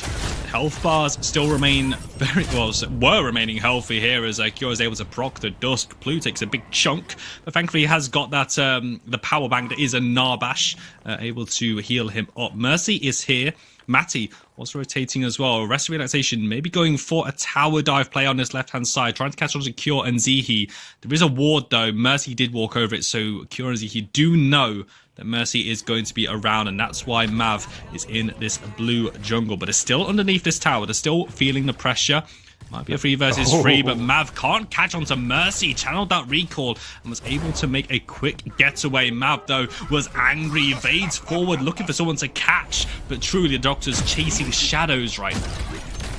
Yeah, it's really bad for Mav actually, because if you look at the map, he makes the entire rotation over to the left-hand side where there's no camps up for him, so he wastes about 30 seconds just trying to help his duo lane from getting dove. In the meanwhile, Aurora just threatens the dive and then channels her recall. Mercy is just outplaying right now in the jungle role against the Mav that has been dominating in that last PCC, as we mentioned before, was the MVP. This time around, Mercy.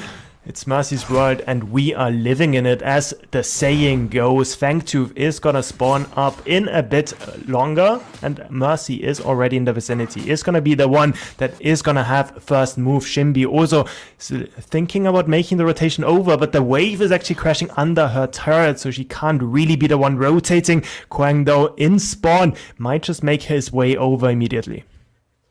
They've got options available to them. With Rest of Relaxation, will have first move towards the pit, but with the numbers advantage going in the favour of the Doctors, it'd be quite a big statement play by Rest of Relaxation to start this one up immediately. They probably do need a pick. Zihi get a nice ricochet stun there just off camera, able to move him back. Mav over here as well. Simba in the mid lane. Matty is now starting to move over, and so does Okram as well. 5 members of each team going to converge, but a reset has come through from Simba in the mid lane. So numbers advantage going to favour Rest and Relaxation. All 5 members are going to be in the pit. Okram on zoning duty, and that's going to be enough. Fangtooth secured, going to add to combat movement speed, but they immediately go into combat and they immediately catch out Z. He's stuck in the Hoarfrost. That's going to be 1 pick, and they want even more. They're on the hunt now for Mav. They want Sneaks as well. The Crisis is going to tag on towards Sneaks. Okram's going to lose his life for it. The Rest of Relaxation are just too healthy, just too strong right now. Colosseum comes down, but it's actually Rest of Relaxation that are going to be the ones entertained by this Simba and Cure. Your 2 ADCs, but the Doctors are doing what they can, trying to salvage a situation, but there's just too much CC. There's too much damage here. Simba's got to retreat. He can't turn around, and it looks like Rest of Relaxation will allow the Twin Blast to live another day. Cure will blink over the wall as well. Gets a nice bit of damage from that Dusk proc. The Rest of Relaxation going for the disengage. Cure still chasing them. He still wants this one. Drops down to the river. Baladu will blink away. As Rest of Relaxation do eventually disengage. Yeah, they do. And lots of blinks blown though. Simba, no blink. Cure, no blink as well. Fangtooth secured by Rest and Relaxations. All in all, it was a decent fight for them. We got a really early pickup onto Sihi. Then we see Okyurem on the other side of the fight. We see him being split up with his team. Does end up falling. I think he was the only death really for Rest and Relaxation. Did get traded out in the end for that Saras as well. So in total, Rest and Relaxation do play that pretty well. I think they could have played it a bit cleaner if everybody stays together. Instead, Shimby wants to go for that Saras, wants to go for that Quang as well. The rest of the team goes for the Sinks. So that is gonna mean that even with the team fight being sort of yeah, I mean, not really going into either side to 100%. We still have the third Fangtooth as a win condition now for Rest and Relaxation. And honestly, TJ, just looking at the heroes they've drafted for themselves, knowing how comfortable they are with the drafts as well. Wraith, Nabash, Aurora, we see those heroes every time in their hands. Also Okyurem on that Shinbi. As the Doctors team, you gotta think that I would start to get nervous slowly but surely. It's got to be that creeping doubt in your mind, that little voice in the back of your head starting to talk here. At the moment, there's still Predecessor to be played with approaching the 15-minute mark. Have got another rotation of neutrals coming up. Rest of Relaxation with control of the neutrals. No towers have dropped though. That is a big difference between this game and the rest here. But not for lack of movement though. Mercy going for a gank on towards Simba. It's going to be set back. Going to blink straight into the waiting arms. Baldu was there and Matty cashes in on a pick over his mid lane counterpart. There's the pick they were looking for. Mav trying to defend this turret here. Still sticking around. The Rest of Relaxation do find their pick. Baldu nearly finds the funk, and Mav will live a little bit longer. Matty is in the zone right now. He just doesn't care. Mercy onto Q as well. Does not have the blink up. Might need it though, because Mercy is going to be able to get the 1v1 outplay against Q. And just when it looks bad in the mid lane, it looks worse on left. Sneaks goes onto Baldu.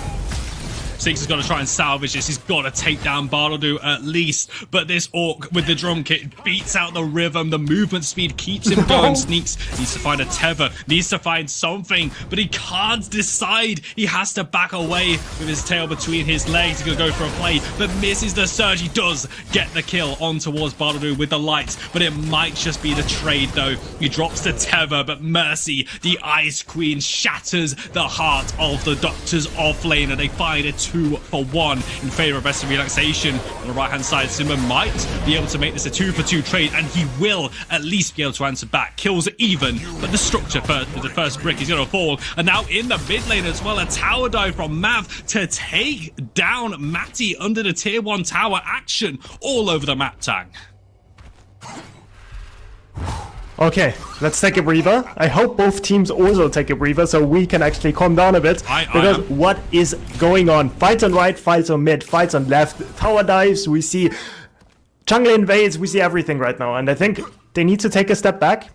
They need to reset the game. I'm talking about Rest and Relaxation, because for Doctors, that is actually the perfect sort of map state for them. If they keep things chaotic, they can't be bled out as they were in those previous minutes. But now with that Fangtooth spawning on the left-hand side, with that Mini Prime being up as well, they're looking to fight again in the mid lane.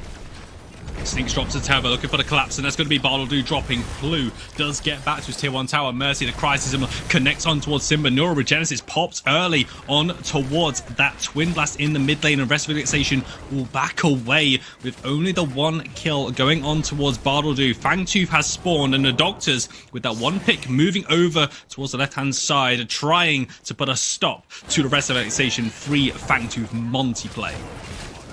Yeah, and there is just no way for them to get into the pit. So much lockdown with that Sinks, having that ricochet stun, preventing the Aurora from entering. So they are gonna have to give that up. They are getting the consolation prize. Second mini prime is not the best buff in the world, because you can't really open up those tier 2s effectively, only buffing up 1 player.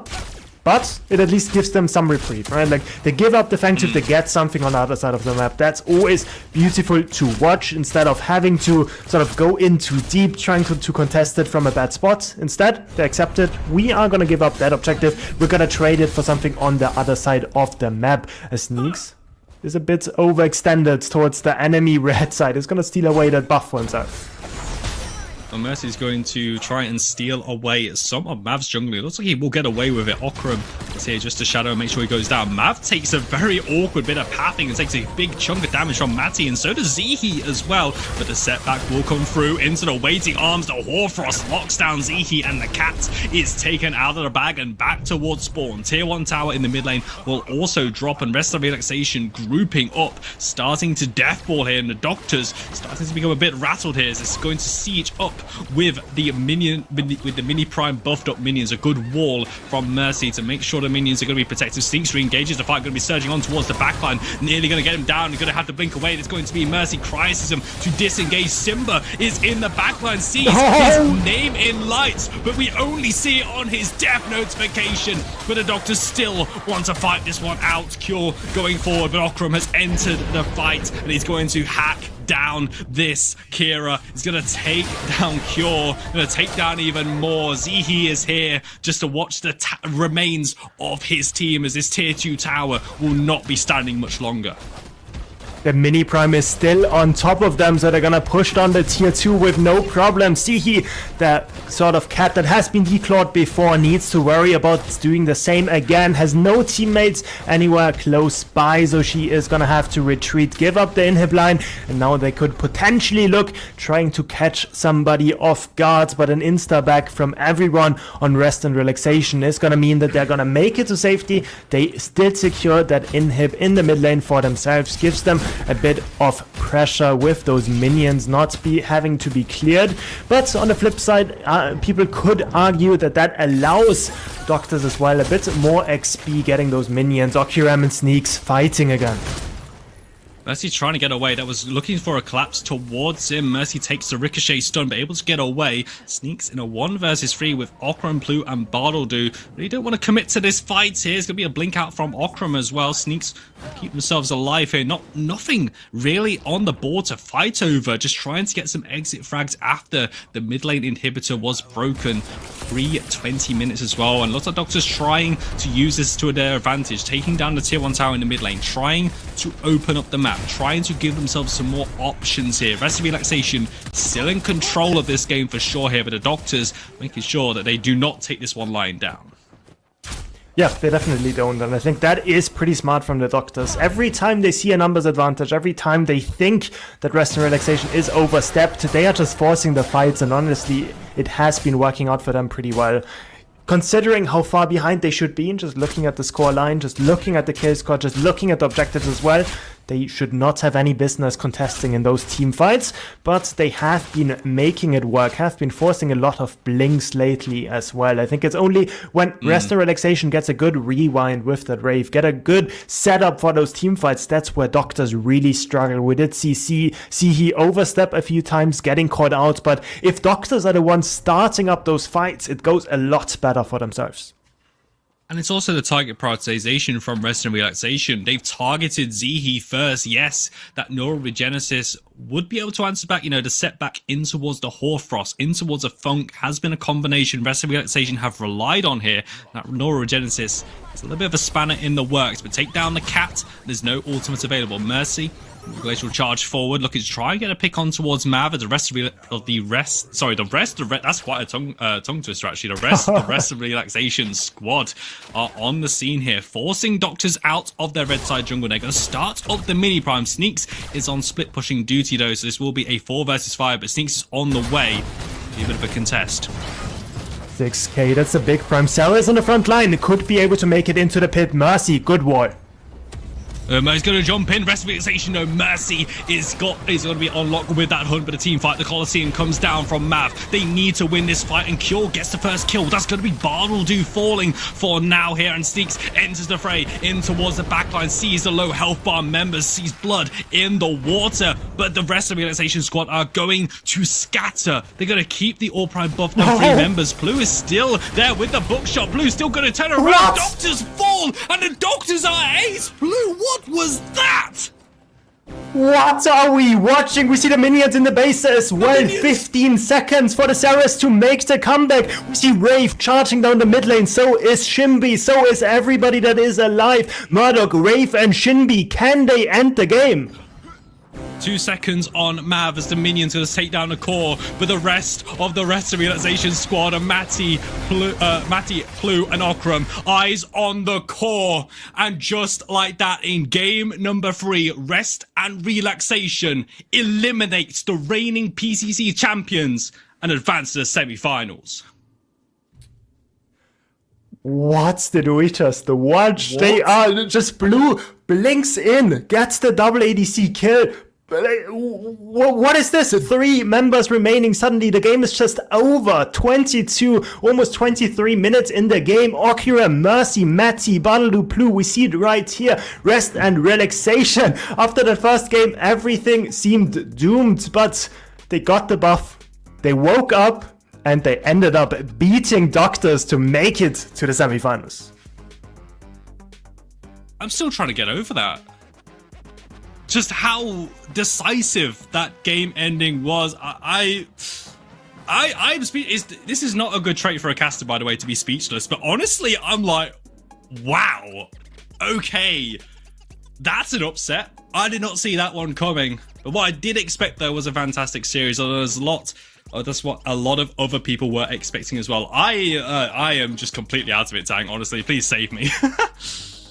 Yeah, no, I don't think anyone expected that, to be honest, especially just looking at that interview beforehand, right? And Matty's like, yeah, I mean, I haven't played a game. Like, we're gonna, what did he say? I'm not gonna repeat that, but like he said in a very nice tone that he played he's just gonna play on tournament day. He's not gonna practice for it. No scrims going in, but apparently it's enough to just beats Doctors, the reigning champion. So really well played by Rest and Relaxation. Certainly not something I personally was expecting as well. But heads off to them for sure. Like, they play the same comp pretty much every time. But if the same comp works, if the enemies don't ban it away, then that's perfectly fine by me. The Doctors seems to be prepared in game number 1, banning that Steel, banning that Narbash, but Rest and Relaxation, they adapted, they shook off game number 1, and they came back with a game 2 and game 3 victory. My final thoughts on this one is I think Matty going to be pouring a drink out for everyone there. We'll see Rest of Relaxation tomorrow for the semi-final matchup. And I think that's going to be all from us. Tang, I'm going to throw it back to the desk for the post-series breakdown.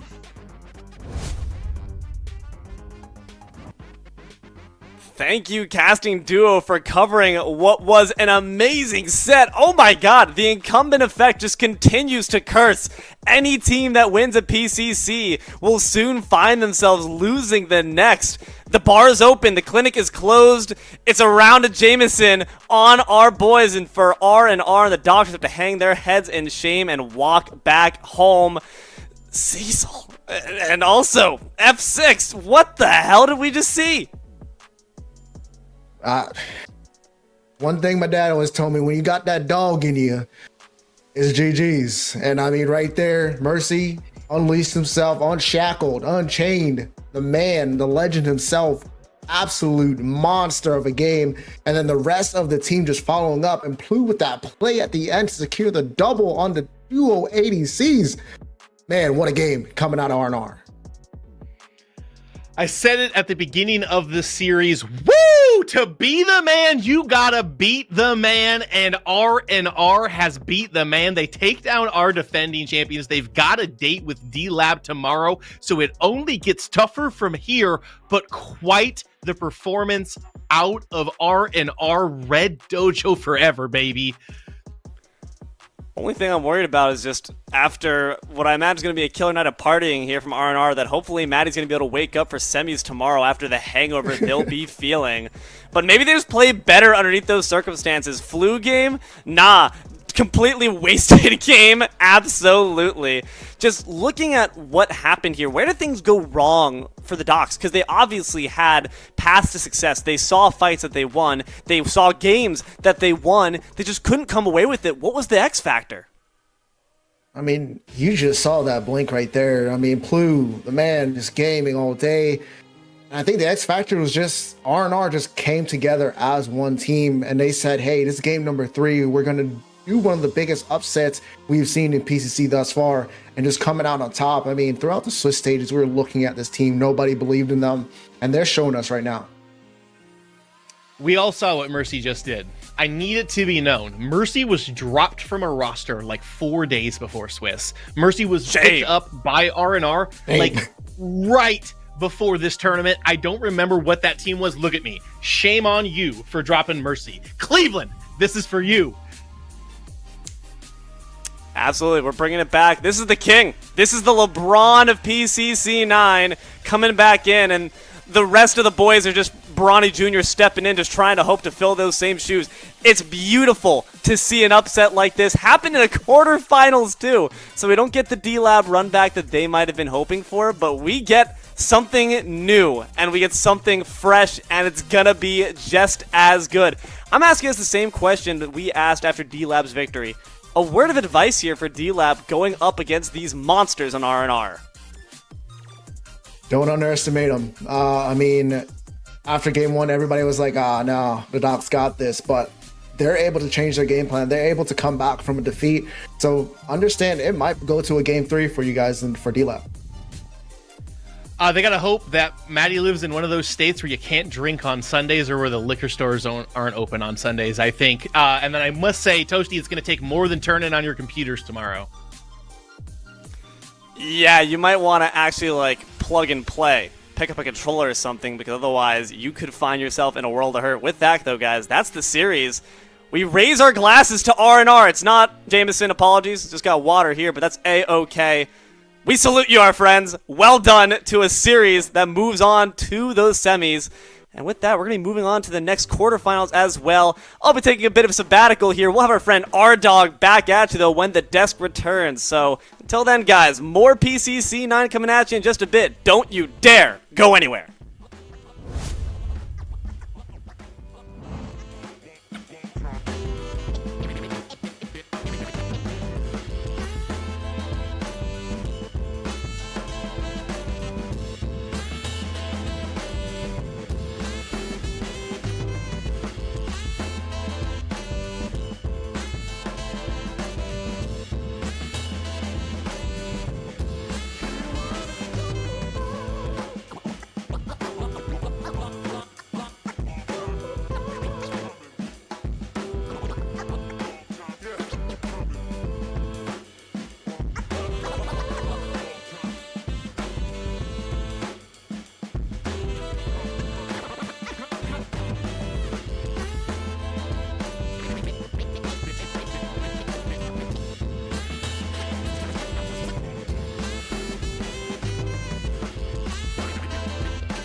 Hello gamers! Welcome to the Prime Championship Circuit, where we show you the best of the best that Predecessor has to offer.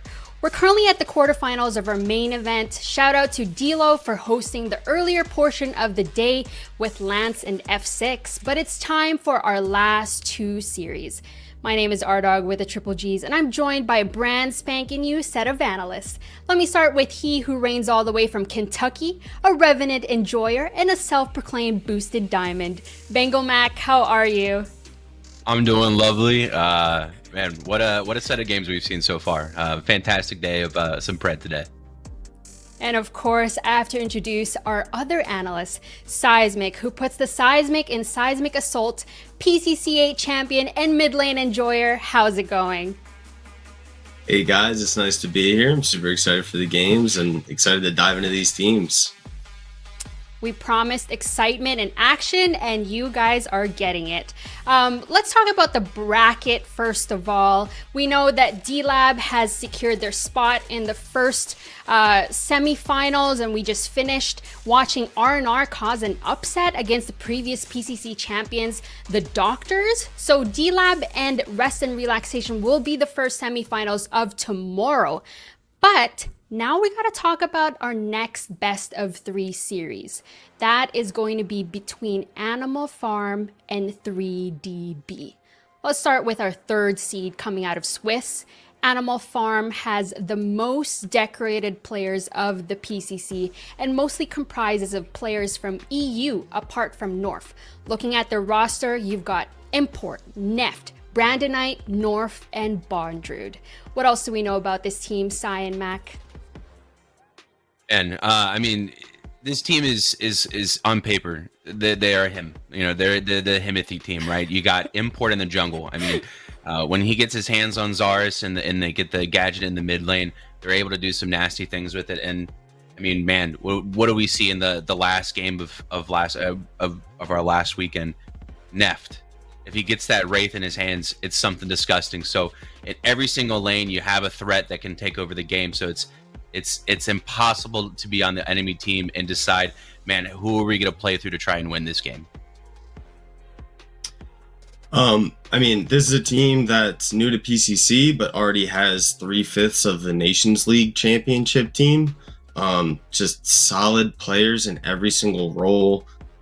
Your dual lane is really good with moving a player like North that's shown multiple roles now, being able to shift that player into support. The way that he understands the map and how he's going to be able to influence it is probably going to be something that a lot of other supports aren't even paying attention to. And then obviously he's paired with Neft, who is the ADC to beat. Every event, everybody talks about it. It's Neft. So it's going to be an absolutely amazing series coming up.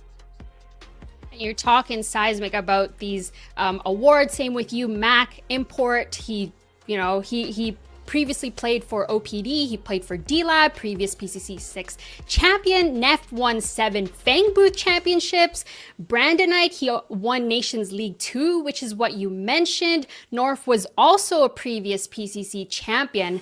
But going into this third series, let's first hear it from Animal Farm and watch this video.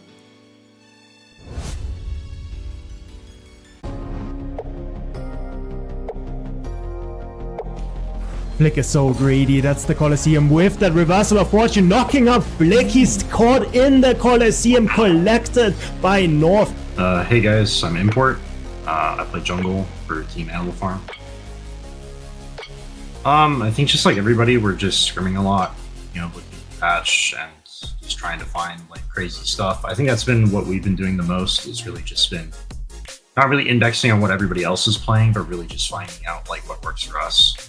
So I think you probably expect us and Doctors to probably come up with some stuff this weekend. I mean, we've been preparing for everybody because obviously we, you know, plan to win it. We're basically able or willing to play against anybody. But I guess with 3DB in particular, it's like we already played them in Swiss, and frankly, that game was really not that close. I think they really don't like that they drew us. I think they probably would have preferred a lot of other people than us because I think we match up pretty well into them. But they're still a good team. I mean, we still have to prepare a bit, but I definitely think that's a heavily favored for us. I guess the whole Pred community, like, thanks for watching. It's always cool. You know, it's really nice that we get to come on here and do interviews and stuff and just talk to you guys, or just from personality into the scene, because I think there's a lot of really cool people out here who just don't show their face and they don't stream. Like, for me, I don't have time, and for other people, it's just maybe they're shy or something. I know my teammates are shy. No one needs to do this other than me. So, shout out to you guys. Or actually, I'm calling my teammates out. There you go. And to everybody who's competing, like, you know, it's always fun competing. A lot of great players out there, a lot of great teams. You know, everybody always comes around for PCC and always cares, so it's really nice.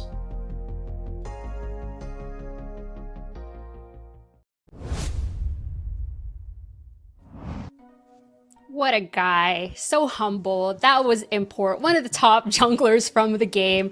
Seismic and Bango Mac, thoughts from that video? It's a business trip for him. He's serious about it. Not as much as Razmataz is Maddie in the last one, but you know, it's awesome to see the PCC, the Pred community come together for the PCC and everyone come out, and I love the encouragement to, you know, people to go live and really broadcast the game and shout it out. Yeah, it's great that Import was able to pull together and do all his team's interviews. It's a real shame. Hopefully we see North one of these times. But until then, thanks Import for giving the community some personality. In terms of strategies going into this series, any thoughts about picks or bans coming out from Animal Farm? And I mean, it seems like it's been the Twin Blast show all day. Especially with the new item being added, the Spectra. I mean, it's such a strong item on him with that attack speed, with that on-hit effect. I wouldn't be surprised if maybe TB either gets prioed or he gets banned outright. And then either, you know, maybe a Gadget or Zarus, just because that combo is very oppressive in team fights, and both teams can utilize it very, very well. Something to look out for is Bondrewd is one of those players that is super scary on Quang, and it counters a ton of the engage comps that have been being built out. So just something to pay attention to. And then obviously coming out of your jungle, you have the Aurora and the Zarus, like Bengal already touched on, the Gadget coming out of the mid lane, and Brandon can also play that Argus, so they have pick comps that they can play too. It's one of those teams that it's really hard to prepare for because they can play pretty much any style that they want on that day. That's enough Animal Farm. Of course, we have to talk about the contending team finishing 6th seed, and that is 3DB, also known as 3-Day Ban. You know, we talked about it. They're also a newer team to the scene, but definitely not new to competition. Going over their roster, you've got Nivula, Peak, Wangle, Jay, and Guasi. What else can we say about 3DB going into this third quarterfinals? Got Wangle in the mid lane. I mean, he's regarded as one of the best players out there. You know, he's done it in EU and he's doing it in NA, and he's constantly contending with everybody. You know, Jay, first ever Paragon. He's constantly a demon in my rank lobbies, and I hate to see it when I go against him. And they're just an overall pretty solid team. I know they kind of came together last minute and they're doing their thing, but hey, they're top 8 right now, and you know, there's someone serious to take take seriously. And just to harp back to that dual lane, TJ is one of those support players that you don't want to lane into. It's someone that's going to be hitting that CC, making sure that these engagements follow through. And coming from your jungle, you have Niv, who's a new player on the scene, but he's also kind of bringing in this set of junglers a very unique playstyle and hero pool, pulling out things like Kai that we really don't see touched by other teams. It could be a very bloody series coming up. And they say that Nivula could either make or break this team going to this third series. But in response to Animal Farm, though, let's hear from the 3DB team themselves.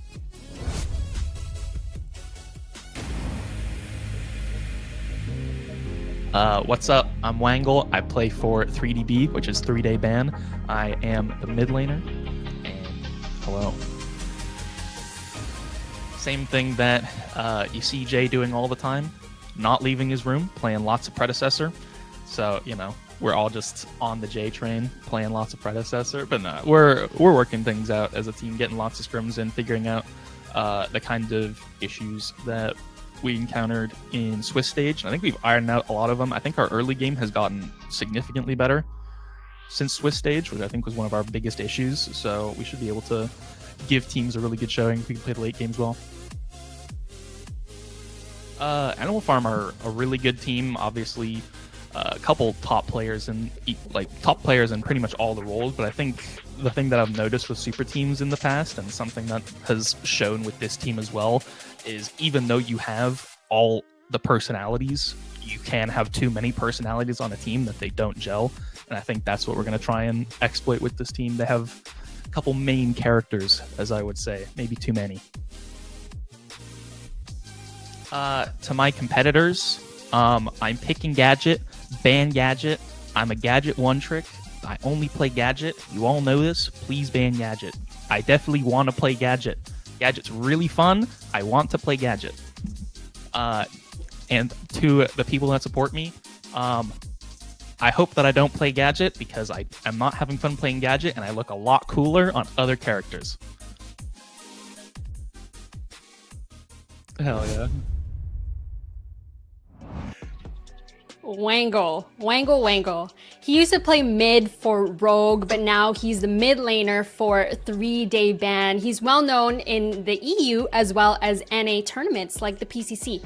Consistent as a player, but we'll see how him and Nivula will play together going to this third series. I definitely can't tell if that's sarcasm though from Wangle, but maybe it's just something that he's trying to like play with their minds, that I want to play Gadget, or maybe he doesn't. But Mac and Sai, what did we think of that video? I think he's trying to hit him with like the old reverse psychology, but the reverse psychology. I've never seen it in practice, but I think he's trying it. I think it's one of those dang if you do, dang if you don't kind of things. You either ban it or you pick it, and I guess he gets it what he wants either way. I'd say Wangle on Gadget is like Jay on Kira. We're gonna see it one of these games for sure. There's no way we don't. Yeah, other than that, I'm super excited to dive into these games. Now it's time for our draft. Speaking of these games, Animal Farm versus 3DB. You've got Animal Farm having that first ban. That's going to be a TB taken out. Yeah, I'm not surprised by that. I mean, kind of like I was touching on earlier, TB is just really strong right now. Even Lance was touching on it in the last series. He's just very strong. When you build on that Spectra, and he already has that attack speed because he has that those two guns, and he's doing his thing, and your health bar will go from 0 to 100 to 0 really fast. Yeah, removing the TB is super important. That lane safety that it offers you, like I touched on before, TJ is one of those supports. It's going to leave lane, interact with the rest of the map, and getting Jay off that TB is one less safe thing that they can play around. And in response, the first ban from 3DB will be that Decker. That's going to be one elusive support off of Animal Farm's hands. But the first pick, it's going to be that Sevrog. Mac and Sai, talk to us. Yeah, I mean, Sevi is he's a big tank. He's a big tanky boy, and especially if he's able to get those stacks and he's get his passes up. I mean, he could become an absolute end game boss. Sevrog, I mean, I'm pretty sure we've all experienced it in a game that Sevrog gets max stacks and you just kind of get ran down. There's nothing you can do about it. So as long as that Sevrog is able to get that stacks by 20 minutes and become a factor, then Animal Farm is gaming.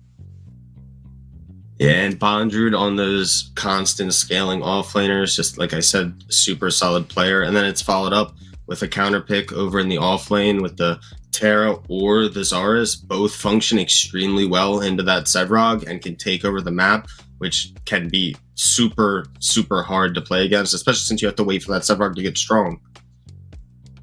That's a lot of CC from that Terra. And then the Zaros, of course, one of my favorite ultimates in the game. You got the Colosseum. But over on the Animal Farm side, they're locking in the Greystone as well as that Narbash. We've seen all throughout the first 2 quarters of today how much of an impact Narbash is making in these games. He is able to just boost the heals, provide so much sustain, allowing this Sevrog, who they have to be careful of because he's going to become a menace in the late game. In response, you're seeing the Zinks.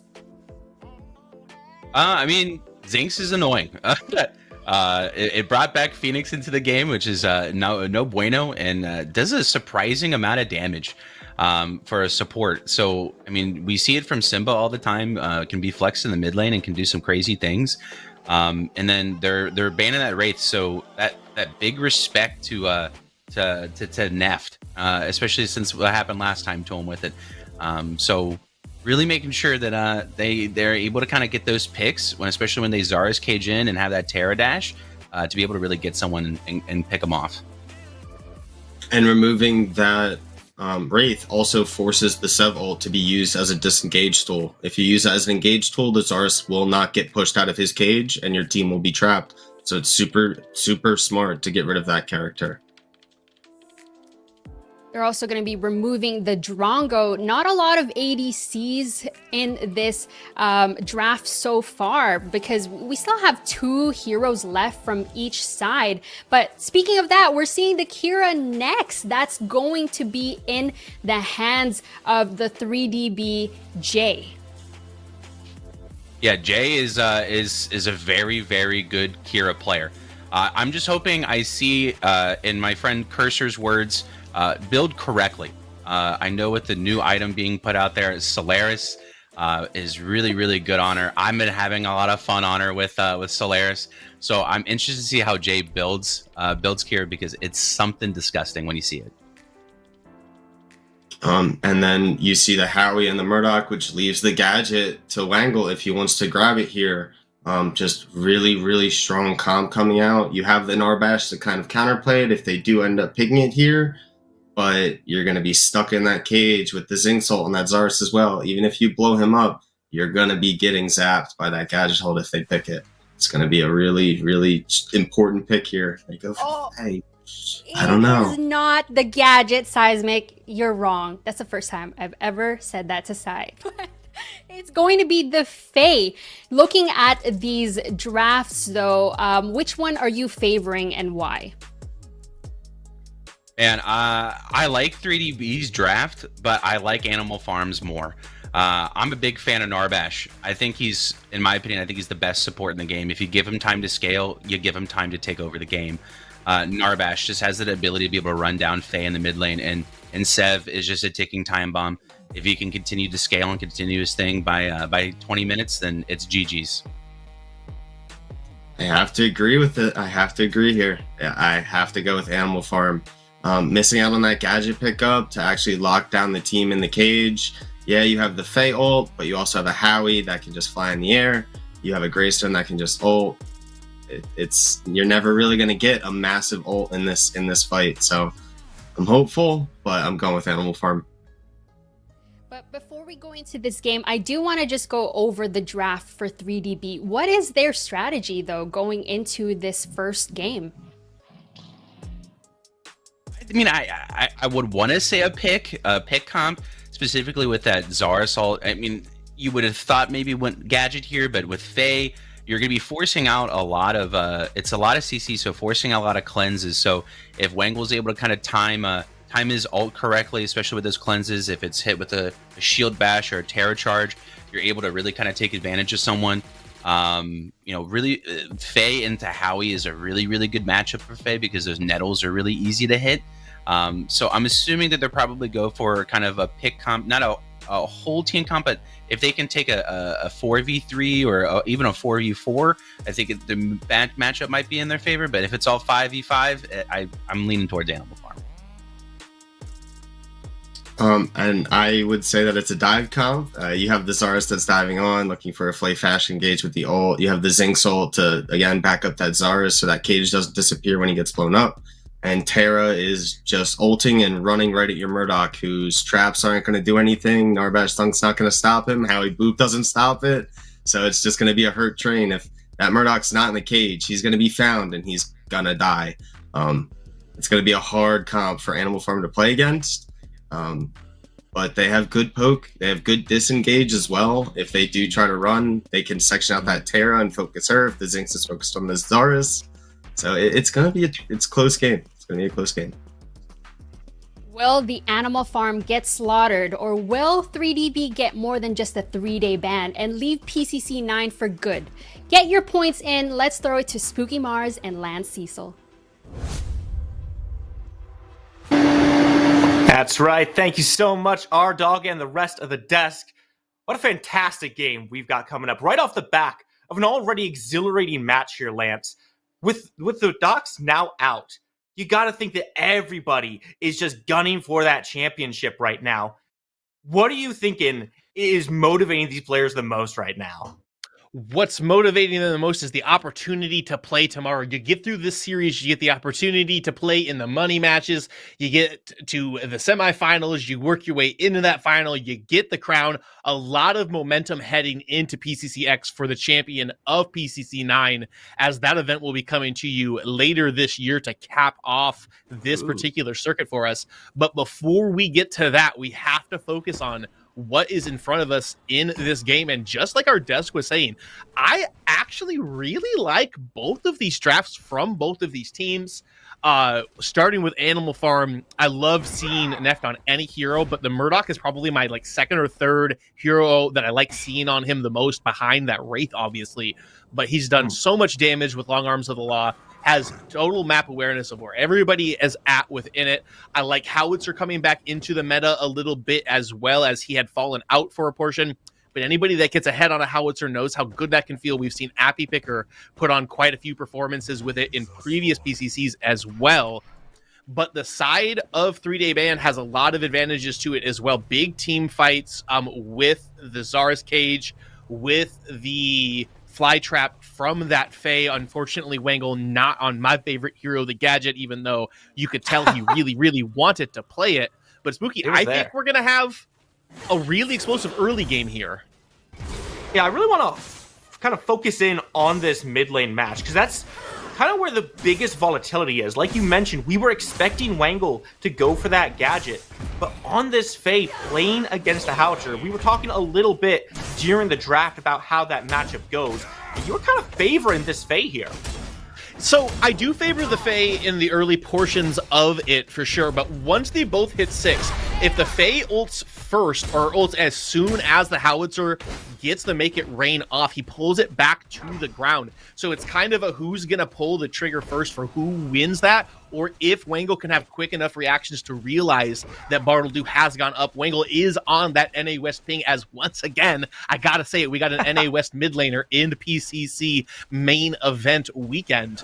But it is a big kind of skill matchup about who's going to go first. The other part is the Fae has got a huge advantage from levels 6 to about 8 when the crests come online, because once that point is over, you've got the Reclamation that I'm sure somebody on Animal Farm will build. Actually, I don't know with it being an Arbash, but you'll have the Epochs, you'll have the other ways to cleanse, you'll have the Liberator onto Neft. So you got to take advantage of that spike right after you get your ult, but before the crests come online for Animal Farm. Now, speaking of spikes, you see Nivula heading over to this left side, potentially looking for a gank onto Neft here. Where it comes out, DC is good. Neft already in a bad spot. Blink has to be expended, but it's followed up by Nivula as well. Knockback is good, but not good enough as Jay finds the first shot to put Neft in the ground. 3DB leads off with 1. Put him on the board, Spooky. Nivula in with the early gank. We've seen Zaris's do that all day today. Has such a good level 3 once he gets that dash, has that stun, has the execute on his alternate ability with the Spear of Near as well. 3-Day Ban comes out early. They take Neft down as well, which will deny the main character for 3-Day Ban. A little bit of XP in this early game allowed Jay to try to get up on top of him. Yeah, we talk a lot about Neft throughout pretty much any tournament that he makes a showing in, and it kind of feels like the rest of the teams also have a conversation about him, because we constantly just see aggression put towards this guy. No matter who he's on, what he's doing, who he's paired with, everyone seems to have the plan of put Neft behind. The question is, how valuable is that, right? Obviously not a whole lot going on the right side right now, pretty much a stalemate there. But how many times can you gank Neff? How many resources can you put into him before it starts to become maybe a little too much? Well, eventually he is going to catch up, right? Unless you are able to end that game around the 20-minute to like the 23 or 4-minute mark before he's going to get that 4th or 5th item online for himself. But Neft is inevitable. He will eventually come online. He is going to get the farm that he needs. He has that extended range for the passive on the Murdoch. He can poke comfortably. Norf's going to be able to keep him sustained on that Narbash as well. So I do think it's right. I'm never going to say that trying to shut Neff down is the wrong play, but maybe after you get him a little behind early, you move it to the other spot so your other laners can be very, very large to try to take that out of it as well, because it's a lot easier to eliminate somebody like a Howitzer than it is somebody like a Murdoch from a game. Absolutely. Well, Import going to be making a little showing over here. Wangle going to be the target. Subjugate is good. Blink has to come through. That's good damage expended, but Wangle keeps his life for now. Has to retreat, a little bit less safe. This Faye has no mobility in the kit whatsoever. So with that Blink being down, I mean, I gotta expect we're going to see some more aggression being paid towards that mid lane. Right, and it looks like Faye would be a mobile hero with the wings hovering off of the ground, all of that stuff. No, quite stationary indeed. Has a little bit of a slow she can put down on you to try to run away with a little bit of a movement speed advantage, but if you have any dash at all in your kit and you get close to Faye, you can get on her. Wangle will be vulnerable until about the 10-minute mark, which we will probably get a Fangtooth fight before that point, but right now, that priority as they sit at level 5 is getting these ults online. Import aware Wangle does not have Flytrap, wants to come back. He also does not have the Blink. Wangle wise to it though, gonna stay back in his tower line, which you love to see the discipline from it. Instead, Import's gonna turn his attention over here to the dual lane. Here comes the gank. Comes through. Guasi gets rooted down by the Subjugate. A Blink comes through once again. Very quick with this mobility. It's going to keep him alive for now. And Import, more than happy with that gank. But I want to talk to you here, Lance. Import on this Sevarog is a lot different from the Zarus. But we have to come back to that. Bondrewd wants to take a fight onto Peak. He's okay for right now. So with this Sevarog in the jungle, it feels a little bit slower than this Zarus. It feels like it takes longer to get online and really set up the damage for these ganks. It is a little bit slower, but it has a little bit more range in its engages and in its ability to start a gank off the Subjugate longer than the dash that Nivula has on the Zarus here. Also, similar-ish where they're trying to be team fight starters. They're trying to get in behind somebody on that Sevarog, Colossal blow them back, or use it to peel Neft when somebody jumps in onto him. Zarus used a very similar way where you're trying to separate team fights with that cage, get yourselves a number advantage, get the right person locked into that cage, and both of them have that infinite scaling on them. Sevarog did just take a teeny bit of a nerf, you would say, as they hit some of his items and they took one siphon out of his mana pool at the very beginning portions of the game. A little bit less important when he's in that jungle role because he's going to pick that blue buff up, have that mana regen. He's still going to be able to keep himself chugging and stacking at this point. But these are the two premier junglers, in my opinion, in the meta, the Sevarog and the Zarus, as we see them kind of throwing some blows at each other. Maybe they're going to have to turn around, or actually maybe they're going to go aggressively on them. Import has to blink away himself. He had to get out of dodge there. And now that leaves up an opportunity for 3DB to go over towards this Fangtooth. First one of the game. Looks like it's going to go down pretty uncontested. Not a lot the Animal Farm can do here.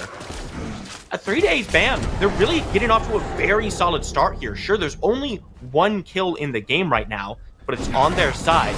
And they seem to be doing a good job of maintaining pressure in their lane, being able to push Animal Farm back and open up this map for themselves. It does give up the fourth mini prime, but that's just expected. They are, but I think that they need to accelerate. They are at a scaling disadvantage into this Sevarog, into this Narbash, into this Greystone. It's going to become so hard to kill Animal Farm the later this goes. And yes, they have a lead, but we are at the 8-minute and 40-second mark, and it's not a very big lead at all, I would say. You know, probably pretty close in gold, depending on where the CS is at. Yes, they've got that kill. They have hit the spikes, but crests are about to come online, which means they're going to miss that opportunity for Wangle to hit a big fly trap before any of the cleanses or any of the ways to negate the effects of that Flytrap come into effect here. So although it's in 3DB's favor right now, it's to the game plan of what Animal Farm is looking to do. And one thing I think needs a little bit more attention here is this off lane here. Peak going up has been having some trouble dealing with Bondred on this Greystone. And we talked about, you know, the Sevarog taking a little slight nerf through items. This Greystone has gotten a not insignificant buff, and it really seems to be playing a little bit of trouble for Peak over here. It has, and you can kind of expect this in this lane anyways. Terra's got a lot of strengths within her, but those strengths don't play super well into what Greystone's trying to do. He's not trying to CC you. He's okay with you diving onto him as he has 2 lives. He can take a route and have you jump in onto him. He'll be just fine in here. Animal Farm is going to be in control of that wave, and there are that state and that lane, and 3-day ban is just trying to get Peak out of that lane. We're trying to farm up to the point that we can join team fights, get all together, because that's when Peak's going to start showing his strengths on that Terra, and Bondred is going to continue to just try to push this lane down as quickly as he can, as aggressively as he can, as he's got the mini prime on him already. Now, Bondred gonna be go ahead and take that tower down. Peak trying his best to answer some damage back, but Bondred just doesn't care. Blink has to be forced out. Oh my god, the long arm of the law just barely leaves Peak alive. You know he's got to be chuckling after that one. Great aggression from Animal Farm. Nibula coming on in, might be trying to answer it back on the other side. Healing comes on out. It doesn't look like Jay or Gwussy have enough room to step forward. That's just a free tower for Animal Farm. That is a free tower, and that long arm of the law left me puckered, Spooky. Let me tell you, that is a very thin health bar. Nivula is still over here, potentially looking to get himself back in, but they are going to just get themselves to a reset. They don't like these wave states. Going to start over again. Going to find ourselves in mid. Good boop on a Wangle. Wangle takes a little bit of damage. He's okay for right now. He's going to be able to retreat back behind his tower. It looks like we're not going to see too many more fireworks happening there. Keep your eyes on that left side. Got 2 more members crossing, and Peak actually comes over from the right side as well, just to match Bondred. Make sure he can't get aggressive on that mid lane. So far, a lot of rotations happening, but still, we're 11.5 minutes in, Lance. Still only the 1 kill. We haven't seen a whole lot of results from the fireworks. We haven't seen too much, and this is a sign of disciplined, good teams. Neither one of them trying to stick their neck out there too far, put themselves in any positions where they are too disadvantaged. They know when their blinks are down and that they have to play safe, but just as I say that, things pop off in the duel lane. That is the target. Jay stepping forward, but he gets crashed, banged, and boomed up into the sky. The health bar not looking great. North just keeping everything alive. The flash forward from Neff, but it's too far away. Gwussy stands between him and so many more. The long arm of the law does not reach Jay, and he keeps his life for now. Oh no, and Wangle walks into Import in the jungle. Import now down onto him. We talked about the lack of mobility on the Fae. Gonna have to use the blink away. Subjugate will be dodged, but the Thunk will not. Flytrap tries to keep him alive, but they're pushing onto Wangle. Import is gonna donate that kill over to Nept, who says, Merci. Man, of all the people to get the kill, you wouldn't think it was gonna be Nept. Wangle just walked into the wrong crowd there. And Neff says, okay, well, I didn't get Jay or Gwussy. I see there's a third option here, so I guess I'll just pick it up for free. And that's just in time as well, because the Fangtooth is coming up. Animal Farm can get there first. Spooky, of all of the people to get the kill, I always think it's going to be Neft. I'm just saying. He had his ult down. It he just doesn't walks matter. over. Okay, we do have Animal Farm going and trying to farm the animal on the left side of the map in that Fangtooth. Nivula is looking on this side, but not necessarily in a spot where he's going to be able to come. Here he goes. Will the Coliseum come down? Almost 1,000. It's under 1,000 now. Fangtooth does go down. It's picked up by Animal Farm. No, it's picked up by 3DB. I'm sorry. The Coliseum does get dropped on top of Nivula, and it's going to make him go down.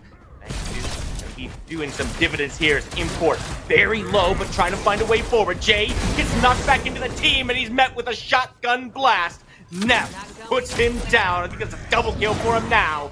Still looking forward. Oh my god, the thwack catches Swessy. He's got nowhere to go. You're being chased by everyone, but he answers one back. North goes down. Wangle is here to try to help out, but he's just too separated from the rest of the fight to get any more damage off.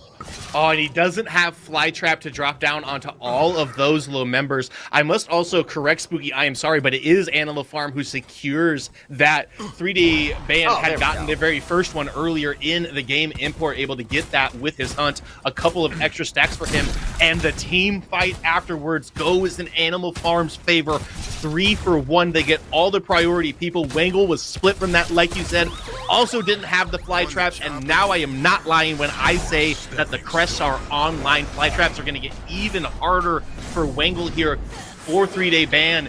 The scaling is starting to go against them. That Narbash is getting a lot of this health regen, is getting a lot of healing in his Song of His People, doing a lot to keep his team alive. And also, Bondred over here on the, or I'm looking at the wrong direction. Ignore me, Spooky. It's your turn to talk, bud. Hey, you know what? Fair enough there, Lance. We all make mistakes, as evidenced by me a few moments ago. But I do want to kind of focus in on this Narbash and kind of the whole team composition from Animal Farm. It feels so insanely hard to kill these guys, right? You've got the passive active healing from North. You've got Greystone, who just has a second life. You've got Import on this Sevarog, who just refuses to die. And you add the healing on top of this, just the inherent tankiness. Like, where does 3DB go to really make progress on these guys? Howitzer, maybe? I think, but Howitzer also kind of hard to get onto, and Brandon pilots that hero very well, typically known a little bit more for his Wraith. Howitzer plays pretty similar, not exactly the same as Wraith, but a lot of it is dependent on hitting that big snipe, hitting that big ability, chunking people down with that 1 or 2 combo rotation of your spells. But I'll be real, it's kind of tough. What they need to try to do is get a gate, like an engage, and then I think a secondary engage when some things have been burned, where they can get a good opportunity for Wangle to get to the backline, get those priority targets, get that down. Also, a big Nivula Coliseum with the Neuroregenesis on him if he gets close to dying, so that Cage stays alive, as Seismic, our wonderful desk analyst, was saying during that game, could go a very long ways as well, as long as they're able to split the team composition upright. This game is definitely not over. It feels like Animal Farm is starting to get into the driver's seat a little bit. We are very far ways away from either of these teams having a chokehold on this game, though. Yeah, Les, I'm not going to lie. Animal Farm has kind of felt like they've been vibing this entire game. Not necessarily driving it, but feeling very secure in their position. Every time we saw 3DB trying to make a step forward, try to find a gank from Nivula, Animal Farm just hasn't really given them much for it. Meanwhile, Import's been able to pull out blink after blink after blink on his rotations, and it's just kind of setting them up for these fights. Now, with 2 objectives down, Fangtooth coming up relatively soon here.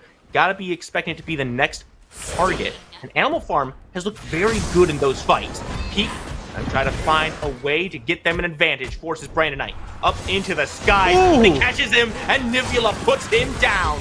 Still moving forward. Drop the Coliseum. It's just as you said. They want to take him, and Import has been exported from this game. And that's what you're looking for. Unfortunately, those members will be up by the time this Fangtooth is spawning. But now they've got this are those minions mini primed? I can't tell if they are or not. It doesn't look like they are. Whatever, it does not matter. They're going to take the mid-tier 1 tower. They're gonna get good positioning, good ward control over for this Fangtooth after they get the reset off, as well, as we're still 5 seconds from Import and Brandonite, the Nations League champions, respawning and coming back onto this map. We are also knotted back up in Kill Spooky. We are tied up, but the map is still in favor of Animal Farm. They do still have that left tier 1 tower standing, whereas 3DB have lost there. So a little bit more control for Animal Farm, and they're the first ones on this Fangtooth. And frankly, I mean, 3-day ban, they don't even seem to be interested in it just yet. Look where Peak is, all the way on the right side of the map. I can't foresee that we can test this. Yeah, that one's got me scratching my head a little bit. I don't know if maybe the purses were full and it wasn't a good time, knowing that the members of Animal Farm had gotten their resets off. I guess resets with air quotes there because they were dead, but that they had spent their gold. I am a little puzzled by that. I don't exactly know how to analyze that, Spooky. Well, you better figure it out, Lance, because I'm going to keep coming back to this point. No, I'm just messing with you. I'm going to let you off the hook on that one. So far, game still pretty even, but it is trending towards Animal Farm's favor. And as you mentioned before, this is an extremely well-scaling team composition. If 3DB want to find themselves a win here or find themselves an edge, they've got to put the gas down somewhere.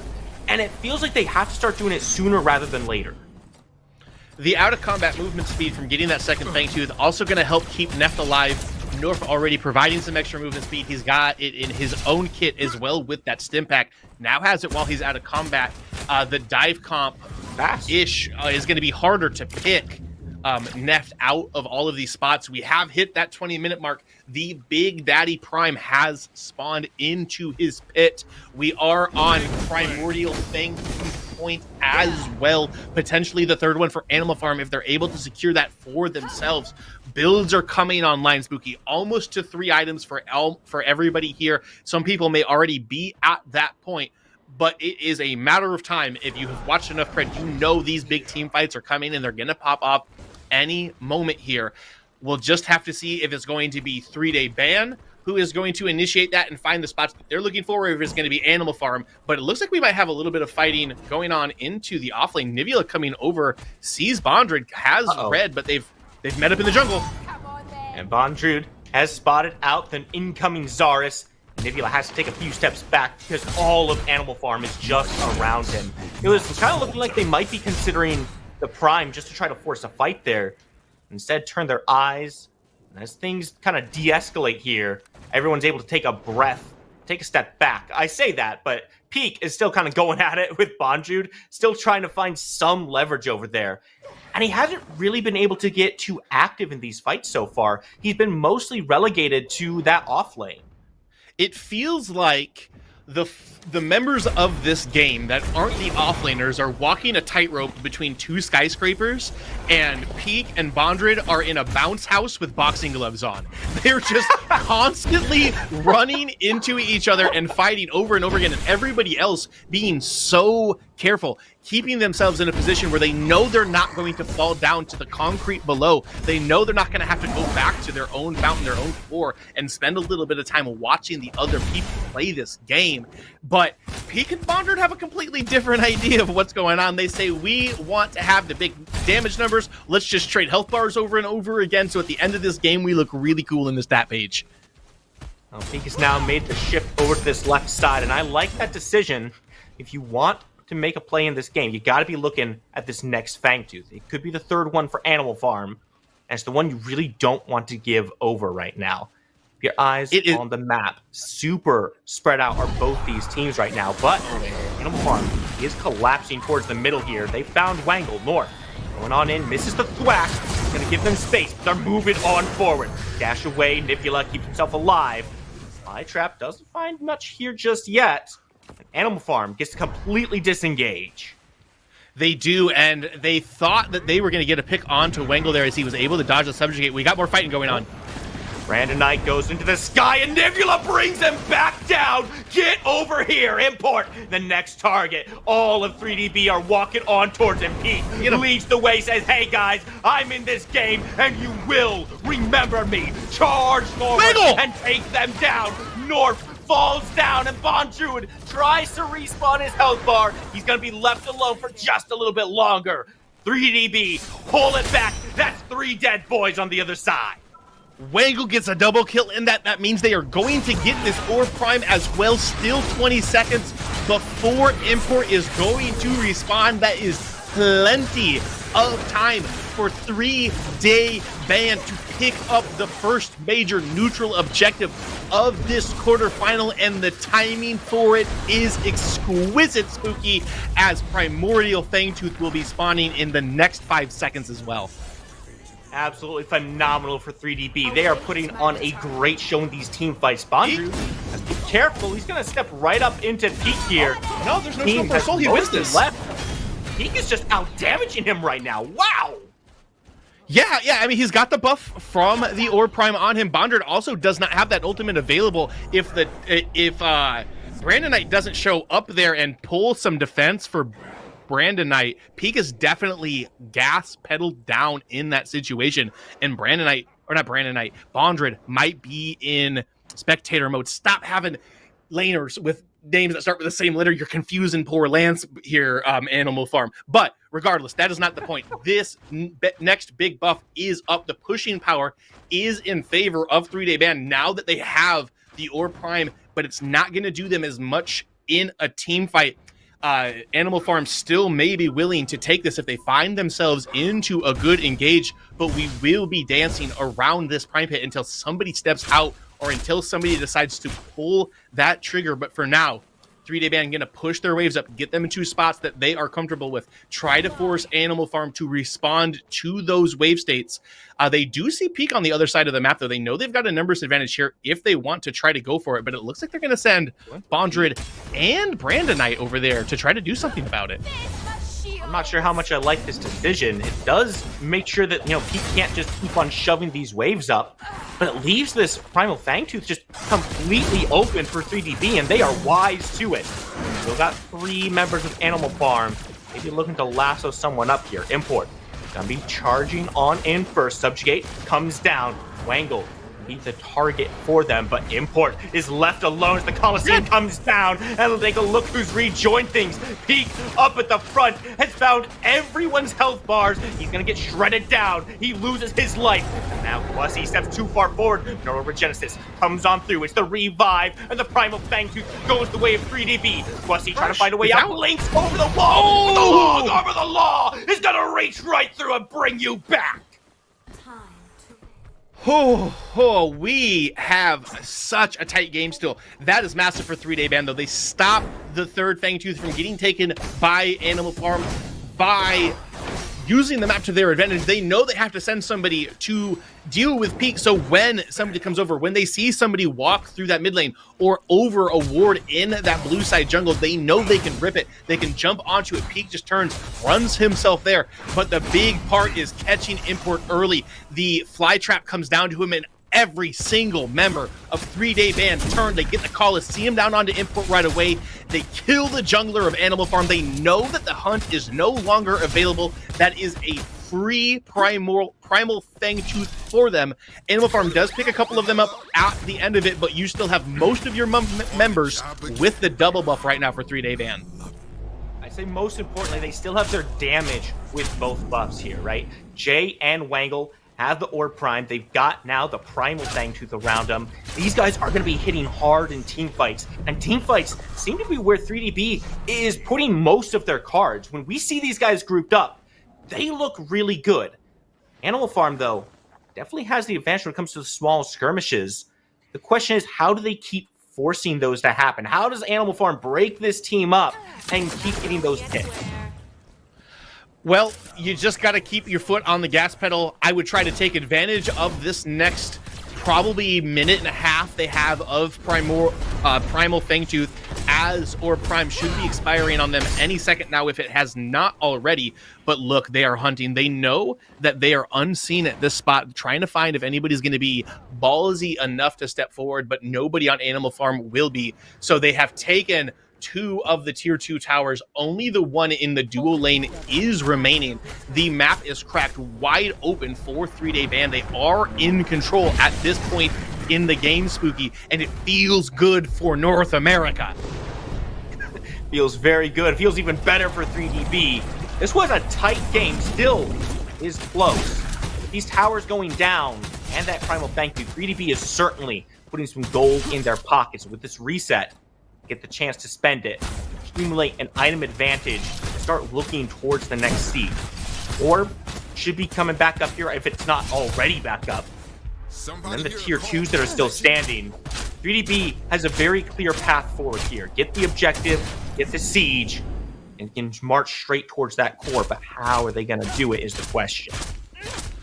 Well, by waiting, first of all, you only have. Oh, actually, there is 2 tier 2 towers up. I was mistaken earlier, so I apologize for that. But you just got to keep the waves on the opposite side of the river. You know that at this point, you can step a little forward. Peak can play wherever he wants to at this point on the Terra in this match. You just have to take smart fights. You have to identify that Neft is not where the rest of his team is right now. Bondred is not where the rest of his team is right now.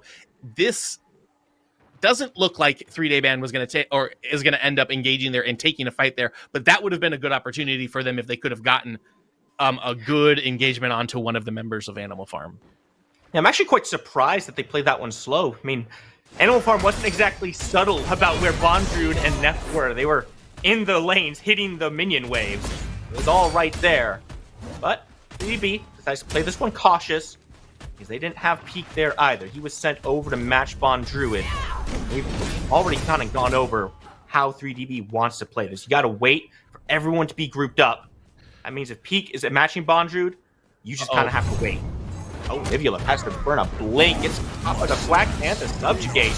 Not taking a lot of damage. Wangle and Gwassi are here. Import lead the charge, but Nivula wants a little bit of this North taste. Puts him in the Coliseum. There's not enough follow-up damage here to put him down while in the cage. And meanwhile, Import is answering back, putting Wangle away from the rest of the fight. It's not going to be enough to keep the Port alive. Nivula still hunting, looking for Import over here. Bondrewd goes down on the other side. Peak has paid off on the left side of the map. As soon as he saw that, he just goes on in.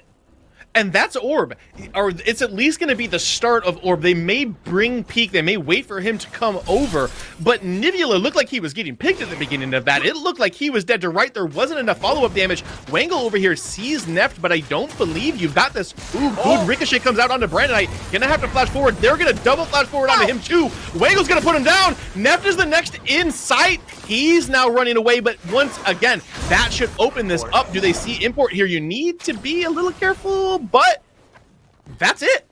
They can take this Prime if they want to. It's completely open for him, Spooky. Yeah, Nivula gonna go right over that wall to start looking at it. Peak, meanwhile, is just playing the bouncer, pushing Import away, saying, no, sir, you do not get to step up to this one.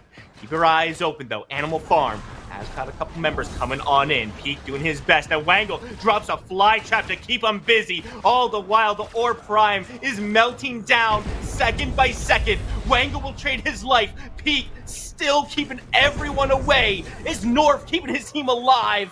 At the end of it, Animal Farm gets 2, but they lose the Orb Prime.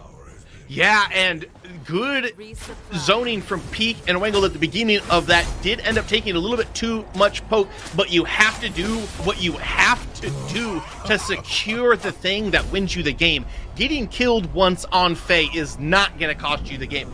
Losing Orb Prime to a Smite Steal to Import could potentially cost you this game, and with no hesitation at all, Animal Farm going to jump right over to this Primordial Fangtooth, knowing that Peak and Wangle are not going to be able to help with the contestation.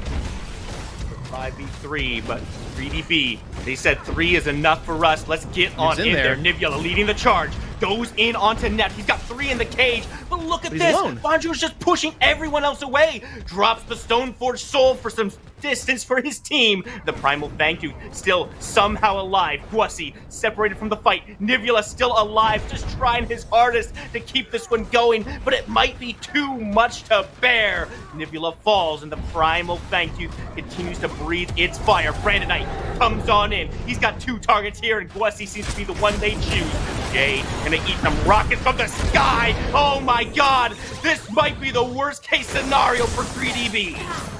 That feels awful for 3-Day Ban. There goes a bunch of the lead that they had, and it was a decent attempt at that contestation, but Bondrewd did a fantastic job of isolating and separating them. Nivula gets in. They had a little bit more health on the Primordial Fangtooth than they thought was available there, I am sure. But he gets Neft into the cage, gets the 3 other members into the cage, but nobody else from 3-Day Ban comes into the pit. Instead, they are all on the Greystone of all people, and it cost them that fight. It cost them that 3rd Fangtooth buff. It cost them the Primordial plays for the next 3 minutes. No, Lance, a few minutes ago, we talked about how 3-Day Ban looks their best when they're fighting as 5. And if Animal Farm wants to take these fights, they got to find a way to split them up. Well, 3-Day Ban has kind of just been splitting themselves up for Animal Farm and taking these disjointed fights without matching the numbers. They have been intentionally taking disadvantaged fights, and it's really kind of cost them their lead right now. They have, so in that last one, I think that that's more of a good job to Bondred than it is a testament to, or than it is about 3-Day Ban separating themselves up within that. I think Bondred did a very good job of baiting with the ult from the Greystone there as well. But here is the power of having that blaze on all of the damage that you do to your enemies. You have to be respectful of that, especially 35 minutes into a game as the death timers continue to grow longer and longer. It is now 2 tier 2 towers that have been taken by Animal Farm, and it is 3-Day Ban who has the Orb Prime buff on them right now. And the script has been flipped here. Animal Farm are now the ones pressuring 3-Day Ban's base, staring down at these inhibitors. 4-1 split, nothing too surprising there. So these minions come up. Animal Farm wants to find a way to get active, but they're playing this one slow here, Lance. Ooh. Yeah, Long Arm of the Law comes through afterwards as well, and they have to play it a little bit of slow because as the minions come up, and it's so easy for 3-Day Ban with this Prime buff to be able to push waves back towards them. Wangle also has an insane amount of wave clear in that Fae pick. You can basically insta-clear it, put an RMB down, push Q through it, it just goes bye-bye. And especially when you're buffed up with these enhanced stats that they have right now from having the Orb Prime buff. But this is an interesting strategy from Peak there. We are buffing the damage tanked numbers. He's not buffing any numbers except time spent off the map, Spooky. That feels so bad 35 minutes into the game, but we're not going to focus on it. We're just going to hope Peak comes back very, very quickly, or that the ban is not 3 days long on his internet, because we are at a pivotal moment, and you hate to see a game get swung because of something like that. Nobody wants it. However, no big objectives up. They have been claimed, getting very close to expiring on both sides of this as well. So really nothing to fight for the next 2-ish minutes if they are able to stall out and wait for Peak to re-emerge from the shadows of disconnection. And there's still a tier 2 tower standing on this right side that Animal Farm is definitely going to be looking at. Wangle may not find himself too comfortable being a lone defender over here. Bonju goes on in, pushes Wangle away. He says, okay, I recognize that we cannot defend against that. Instead, wait for the rest of the 3 members of 3DB to step forward. We're going to let this tower go down. Not too much of a fight to be had here. Yeah, you have to. Only Wangle really up there to defend it at that exact moment. But you see red, you smell blood in the water, and you have to go for it if you're Animal Farm at this point. Now they've got their eyes set on this inhibitor. Long Arm of the Law comes through to poke them out a little bit, but they are just going to continue pressing here. Bort goes on in. He's taking a lot of damage back from Jay, though. He finds to subjugate. Bonju capitalizes it immediately and says, Jay, get back in that fountain, sir. You are no longer a part of this fight. I'm going to go ahead and join Peak over there for a moment. Animal Farm going to pull back. They got what they wanted. Maybe no kills come through, but they sure got that inhibitor. And they can comfortably reset here, move themselves to the Orb Prime. They do have the inhib down, but it is on the side of the map that has the Orb Prime on it. So you can push that lane out and then continue to move to the pit. It is a little bit slower, but 3-Day Ban can continue to defend their base a little bit and control those waves. But I don't believe it is wise for them to do contestation. Instead, they are making the handshake play. They're moving over, get themselves that third Fangtooth buff for themselves and the Primordial Blaze, which I think is a good move. And actually, the other members of Animal Farm are going to move themselves over here and try to contest this Spooky. And North and Brandon Knight following Bonju's lead. Wangle caught in a terrible spot, but he blinks away just in time to keep himself alive. Bonju going to be chasing him down, assault the gates, and put the health buff. Time has dropped. Nebula comes on through. He puts Brandon Knight in a cage. He pops. Gonna buy him some time as Jade tries to put the damage back out. Brandon Knight has been claimed by 3DB, but is it enough to turn this around? The bird tries to come through, and it might be enough with the long arm come through. No, the neural resistance keeps him alive, but now Jay all by himself in the middle of so many members. Beak is not here to save the day, and with that, Animal Farm can walk straight into that base.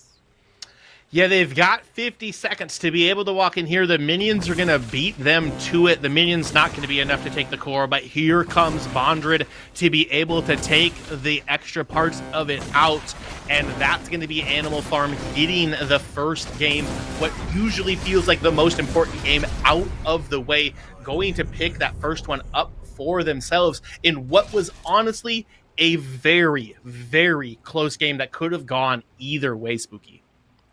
Yeah, truly some very bad luck come the way of 3DB there.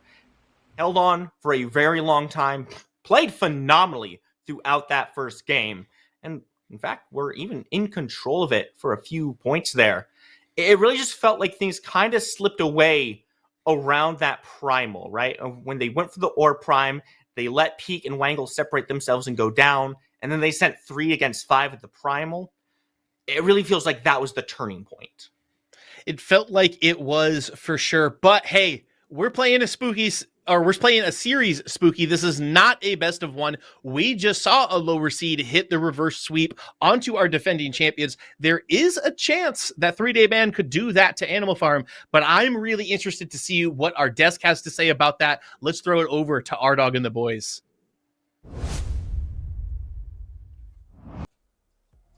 Thank you so much, Spooky Mars and Lancey. So we just watched game 1 between 3DB and Animal Farm. This is a best of 3, and the game definitely started off quite slow. Both teams played so patiently in the early game because we only had a kill here, and then we had a kill there, until they fought for those objectives. But at the end of it, Animal Farm came out on top. What were your observations from last game? Well, I mean, besides the elephant in the room, the DC, I mean, it's unfortunate to see that happen, especially later in the game like that. But one thing from Animal Farm that I feel like they need to take advantage of in later in game is really taking advantage of those objectives a bit more. It feels like every time they took one step forward, they were taking 2 steps back. They would get the orb and, 2 people would die, or they'd take orb and then go to take Fang and then another 2 people would die. So they never really had a full presence with their objectives. So I'd like to see them be able to use them a bit more proactively, even if not all members have it, but really push those lanes, get those towers, or not spend so much time hiding in the jungle and praying someone comes walking through. Yeah, for me, I think the biggest things that need to change is Peak is kind of like your wild card in these games. So you need to actually try to open up that lane, put more pressure. They ran a Sev jungle, and I don't know how much pressure actually got put over there. Obviously, later objectives kind of got thrown because you're playing a dive comp, and you don't have the second part of that dive comp to pressure the enemy backline. Wangle never really got an aggressive fail off either. A lot of them were defensive just to save himself, so he's not finding the same value that he would playing like a disengaged gadget, where you can get a lot more value, you survive a lot longer. Yeah, 2 major things there. I also want to mention how Neft had such a global presence throughout this whole game with his ultimate. We haven't seen a lot of Murdoch, but you're looking at the numbers. Neft ended that game 11, 1, and 1. But how else did Animal Farm secure the first game? I mean, through great team play. They did a really good job of really, even though Neft fell down early, their tanks were their frontline. I mean, it's such a simple concept. Let your tanks frontline. If you look at the positioning of their players during their team fights, it's impeccable. You saw a lot of times in Animal Farm that Jay is in the middle of 3 people and he's getting ran down and kind of getting he's getting ulted by Narbash. He's getting ulted by Howie. But you see Neft when he's playing, he's sitting behind his frontliners. They're doing a good job of peeling for him, keeping him alive, and letting him free cast in every single team fight. So it's, Neft is playing out of his mind, but it's a result of the team play. It's a result of the positioning of his teammates. And something else that Animal Farm is doing for Neft is shifting him around the map to get a constant influx of gold. There was never a time Neft wasn't farming. He ended that game with 10 CSPM. Like, even while he's outputting the damage and he's at these fights, his team is shifting around the map with him while giving him solo lanes to farm. So it's never like he's falling behind. It's whatever lane is closest to the objective that they're playing on. That's Neff's lane. Give it to him. He just gets to farm it for free, because if they try to engage on him, his team's already there to defend him. Ladies and gentlemen, don't go anywhere. This is a best of 3. We'll be back with Game 2 between Animal Farm and 3DB.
Welcome back to the desk here at the Prime Championship Circuit. My name is Ardog with the Triple G's, and I'm here with Sai and Mac. We're watching our third quarterfinals of the day, and Animal Farm has secured Game 1 against 3DB. But it's time to talk numbers between these teams. Choice, show us the graphics, please. Let's see these head-to-head statistics between Animal Farm and 3DB. We're talking KDA, picks, and bans. What are you seeing? I mean, the thing that jumps out to you is the KDA difference. I mean, the difference of 9, even though it might not sound like a lot, that is. I mean, nine more kills for your life. I mean, they're more efficient with their lives. They're taking their time and they're choosing their team fights correctly. Another thing that I did the little math on the side in my own time. But Animal Farm does a really good job of playing through their strengths and playing through what they know is going to be their win con, which is the Neft, right? The day 2 of their 4 games, their duo lane participated in roughly 65% of all of their team's kills. So they're playing through their duo lane. Their support is roaming. Their support is active. Neft is getting active in their team fights, and they're playing through what their strength is. And this just dives back into what I was saying previously. The team will shift around with Neft wherever he goes while he's also farming. So you're looking at their gold per minute, and Neft is the majority of that. He's getting fed everything all the time. They're leading in objectives as well. And then just to hop onto the 3-day van side, you look who their most picked is, it's the Gadget. And Wangle joked about it, but it's serious. It's one of their best picks, and it's something that they get to play around constantly. You get to play more defensively. Even if you're playing a dive comp, you don't just die on the Gadget. You have so much time to play around while your team gets to you. The biggest thing that I think this team needs to focus on is actually getting peak on that head side of the coin flip. Get this guy unlocked, open him up on the side of the map. Don't let Bondru just break even and hold you to that lane. Let peak roam. TJ needs to get out of duo lane. This team has what it takes to win these games, but they have to want it. They have to put it out there, and they actually have to make plays with the pieces that they have. This is game 2 between Animal Farm versus 3DB. And for 3DB, the stakes are a lot higher because if they lose this game, they're completely taken out of PCC9 and Animal Farm are moving forward. Seismic, you kind of touched on this a little bit, but what strategy does 3DB need to win game 2, and how should they operate against the Animal Farm's weaknesses, or do they even have any weaknesses? So I would say internally. Oh, I'm so sorry. Go ahead, Bengal. As far as what 3DB needs to do, I think you can try and focus Neff all you want. I said it in the chat earlier. You can run from it, dread it, but Neff will arrive all the same. So I think instead of trying to force the lane through Neff, I think you really need to take advantage. And Seismic was saying this earlier. Really put that attention over on Peak. Get him opened up. Get him roaming to the mid lane. And I know that Wangle really kind of said that he doesn't like playing Gadget, but it felt like that last game, there was a lot of opportunities where a Gadget ult could have been used, and it would have been massive for a team fight. So, embrace the hate and play the champ if the matchup is right. And just to touch on Jay as a player, internally within the scene, he's one of those players that plays a little more passively. You don't need to put the pressure over in that lane. You can unleash TJ and have him interact with the rest of the map. Jay will live. He'll survive. His goal isn't to win lanes, so you don't have to put pressure on that side of the map. It's never been that way. I feel like this team isn't playing towards their strengths because they're trying to cover up weaknesses that aren't there. Now it's time for that draft. Choice, let's pull up that draft between Animal Farm and 3DB. This time around, it's going to be that first pick and ban for Animal Farm again. Are they going to listen to our desk analysts, or are they going to give up that Gadget to Animal Farm? But there's that TB first ban from Animal Farm. Yeah, I mean, same with last draft. TB is very, very strong in the current scene right now. You have so many different ways to build him. He's incredibly safe in lane, and if you're able to pick him, it makes it harder. With what Seismic was saying, if you take that off the board, it's harder for for Jay to be able to sit in lane and kind of farm and let the support roam a bit more. So they're doing a good job of making sure he sticks to a champ that has to stay in lane. And then you're seeing the Decker ban. This is something I kind of disagree with, because TJ is one of those players you want on the Decker. And I don't know if North is one of those players. He's been playing Narbash a ton, and they're getting value out of it constantly. They're getting Bondrewd, hopefully this time, on the Sevrog for just another safe scaling lane, because like I said, I hope that 3-day ban puts the pressure over in that lane, and that Sevrog just gives you that breathing time, that room where even if you fall behind, you can just bounce right back. That's that question. Is it going to be in Import's hands, or like what you said, is it going to be in Bondrewd, the offlaner for Animal Farm? You don't want the Sevrog to be that raid boss and reach that late game stage. But looking at this draft already, it looks like a repeat of the first one, question mark. Yeah, I mean, I feel like I'm in an episode of Groundhog Day. I mean, I'm seeing the same exact thing. I mean, if you're on the Animal Farm side of things, I mean, if it ain't broke, don't fix it. But, you know, for 3-day ban, it is broke. So fix it. Why are we banning? Why are we picking the same stuff? Why are we need to change some stuff up? So we see the Sevi and the Narbash get picked out. I mean, and then there's Greystone. I mean, we're seeing the same exact stuff. If you're Animal Farm, you got to be grinning from ear to ear because you're playing with the same exact comp. But, you know, on the same side of that, or same other side of that coin, you know, there could be an argument made that if Peak didn't DC at the end of that game, you know, 3-day ban could have won that game. So maybe 3-day ban said, all right, let's run this back. And then they pick up the Zinx, which I still agree with. They can waste the ban on the gadget, and you don't have to play it. The Zinx gives you that additional dive pressure with the Zars. Again, it's one of those pairings that you can have or you don't have to have. I feel like you need the Zinx more than the gadget to make the Zars functional in team fights. Just to harp back on what Bengal said, they're picking up the Terror again. Do they put more pressure in that lane, though? They can open up Peak. He was open in that last game, but he could have been so much bigger and actually running down their backline. Another Wraith ban, which again, I kind of agree with. You're making it so the only thing you have is that Sevnock to get the Zars out of the cage, or your team is just trapped. And then followed up with the Drongo ban. It's one of Jay's next picks. You might just see the Kira again because he's kind of that default right there without the Drongo to make any kind of changes into the Narbash. Murdoch. All right. It's going to be that Murdoch. We saw what Neft was able to do with Murdoch, but this time it's going to be in Jay's hands. And we talked about the ultimate and its global presence, able to make plays and just land that ultimate anywhere on the map. So we can expect the same thing from Jay. But this time around, is it going to be the same mid laner? That is still the question we're asking. Are we going to have that Tesla Dome Coliseum combo? Because Animal Farm, they're locking in the same howitzer for their mid lane, but the Revenant for their ADC. As you said when you introduced me, Revenant is one of my favorite champs.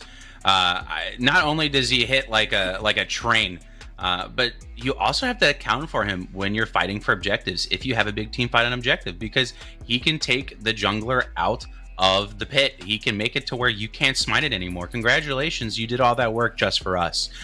So Revenant is an absolute threat into this game. So you have to be careful when it comes to those team fights. And we're still not seeing the gadget pick. I guess he tried to fool him into banning the gadget, but he's gonna go to Argus instead. And yeah, just to harp back to the Rev pick, it's one of those great counters into the Murdoch, specifically within lane, and you're ripping him away from the Zinx, so she doesn't get to res or have an extended healing trade with you. And like you already said, ripping the jungler away from an objective, it just kind of secures that trade out. With the Argus, you're adding a little bit of pick potential to the comp. You didn't have so much when it came to the Fae, just because you're extending an ultimate versus like a 8-second cooldown with his ball. So you can constantly be fishing out stuns, following up with a Zinx stun, because usually when you stun someone, your teammates run to try to protect you. Well, Zinx gets a group stun because it bounces all over, and then you have the Zarhus cage on top, and it's just snowballs from the start of a pick. Either you help your friend and you die, or you don't help your friend and they die anyway. So it's you don't really have an answer into this. But looking at the team comp and their strategies, Matt, can you cover Animal Farm and 3DB for Psy? What is their strategy going into this game 2? Ain't broke, don't fix it. Feed Neft. I mean, feed the beast. Play around them. They have the front line. They have the Narbash. They can keep them alive. They can peel for them. They can smack them away with a colossal blow. The Greystone could be annoying and dive their back line and just be a presence. I mean, their game plan is we're gonna play safe and scale. That's fine. If you guys don't want to fight all the time, that's whatever. We're just gonna keep farming and keep getting our gold, and then eventually we're gonna be too big to handle. 3-day ban needs to unlock Peak, get him to play team fights by himself, stay as a strong 4, look for an initial engagement off of Wangle, and they should be able to fight this. Animal Farm needs to find that Rev separation and make that team fight a solid 4v4 with no option of Terra being able to engage or mess with Neft in any way.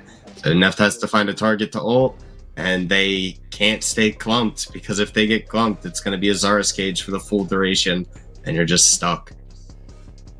This is game 2 between Animal Farm versus 3-day ban. Hope you got your points in. Will Animal Farm secure game 2 and move on to the semifinals, or will 3-day ban take us to a game 3? Take it away, Spooky and Lance. That's right, everyone. Both these teams got a little dirty in game number 1, so it's time to pick yourself up, dust yourself off, get right back into things. Lance, we don't see a big change up in the draft. It's mainly those ADCs and, of course, Wangle switching from that Faye into the Argus here. How are you feeling just looking things over as we get ready for game 2 here? I am feeling excited. I know that I am a big-time Neft glazer, but if you go way back in the histories and the archives of PCC, Neft won PCC 2 with Team Immune at the time. Shout out to Tang. And he did it with Rev in almost every game of that finals, and he was well over 10 CS a minute at every point in that game.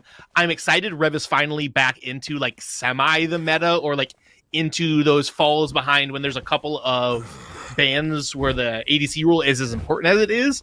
And it's awesome to see Revenant, in my opinion. A lot of people don't like him, not super high like skill level because Q just always lands, but there's so much when it comes to team fights that's important with Revenant, and his early game damage cannot be overlooked, and it's going to be very important that Gwassi can keep Jay healed up from the poke that Neft can put out with those obliterates on the primary ability of the Revenant in this. But I'm really excited about this mid lane matchup. I much prefer seeing Wangle on the Argus than on the Faye. I know Faye has came into a lot of favor within the meta, but Seismic was talking about all of the different ways Argus can help set your team up, can just kind of go fishing with that Dreadnova over and over and over again until one lands, and then everybody's going to clump together, and then they're going to throw out the big stun, the ricochet from the Zinx. So nice to see that get to potentially have a little bit more of an impact, as the fly traps weren't really landing onto the priority targets anyway, Spooky. Couldn't agree more with you, Lance. I really like this switch up from Wangle here. One thing I do kind of want to touch on is something that Seismic brought up on the desk. It was about playing to your strengths rather than trying to kind of cover up weaknesses. And it was specifically looking over at this duo lane about how they don't really need to put that much effort into trying to win that lane, because that's just not how they play. So the question then is, hold that thought, we might see something lurking here as Import and Nivula are right around each other. Could see a collision happening if either of them tries to go for this mid lane gang. Most likely just be a skirmish over the river bug. Both of them being a little cautious here. Brandon Knight does come forward here, drops them up. Wesley making the rotation as well. Nothing happens just yet. Everyone's going to go their separate ways here, Lance. Import did get the river bug though, so big attention put on it for some reason. That first river buff, Import's going to be the one to walk away with it. Was able to stack it as well. He had to have either gotten that with a siphon or with his hunt. So a little bit of a +1 for Import there, but you know, it's 3 minutes in. It's just a river buff. It's worth like 1 CS and a little bit of mana. Man, hey man, a little bit of mana goes a long ways, all right? That's the way we sent like 3 people each over to it. But get back to what we were kind of talking about. How much value do you place in trying to mitigate the other team's strength in Neft versus trying to play through your own? Oh, Nivula baited the heck out of me there. I really thought he was running at Brandonite for a second. But I agree with that. We said it while we were doing our last game. Neft is inevitable. They are going to snowball him. Neft is going to get 10 CS a minute. There's not a whole lot you can do to really slow him down.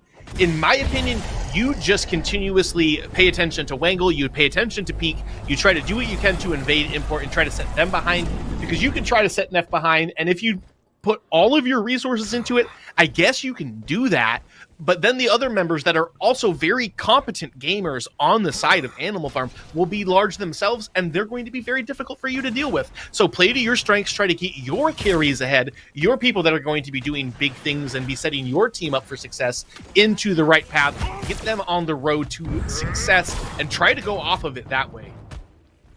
Couldn't agree more. Animal Farm so far been playing this one a little slow. Neft and North being kept back towards their tower here for a lot of this game so far. Granted, we're barely 5 minutes into things. You gotta like the confidence you're seeing from 3 Days Ban, especially with the way the last game ended. You took a loss, you were feeling pretty good, but clearly this is a team that can get right back up on their feet, take those steps forward, and say, hey, we stumbled, but we have not fallen. They have not fallen, and they've got to, you know, it does feel bad to have lost that first game and to lose it the way that they did, which who knows whether or not they win that game with Peak around, right. But in their heads, they can say, hey, we would have had that if it wasn't for that. Don't worry, we'll just 3-0 these guys. We'll come back, we'll win this next one because they think that they should have won game 1. We'll win game 3 as well, get the reverse gentleman sweep from the lower seed, just like we saw in our last quarterfinal. At least that is the game plan, but everybody has a plan until they get Neft in the face. That's very true. Typically, it's also followed by North staying right there next to him. So, the question now becomes, Animal Farm, where do they start putting pressure first? And where does 3 Day Ban go if they want to start setting themselves up for success? I think that it starts with Wangle in the mid lane here. And North has made the rotation, though. Wangle's in a lot of danger. Blink comes through, and somehow he's still alive at the end of it all. That's a lot put down. Pete has made the rotation. Brandonite gets caught, and that's a lot of CC. Go up to the skies. Wangle, what are you doing there, my friend? You got when he blinks forward under the tower, and Nivula gotta pick him right on up as well.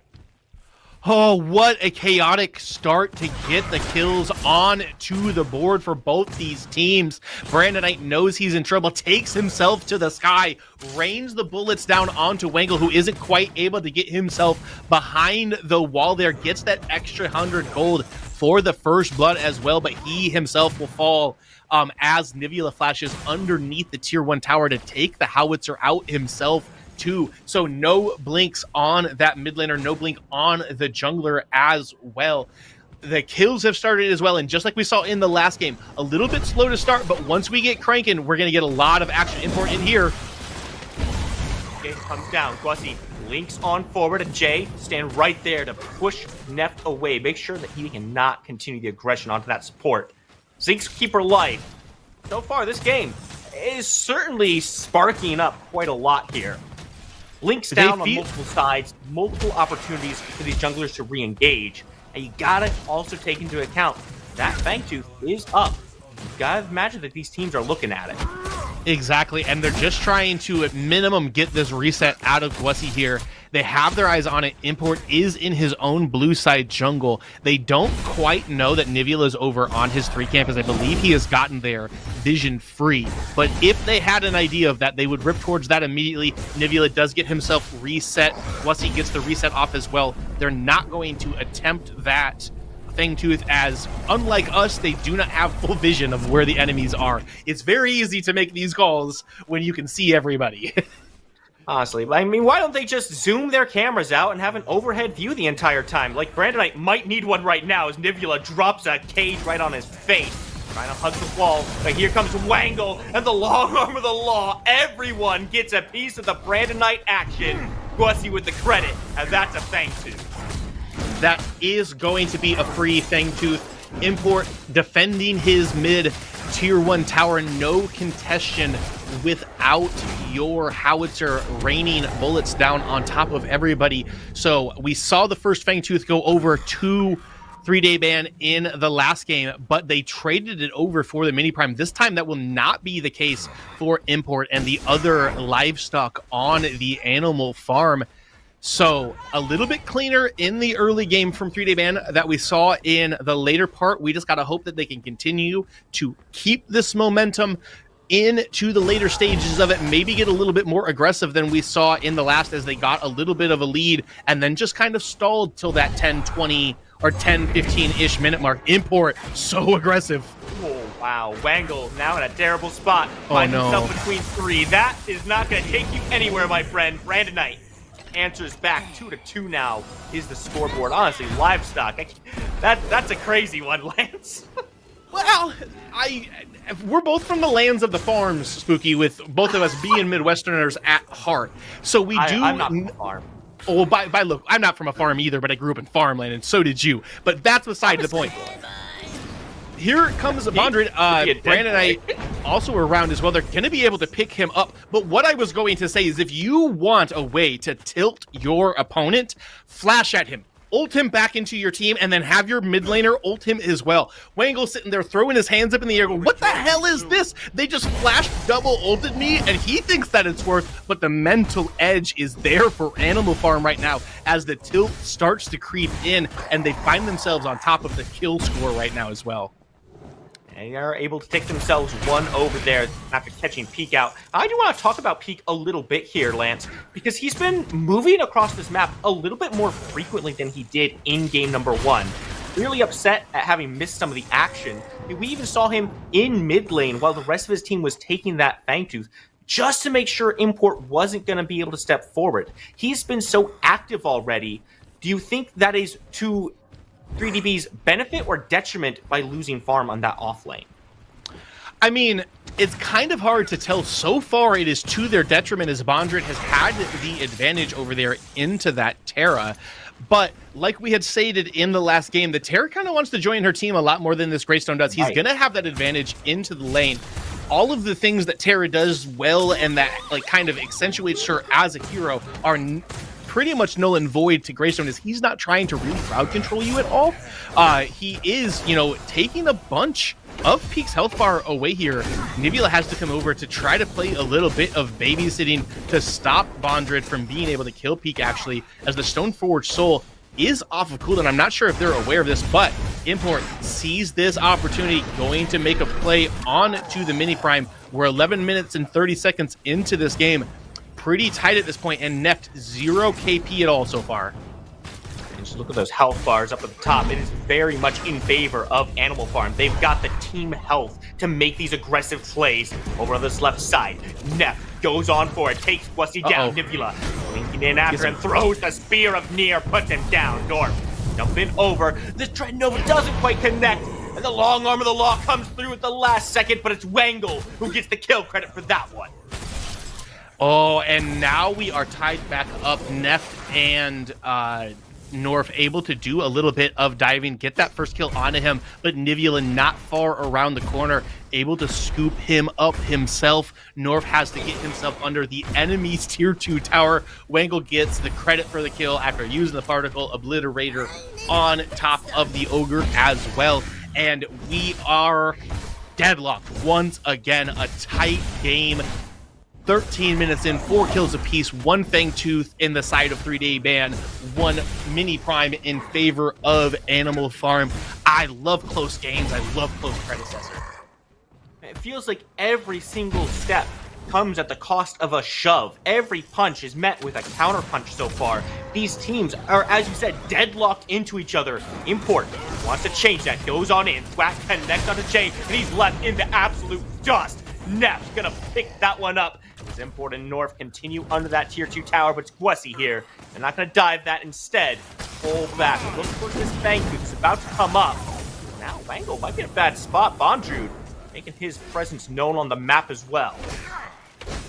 Nivula also got pretty low deep within that as well. This Fangtooth is spawning too, and the members of 3-day ban are going to have to reset for themselves. Yes, Jay is respawning right now, but if they jump onto this and start it right away, we're going to need to see a rush from 3-Day Ban unless they plan on just surrendering this. And with Nibula jumping towards his blue side jungle, it will be that indeed. We will knot it up one Fang Tooth apiece so far in this game. One for Animal Farm, one for 3-Day Ban. And it's important to note that because that Mini Prime wasn't traded on the first Fangtooth, 3DB can't even go over to that. That's down right now. There's no trade to be had here. It's just a straight win for Animal Farm as they continue to push themselves just a little bit further ahead in this game. Now, still very close, make no mistake. You're starting to see the aggression from Animal Farm and the way that they're playing this map. It can be very detrimental for 3-Day Ban. It can be, and we said it in the last game. It's true in this one as well. The scaling is in favor of Animal Farm here for sure. Right. The damage that Revenant starts to pump out late game is nuts. Sevarog can get so tanky, practically to the point of unkillability. You got the 2 lives from the Greystone. Howitzer can get to the point that he is one-shotting a Murdoch later in this game, but Bondred getting aggressed on by Nibula here. Deke is right there with him. Drop the Stone Forge Soul, reset the health bar. Slow is good, but here comes Wangle as well. Assault the gates, gets him away from the crystal, but still, we're just firing shot after shot. And Brandon Knight is here to help out. Peak is too low to step up, and they're gonna be fucked. Wangle has overstayed his welcome, and the damage is not enough. Bondrew picks up the kill. Oh, Wangle, that feels so bad. They hit him with that counter gank. The members peel off of Bondra there as the Stone Forward Soul comes down because they think Wangle's going to be jumping in there, be able to get credit for that kill, and you want to feed your Argus. But Brandonite, not far behind him, comes in with the Make It Rain. Immediately, the health bar for Wangle just disappears, and that feels so bad for 3-Day Ban. It feels like Animal Farm is starting to get control of this game. It just, every time we look up, there is another member of 3-Day Ban just almost getting what they're looking for, but at the end, Animal Farm just pops up with the last blow that is able to knock them down. It really feels like just a map presence difference, right? So often Animal Farm is just so aware of where 3-Day Ban is and what they're trying to do on the map that they can very easily just show up and answer it. Whether it's by getting aggressive in their jungle and disrupting their pathing, catching people out to set up an objective, or just falling for those counter ganks after buying so much space, is starting to raise the question of where is 3-Day Ban's opportunity to get back into things. Wangle has to take the long way around. Nibula is there to help him out. Animal Farm's not going to get too much off of this one, but they're making the pressure intense. Right, and everybody grouped in mid lane, but the objectives are not up, so I don't anticipate them sticking around for too much longer unless somebody kind of steps out and over the safety line at this point, but should just be clearing these minions back and forth for each other. Nobody gonna get too aggressive until you potentially look over in the offlane, as those guys have been crossing the lines with each other since the very start of game 1 in this series, Spooky. But a little bit of breathing room, a little bit of time for these people to be able to kind of reset, get themselves to where they want to go. And as I say that, Bondred and Peak jump at each other again. Like you said, bouncing house with boxing gloves. More important is Brandonite. You're getting a Coliseum dropped on him. The Case of the Skies gets on out of there. Ult for ult, not a whole lot of success there. North leading the charge, knocks one up. Nibula has to dash away. So far, there's just very little follow-up on these. 2 ultimates expended from Animal Farm. 1, correct me if I'm wrong, from 3-Day Ban. At the end of it, it feels slightly in favor of 3DB.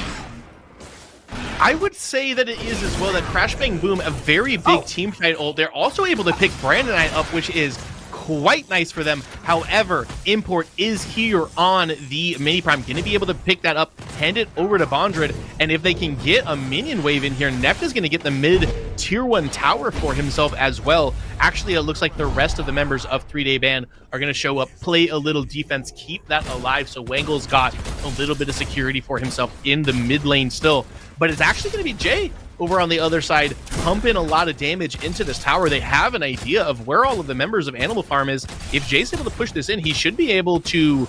Actually, there's quite a bit of tower health here. He's not going to do that. He's going to just look to the gold buff that's up in front of him, maybe? No, he's going to decide not to take that gold buff. The tower is going to fall to minions, and Jay resets. Overall, I think this is a great play from Jay. Push the minions in, get the tower gold anyway, reset. Now you can get back over to that Fangtooth pick, because that Fangtooth just spawned in. This has to be what the teams are looking to play for next. There's no way that 3DB wanting to let Animal Farm start stacking these up again. That was detrimental in game number 1. They have to try to get their own stacks going here in game 2. Even as I say that, Animal Farm are the first ones in here, and 3-Day Band, they're taking a step back. They are. They're going to just give this over. It is only the third of the map, though. So it is the out-of-combat movement speed, not too much, and they are going to take that just incredibly fast with having that peak over on the other side. Going to claim his Tier 1 tower to knot that up. Both Tier 1s have fallen into the offlane. Nivula on the opposite side of the river, too, going to get himself back to his own side. Get to a little bit of safety here, but decent little gold swing, honestly, for 3-Day Band getting those 2 Tier 1 towers. Yeah, they gave that Fangtooth up. You have to be a little bit afraid of the threat of getting that third one, but feels pretty good to get your outer towers down. All 3 Tier 1 towers are down for both teams now at this point. Only the Tier 2s and inhibs remaining. Lots of safety has been removed from this map as a result of those towers going down. Bonjude, gotta go ahead and remind everyone what that means. Nivula eats about, 40% of his health, has to take a step back under the tower. He is 3 levels behind Bonjude right now, who is just going kind of crazy in this offlane Greystone. Right, sometimes you see that with the jungler to the laners comparison, though, especially in the offlane once they get that typical island vacation treatment. Yeah. You know, Bondred has just been in there getting XP on pretty much every wave that has came down the offlane at this point, as he has done little to no grouping because of what his role on this Greystone at this stage of the game is. But we need to address, we have hit the 20-minute mark. It is always worth pointing out, Orb Prime is on the map. The next Fangtooth that spawns in about 3.5 minutes will be the primal Fangtooth. So the big boy objectives are on the map, Spooky. And really, 3-Day Band kind of has to play for this next Fangtooth. They don't really get a choice to say, hey, well, maybe we can set up around the Orb Prime, because if Animal Farm is allowed to go take that next Fangtooth, that's not just primal, that is their third Fangtooth, and that's a dangerous stack to allow them to have. Animal Farm is now very comfortably in control of the direction of this game as these objectives begin to spawn in here. They are, and they are now setting the waves to get themselves into a spot where it is going to be 3-Day Band having to be reactionary to where they are, unless they want to let a minion wave or 2 push into their towers while trying to defend something like this. But that feels very bad, because then if you lose it, then the minions are on your tower line. You lose your defenses very quickly too. So it is just kind of a matter of time until we decide to start doing the Prime dance. But for now, we are just farming up, trying to hit our next spikes. Everybody's at those 2 marks, trying to get to the 3. Hold on a second, though, because I just saw something I got to give a shout out. Brandonite is building Soulbinder on Howitzer. I love that item. It is so much fun, and I'm very happy to see it in a PCC game. Oh boy, we got one of Lance's pet items here. We'll have to see how well it does for him, if it was worth the gold investment. While junglers do meet up with each other. This could be big if 3DP is able to take out Import. But the backup is there, North. It's gonna arrive. Just look how far into 3-Day Band's territory Animal Farm is. These guys are playing so aggressively, and they just don't have a care in the world. They don't, but I think that they're making the right decision in doing so. They are the ones that have the advantage right now. Bondred goes a little bit low. He's got the Stoneforge Soul, though. That Peak's going to be able to just turn or run away. But in that last spot, if Import is very, very close to getting Nivula there, I don't know if it was cleansed or what it was. Oh, Peak is going to fall here. Here comes the Cavalry. Bondred going to jump forward onto it, going to retreat back towards his team.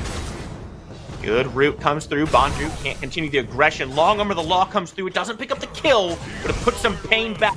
Nebula, a step forward, reminds Animal Farm that this is not just Peak on the map by himself. He's got a whole team behind him.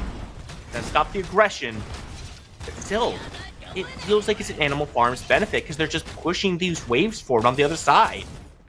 Yes, Brandon Knight gets a free shove into the tier 2 tower, do a little bit more chip damage onto it, and that's the wave you want to be in control of and you want to have into the right spot right now, as it is on the side of the Orb Prime, and now it is beginning import. Gonna take a peek in, look at what he is trying to accomplish with taking down that Orb Prime, and the members of both of these teams should shortly start converging around these pits as the items have been finished. Everybody is at the 3. Jay takes a little bit of damage, but is going to be able to walk himself out. But a lot of vision in that jungle that everybody is converging into. So far, this has felt like a very intentionally slow play coming out from Animal Farm. Bonju going to be aggressed on once again. Might not have the sustainability. Jumps on in after the axe comes in, but here comes North. Well, the sustain is going to keep him alive, and Pete can't do anything because look who's on the way. Import and Neff. Animal Farm have reminded everyone what their goal is, and it's going to be this Fangtooth. Oh, actually, they might turn away from it. Bondred is very, very low here. Yes, they've got the sustain from North on the Narbash, but it isn't quite enough, and Bondred is going to reset. Revenant not known for taking objectives very quick. We know he's got that limitation to his attack speed, but there is no peak here. Coliseum comes down on top of Import, knocks him away, and dashes back out. Not going to keep the jumper alive, but not if Nebula has anything to say about it. Here's my spear. Now Bonju wants to step on forward, pushing the rest of 3DB away from this Fangtooth. They've slowed the objective take. What a CC coming out there. And 3DB might just get out of this one alive and slowed Animal Farm down from taking that objective. Ooh, yes, and more importantly than getting out of it alive, it stops the Primal Fangtooth from being taken. They also pick up Import in that, get themselves a little bit of some extra gold. Ooh, they're going to find Bondred staying a little bit too long as well. Actually, gets the blast going. Nebula goes over with him. Uppies from Wangle to try to do a little bit of healing, but it's not going to be enough. Nebula going to be the one to get picked. Actually, Neural Regenesis comes out. Now Bonju gonna keep on going in, but Gwassi is here to keep his team alive. Brandon Knight has rejoined things, but Peak has as well. He's on top of the mid laner and pushing them back. Long Arm the Law cuts through. Brandon Knight has to burn the blink, and somehow 3DB are still fighting very effectively into Animal Farm, not giving them any ground to work with here. And because of the Neuroregenesis, nobody dies in that fight either. We are still at 10 members 20 feet down on the map. What is that, 100 toes? 100 toes down on the map. And counting that. Is that right? I don't, we're not doing math on stream. I'm sorry, everybody. Don't listen to me. But the important part, nobody has this advantage to take the primal Fangtooth or to take the Orb Prime. So we will continue to position and look for picks, and these death timers are getting longer and longer as we pass the 27-minute mark in this. Only 13 kills total in this game, 7-6. These teams have been so careful with each other. Are you soliciting feet pics from the players right now? Not at all. Let's not start that, please. Hey, man, your words, not mine. Primal Fangtooth is going to be looked at here. Animal Farm. Going to be grouping up around it. They're going to be the buffer. 3-day ban has to walk through it. Might be Wangle. He spots them first here. Aggression is turned, but none found to be effective just yet. Some poke comes over the wall from Brandon Knight. 3-day ban wants to start getting aggressive. They're moving forward quickly. They're not finding too much to do here. They haven't found anything to do here yet, and I am surprised by this. All of these members have gathered around here. Bondred looking to get deep back with inside of them. Import on top of them. Okay, is the target. Brandon Knight tries to go up, but Coliseum comes back down. Locks him down, but it's not going to do too much work at all. Jay trying to hold on to his life, but it's not going to work. Now Guessy by himself in the middle of 3 has nothing to do. The damage is gone. 3 dead boys on 3-day ban. Neff doing so much work with Import buying the space. Neff, you can just step back now, buddy. You can go claim your reward. It's the Primal Fang 2. They are going to get this. Nivea is still alive. I don't know if it is worth the heroics to try to jump in here and steal this. I don't necessarily expect that from him. Probably just going to handshake, get the tier 2 in the mid lane, but this feels very good for Animal Farm because you said it earlier, Spooky. It's not only Primal Fangtooth that's being taken, it is the third Fangtooth of the map for Animal Farm that gets them a permanent 6% buff to their damages and to their defenses. Nivea's got to be careful here not to run into too many people. There's a lot of Animal Farmers right here to wait for him. He's going to get cut down extremely fast. Very aggressive pathing from Nivea. Might I say a little bit reckless. Aggressive is one of the kinder adjectives I would use to describe the positioning right there. However, you can only deal and live with what the facts are, and the facts are that the jungler for 3-day ban is now down for 35 more seconds, and Orb Prime is up on the map. All of the members, aside from Brandonite, going over to the pit, going to try to pick them up for themselves. Brandonite now starting to make the fantastic voyage over to that himself, but he has to avoid the members of 3-day ban really quick. But while this is happening, they're going to try to pick Brandonite. They're losing Orb Prime. Fox comes through for Brandonite. He will trade his life out, but can he get Jay? No, he cannot. But they're absolutely fine with that. Like you said, Lance, while this is happening, hey, there's 3 guys from 3DB on the left side. You guys just want a free Orb Prime? Why, yes, we do. What a great trade for Animal Farm.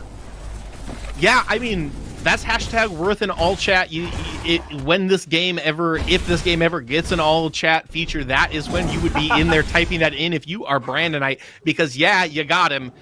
Well, we're glowing purple for the next 3 minutes though, buddy. Maybe it feels just like some careless decisions have been made from 3-day ban, and surely there's a thought process behind it. Taking down Brandonite does give them a little bit of an advantage on the map for a while, but are they able to do anything with that numbers advantage? It doesn't really feel like it because, look, 3-day ban are all huddled in their territory while we have Bondrude on the left side pushing waves up. Or it's going to be caged, but are they going to find too much off of it? Damage is very good. They might find the pick here, and Jay gets the credit. Jay gonna have to walk away now. Oh, no. Neff steps forward, looking at Wangle. Epoch saves him from the obliterate, but can he save himself from the follow-up? I don't think so. He's gonna go down very quick. And now, Animal Farm want to start pushing for these inhibitors. Animal Farm paying a lot of respect to the Argus, to the Wangler here, as Import has been targeting him over and over and over again. He has been getting Colossal Blown. He has been getting ults used on him on their cooldowns, but it is working in Animal Farm's advantage. They are using these double buffs. They have taken the first inhib of the game. They are now going to move over to this minion wave that is starting to fall pretty small. The only 1 minion remaining, but they are now looking to move over, take this inhib as well, and they've got the spike. This is the position they think that they need to be in to put the nail into the coffin and move on to our semifinal, Spooky. Bondrude simply stepping forward and testing the waters. Who needs minions where you can just step into the tower yourself? 3DB has to pull back to their core, the last bastion that they can defend. It's going to be a tough defense here. 12-9 is the kill. It's very close, and Brandonite might be getting caught. Has to blink out. Particle Shredder comes through, but it's body blocked immediately. Brandonite keeps half his health bar. The stun goes wide. And they're looking here, but I'm not sure if this is the fight they want to take. Import is on the peak here, who's going to die pretty much immediately, and the route is on. Look at them to go forward here. He's stepping forward. Import going to lead the charge. Wangle is safe from the Colossal Blow for a moment, but the Subjugate comes in. Nivea jumps onto Brandonite, but immediately drops the Colosseum. The core is now being aggressed on. 3DB is completely split. They don't have 4 members around the core, and it's dropping fast here, Lance. Animal Farm want to wrap this up in 2, and by God, they're gonna do it. They're continuing to the semifinals.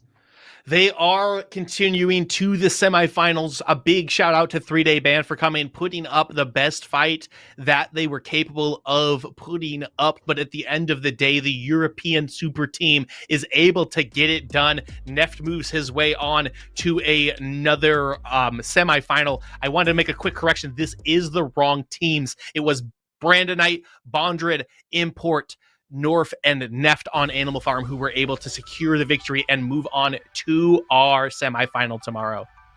That was just the casualty list that Animal Farm has collected, you saw on screen. Congratulations to Animal Farm. Excellent gameplay all the way through. But really, they looked like they really came into their own in Game 2 there. Lot less stuttering and stumbling that we saw in Game 1.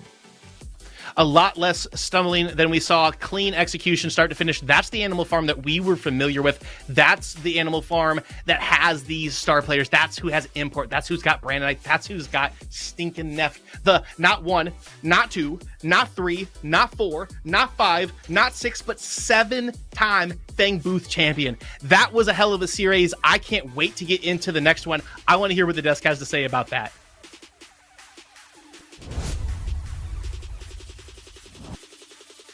Thank you so much, Spooky and Lance. What a series. Animal Farm finished 2-0. GG's 3DB. Thank you so much for playing. Sai and Bengal Mac, how did Animal Farm close out this third quarterfinals? In the draft phase, I think they drafted extremely well going into 3DB.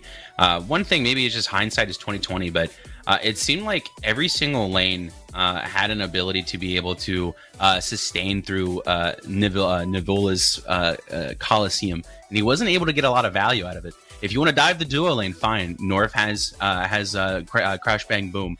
If you want to dive Bondru, that's fine. He's got 2 lives. Good luck sustaining through that. And if you want to dive the Howie, that's fine. He can just take off into the air and fly right over the top. So Nivola was playing out of his mind, but unfortunately he wasn't able to get a whole lot of value with his ult. So they really just, Animal Farm really just kind of won into the draft phase. Yeah, I feel like Animal Farm played the game plan that 3 Day Band needed to play. Import was kind of just influencing the lanes before Niv even got the opportunity to. It just kind of felt like they fell behind, and the salty run back didn't work out this time.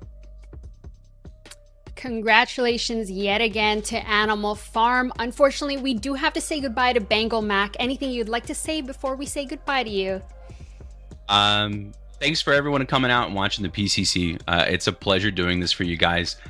Continue watching. If you haven't dropped a follow already, do so. R-Dog is a lovely individual, and so is Seismic.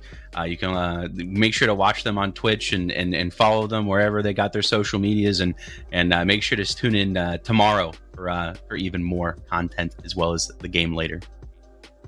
Thank you, Mac, and thank you everyone for tuning in so far. We still have one more series left, and that is the Professors versus New World. Let's take a quick break.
Welcome back to the PCC. We just finished watching our third series between 3DB and Animal Farm. With Animal Farm closing out the series 2-0, they're joining R&R and Dirty Lake and the boys for tomorrow's semi-finals. Not finals, semi-finals. It's time to get into our last series of the day, but before we do that, let's welcome one of our analysts. We already know Seismic is here, but of course we also have Lakeinator, known as the Egonator, ADC extraordinaire, PCC9 champion, and the Lake in Dirty Lake and the boys. How are you, Laken? I'm doing pretty good. I'm happy to be on the desk. I'm curious to kind of see what happens in this set, but we'll see where things go. Welcome. But going into this last series, this is the Professors and New World. Let's start off with the Professors. They are the second seed going into these quarterfinals, and they ended 4-0 on the first day of Swiss, while only losing to Dlab on the second day. Going over their roster, you've got Grady, Tekken, Bry, Survivor, and Crazy Fool. Lake and Sai, what else do you know about the Profs? The Profs have been around for a long time, but this is probably their first iteration where it's only two of the original members, which is their dual lane, Crazy and Survivor. So they pulled a lot of other players from different teams to kind of come together and work together. So it's very interesting dynamic they have going on around there, because they also have Grady and Tekken from past teams, and then Bry is the missing piece. So that's kind of the Professors in a nutshell. Yeah, this is kind of an old team, kind of a new team, but the way that they've been functioning as a team, they look like an old team. Grady's really come into his own on this team, I feel like. You hear Crazy Fool all the time on stream say that this team is playing more for fun and not taking it seriously, and it seems to really be playing into their strengths. You have someone like a firecracker over in Soul Lane. If Tekken gets to break free, it's fun. You know, Grady gets to run over that side of the map for free, and Bry is kind of a staple point that we've seen on a lot of teams that doesn't usually fall behind. He's very solid. He's a middle of the pack guy, but he's always there. It doesn't matter who he's facing. He's always gonna do damage. And the team to contest the Teachers are New World. They are the 7th seed going into this last series. It's so difficult to define this newly formed team due to them being so new, but what do you guys know about them? Well, I'm all for the Harungal arc. I've known Haru for a while. He's been in the PCC for a long time on different teams, played with him maybe briefly way back when. So I'm kind of looking at Haru to see kind of what he pulls out and kind of go from there, really. This is a team that, a lot like R&R, is coming into this thing with little to no practice, and maybe it's another one of those games where they just come in and play what they think feels good, and it ends up working out really well. They have a lot of really old head players that have been playing these, Paragon and all the remakes leading up into this game on the team with Province. I know Haru's been around in this scene forever. It seems like he's kind of the pool guy that everyone loves to grab on their team when they need someone to fill a spot. So it's pretty exciting. I'm excited to watch this game. It's a little bit different because Province is going to be playing in the support role too. So he was a PCC3 ADC champion, and then Warps isn't there. He's not new to the competitive scene either. But let's not waste any more time. Let's dive right into this draft. We're talking picks and bans. You've got the Professors with the first ban. What are you expecting to see? It's going to be hard to tell, but they went with the Steel ban. It's kind of a straightforward ban just to get Steel out of the way, because maybe they don't know New World's true strength, so they're just going maybe with a safe ban approach. Yeah, Steel makes a lot of sense. Zarus is something that's just kind of cut and paste. You can kind of throw it in there even if you don't play the game a lot. It's just kind of a fallback character that does a lot. Decker is another one of these bans that we could be expecting. If you're looking to target out New World, you might go the Gadget. Their mid laner is kind of not like the strongest player, and when you're playing into someone like a veteran like Bry, being able to not have that safety. Oh, sorry, that's a Sinks. I don't know why I saw Gadget there.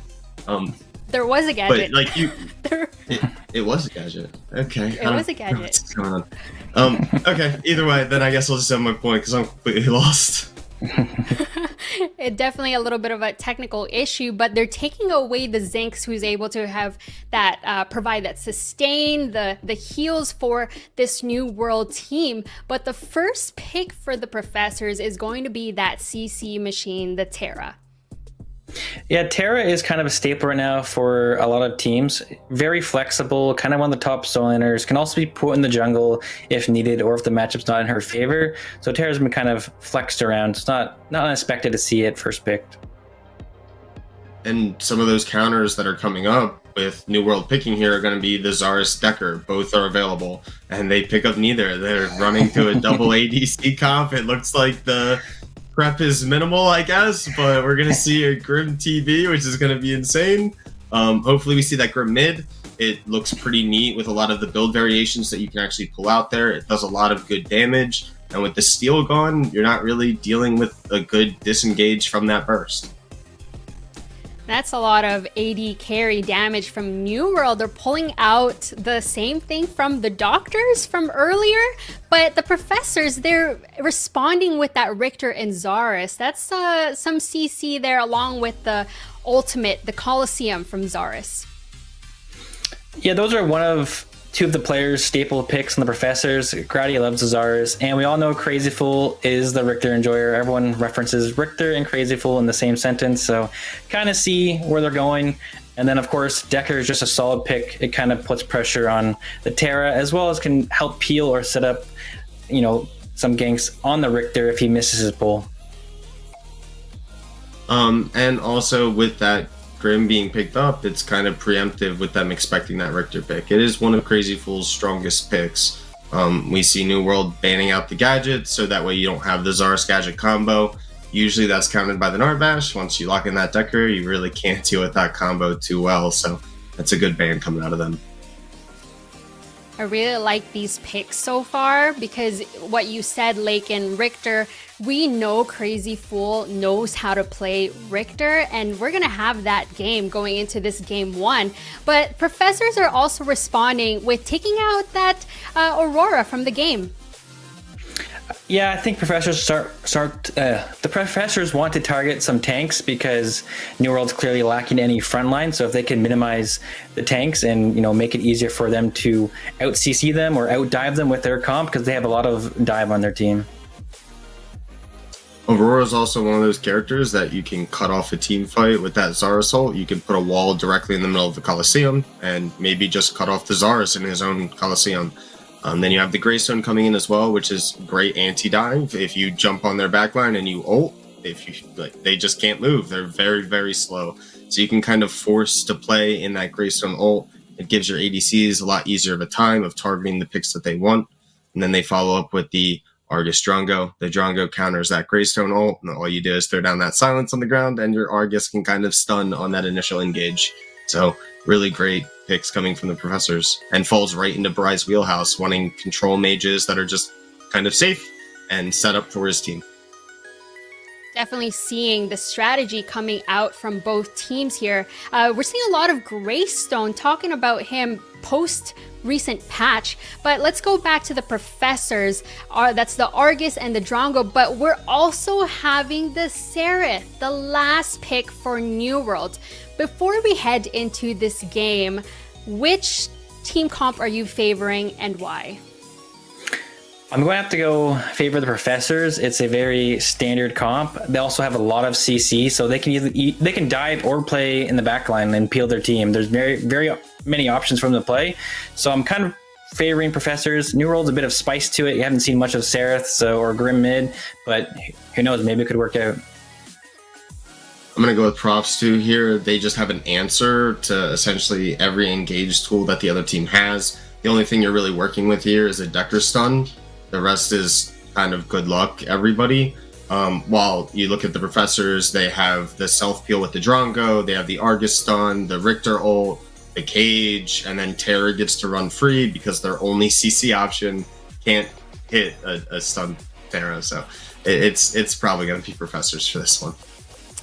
Ladies and gentlemen, get your points in. Will the professors demonstrate their mastery in education of the game, or will the underdog New World show up and show out as the new up-and-coming contender? Show us the game, Ego and F6. Gamers, welcome into your final game, at least today, of the quarterfinals in the casting booth. Let's be honest, you know who it is. It's Ego, it's F6. You got the E squared combo coming at you. Brother, are you ready to get into this game? Indeed, I've been ready for this in the entire day. Did a little bit of desk, now back into casting booth with my favorite chair one. We're getting ready to drop down here with it. Does say 3DB there, but we do know it's New World versus the Professors. And I mean, this matchup is crazy. Cranky is here, and this might be the time for another underdog to showcase themselves here today. They're really going to have to showcase themselves, aren't they? I mean, you're not going against any, knock off the old block. These are some of the players from the PCC9 champions. Crazy Full Survivor, very aware of how to win. And let's be honest here, as they said on the desk, Tekken Kid, if he gets loose, can be an absolute menace for the rest of the board. Oh, undoubtedly so. I mean, we've seen the Professors just have a great overall Swiss stage heading into the quarterfinals. They did have a couple of games where they're a little bit lackluster, but that's mostly put towards their comp, just kind of being of a newer team, putting these pieces together. But I think after the 2 weeks that we've had in between the Swiss and the quarters, they've cleaned a lot of stuff up, and I think there should be the team moving on to the semis here. That being said, considering it's the Professors, I feel like I gotta take them to the classroom a little bit to talk about this duo lane. Richter, Crazy Fools Richter, let's put it in a formula. He's going to be looking to subtract your backline, and if you keep allowing it to happen, that value is just going to add up. I am absolutely terrified, and as the desk said, these names are synonymous. Richter, Crazy Fool, and Survivor TV as well on the Drongo with those rat rounds. It's going to be deadly if this team can scale and get comfortable. That being said, though, I'm not expecting to see Boinks or France back down from the challenge. Oh, not at all, France. We do see a lot of him inside the mid lane, but being able to play the carry role here, switching on and up, I think it's still going to be okay. Two top fraggers, Boinks, an exceptional support phase with the mean is going to be her searching there, but breaking up the Decker is not too bad either. Put that as their secondary, but as we see here, the level of confidence coming out of Tekken Kid, put it into work, put in the damage off into solo lane. Using that water rush to get a little bit of an early rundown onto the Greystone, knowing, hey man, your one ability is down and I'm doubled up on two, and thus for we're going to translate a little bit more pressure onto this lane and maybe get a shove underneath that tower. That being said, though, F6, as we take a look into the jungle, we're already going to see Saurus maybe looking to get active on an invade as he's going to conflict with the Seraph. Yeah, I mean, the Seraph just in a overall aggressive here, but look at this rotation. Haru needs to be careful. Riplash is going to be landed onto the backside. Grady has made the rotation. Stun, kill. It's going to be Grady +1 up as the Professors strike first. And that is just Haru being a little too happy going inside the enemy's jungle there with that rotation coming out of Crazy Fool. Great awareness, understanding that the Seraph might be there. But look at this, Tekken Kid rotating towards this camp inside the mid lane, but he's stuck in between a harder route place here. Province forced to blink and now has to be back into his tower without no mana. I've said it time and time again, and I'm going to be honest, I'm never going to stop saying it. The only thing guaranteed to you in these games is the early game, and right now, the Professors are just capitalizing on every single second of it, making some early, very smart rotations, able to get a pick, but also just applying pressure throughout that mid lane as well. I'm going to be honest, things are really looking the way of the Professors earlier on here. Got that first blood. You're seeing the control over towards the side of the off lane, and their presence already shifted towards the mid. They're starting with the very first river buff. Tekken Kid, like we've talked about before, if he gets to get the game he wants, he starts to skyrocket and starts to shift on over. We're going to see a lot more of him towards the rest of this game.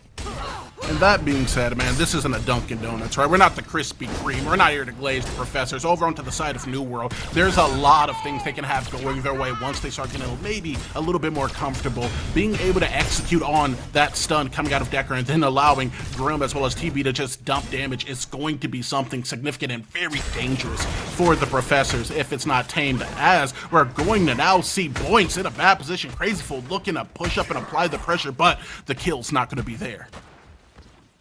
I mean, the exceptional start there, Crazy Fool, understanding if he lands that hook, it's going to be a danger time. We do know that Decker kind of counters Crazy Fool on that Richter due to her kit, but if the hook lands, none of it matters too much because the reposition has already hit, and that is really what you're playing off of. And Crazy Fool right now seems to be hot with those hooks, and that's the last thing New World wants. So they're going to have to kind of set back a little bit in that dual lane or maybe get some presence from Haru.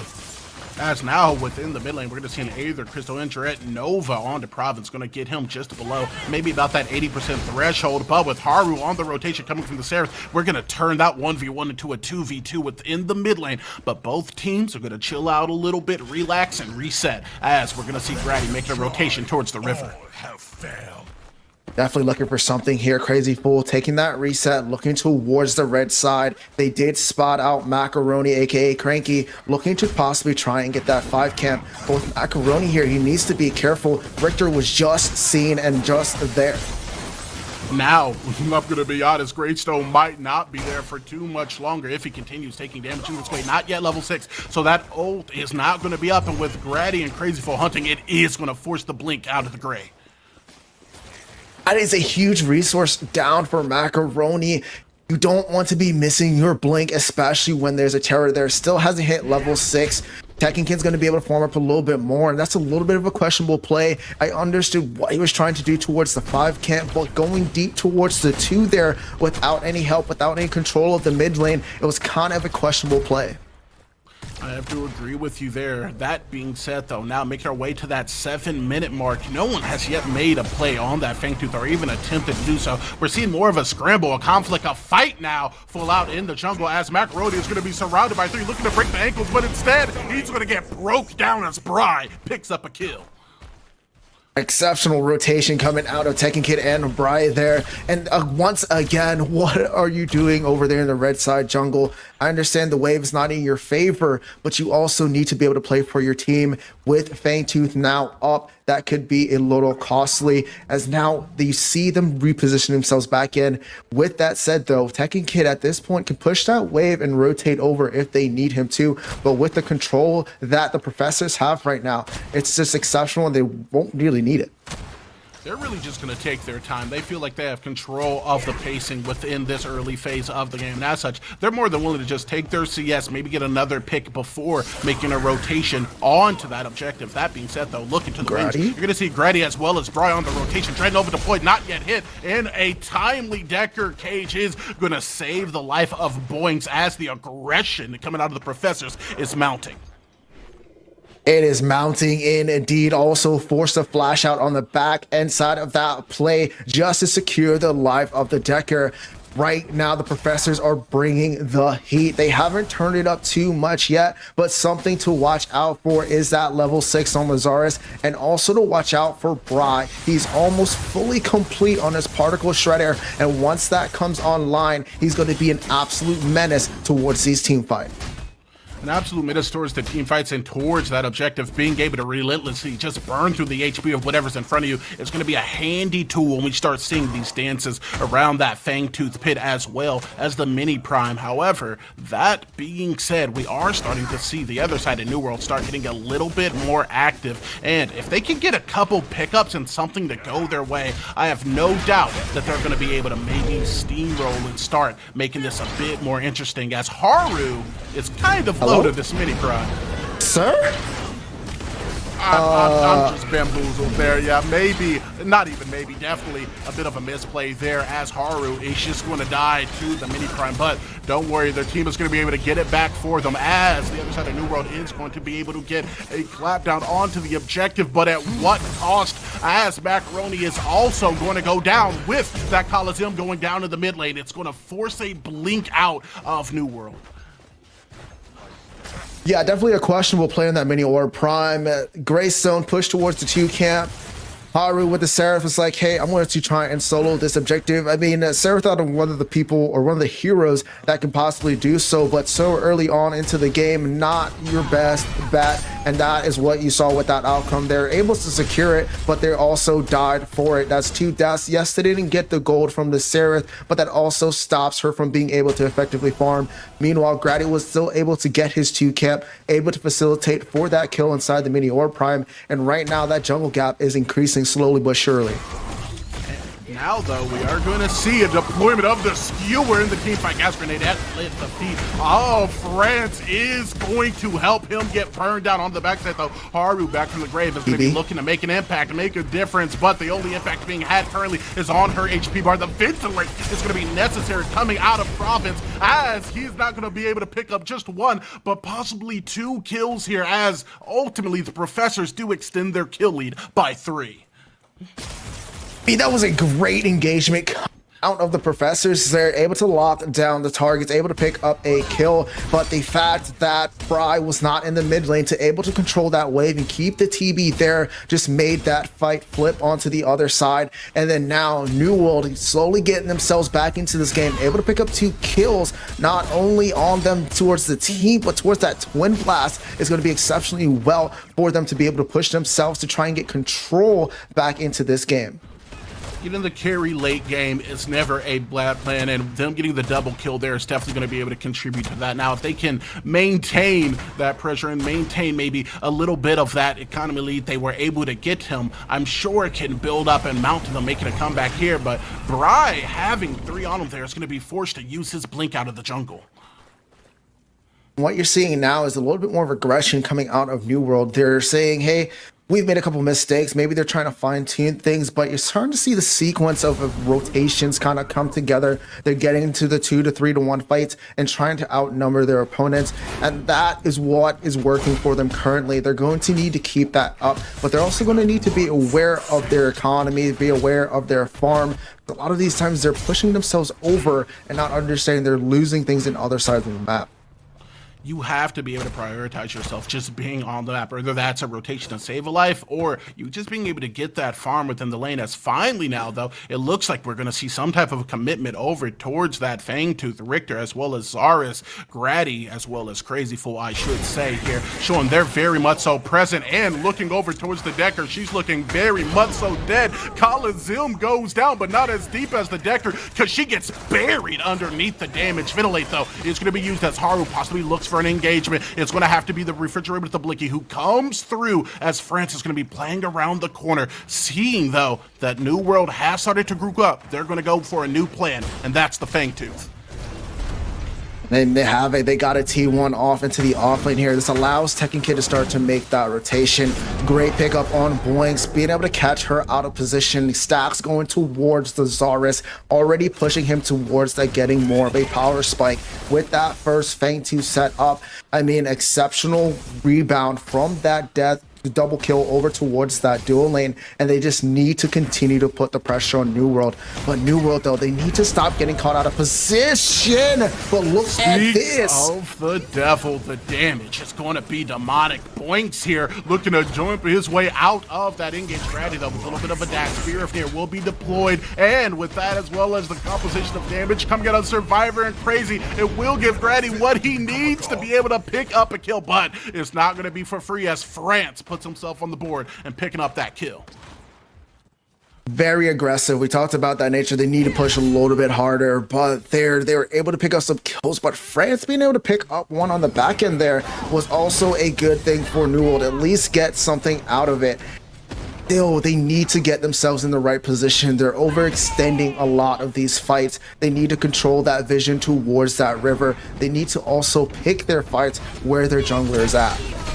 I couldn't agree with what you said anymore. It definitely feels like New World is falling into old habits, if you will, overextending, not maintaining solid vision, taking any fight that presents itself. Not every fight is a good one, as now Macaroni is going to be forced to utilize his ultimate, but that Dreadnought in combination with the Particle Shredder, it's going to make it non and almost obsolete. That being said, the Haru with the rotation is going to be able to buy him a little bit of space and what he needs to survive.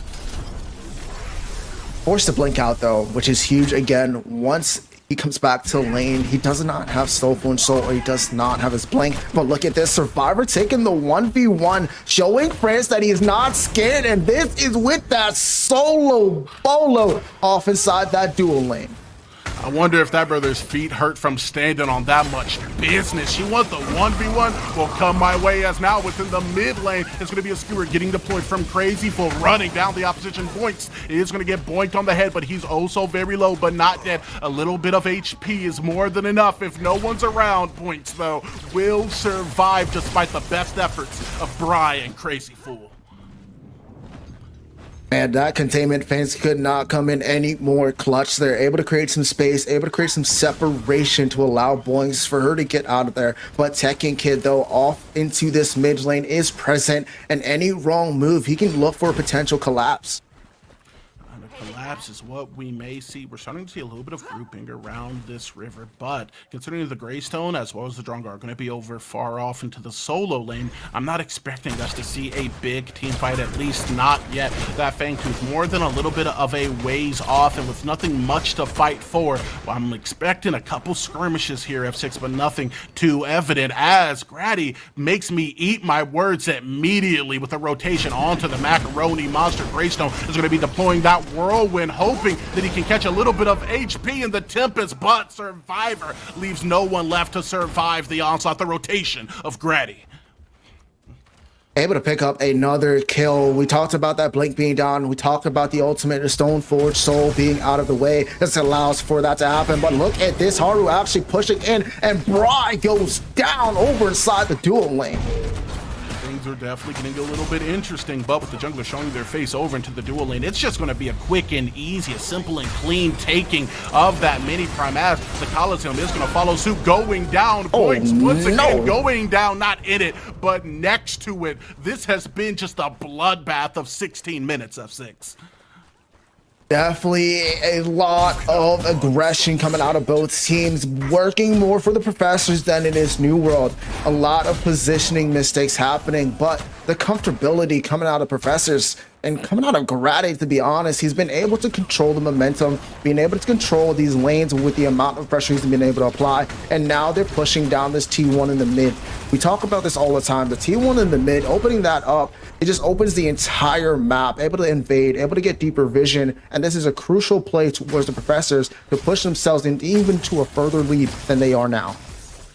This is just taking the gold on map, right? You're now going to be able to open up that mid lane, that jungle, for some more maybe aggressive rotations. You're going to be able to help get your items online just a little bit faster, which is something you're definitively always going to be looking for. Because that early game is guaranteed doesn't mean you can't enjoy firmly being in that mid to late game.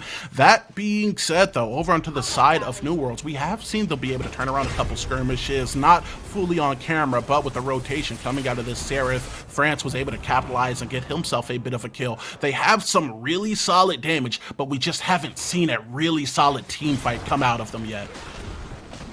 Not just quite yet. And we're looking at the vision coming out of New World, and they're kind of putting the vision on the opposite side of the map where the objective is going to spawn. This allows for Grady and the rest of the Professors to take down that second Fangtooth. But the objective control is absolutely insane coming out of Professors right now. And New World, they need to do something about this. Get the vision on the right side of the map. Make sure you understand where the jungler is, to make sure you be able to track this jungler and to be able to allow for Haru to be where he needs to be at the right time.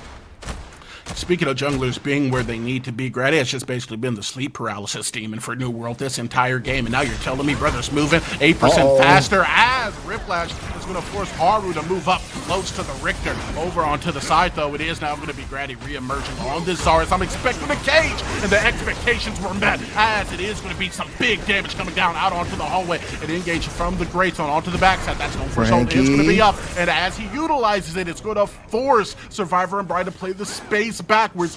Grady looking to maybe help his team get some peel, as New World has a little bit of wind in their sails. It's going to be an ushering, a grouping, and a surge forward of damage, but it doesn't look like it's going to get anything more than one pickup on the Richter. That almost turned the tides towards New World's favor. They were able to pick up the Richter, but nothing else. But on the meantime, it's that solo lane. Technically was able to pick up a tier 2. But look at this. Grady's in a world of hurt. One more auto, just a little more. He gets it. Macaroni Monster was on Grady. Excuse the pun, like macaroni on cheese, brother. He was not going to let Grady get out of that one, chasing him down into the tier 1. He's feeling good about it as he's now going to be able to reset with a little bit more gold. But Province, at risk of getting the Riplash, is going to be able to play the space back far enough to dodge it, and it'll just leave a little bit of sticker so professors know he was there. And being able to get Grady there was big kill, big pickup. He's been a menace to society. This allowed Haru to get a little bit of time to farm, get a little bit of time to reset the mental, reset the pace of the game here. But at the same time, professors, like I said, they still have that objective control. New World now needs to get themselves together. Macaroni seems like he's getting back to where he needs to be, focusing with his team, getting the picks that he wants. And that was a tower dive there, well worth it in my opinion, but they need to focus on that third Fang Tooth. They need to stop the professors from getting it, and that's going to come out of them grouping up together, finding those picks, and putting the professors out of position instead of being out of position themselves. You have to lock into that Fangtooth team fight, right? I mean, at this point, you're basically 1-for-1 with the mini prime at this point, as now Macaroni Monster is going to catch the most vile of rotations. That's going to be a 4-on-1. However, not going out without a fight. He's going to be utilizing that whirlwind, and within a moment, an instant, he is going to be bursted down. His team making the rotation a bit too late. I mean, that was just not a fight you wanted to take. You have the God Grenade there for the silence. You also have a Richter to silence you from that Stone Forge Soul. You are not going to be able to get that ultimate off without your team there, and just was way too aggressive at the wrong time. The rest of New World was on that rotation, but look at this. They are confident enough to start this 21-minute Big War Prime, but the question is, will they get this for free? Honestly, why not at this point? You know that the refrigerator, the grill is going to be on the opposite side of the map. So if you're able to play the space here, you're going to be able to just pick this up as Boinksy is going to look for the engage, but he's not going to find anything but a primed up opposition. Coliseum is going to come down as Province is put down like a dog onto the back line. However, we're going to see a big engage coming out of Seraph, fresh off of getting the kill onto Crazy. She has to be crazy to step up to Survivor, who puts them down. That's going to be 4 dead on New World.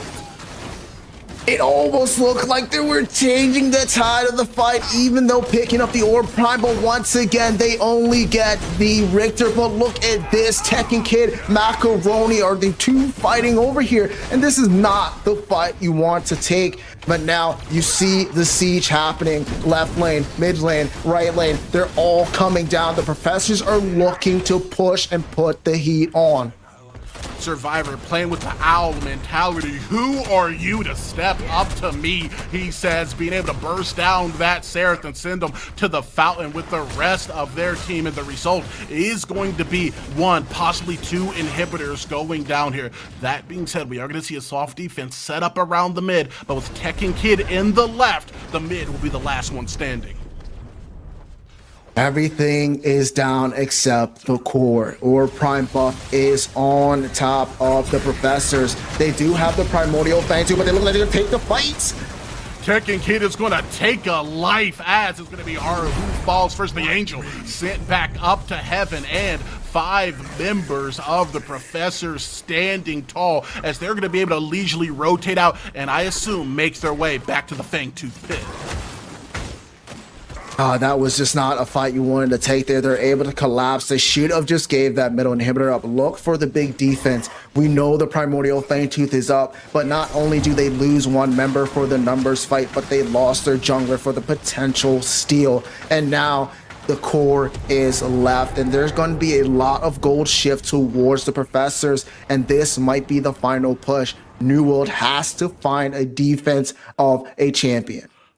New World needs a new play, and everything they've tried to do up to this point, if it has succeeded, I'm going to be honest here, it's just been a bit more on the lucky side. The Professor's formula, though, is tried and true. It's going to be Richter, it's going to be Drongo looking to subtract people off your bat line, adding up the value, and the result, the solution, if you will. It's going to be an L almost every single time. It's not too much of an overstep to say the Professors definitely have been taking New World to class, and they're going to need to graduate if they want to stop this for being 1-0 for the Professors. I mean, they have the utility to do this. They just need to be able to push as a team. They have the Greystone who can push that back line, force out Survivor and Brian from being able to DPS. They take out the front line one by one and being able to push back towards them. But they need to work together. But with this Primordial Blaze and Orb Prime, it is looking grim. It's going to be a march in, and speaking of grim, he's going to watch as his support just gets bursted down. A very timely Ripple just going to set them up for the easiest kill of their life, but they're not quite done yet. Grady is going to force Macaroni to play the space over onto the right side. We're going to see an engage coming out of Sarah. She's looking a little thirsty for a kill, and courtesy of Tekken Kid, she's going to be able to quench it when she's sent back to the fountain. It's all 5 members of the Professors up with a minion wave. They're going to be able to burn through this core and take this game 1 in convincing fashion. My, oh my, what a game coming out of the Professors. New World just seems like they could not compete, but we've seen it before. This is a series, ladies and gentlemen. Game 1 goes to the Professors, but the question is, can New World come back into this series, get to game number 2 with a fresh mindset, come back in, be like, hey, these are the mistakes that we've made. We did not put enough pressure. Our positions were just not there. Can we clean all this up and make this a 3-game series? After being put in a world of pain, I'm assuming they're coming to the next game with new strategies, because if they do not, well, they're going to lose an opportunity to be in the semifinals tomorrow as a part of one of the registered teams here in PCC9. That being said, though, if anyone's going to do it, it's going and it has to be them. These are very high caliber players, so they're going to have to play their best if they want to push the Professors to a game 3. That being said, though, I'm excited to see it, but I'm more excited to hear from what our desk has to say about that game.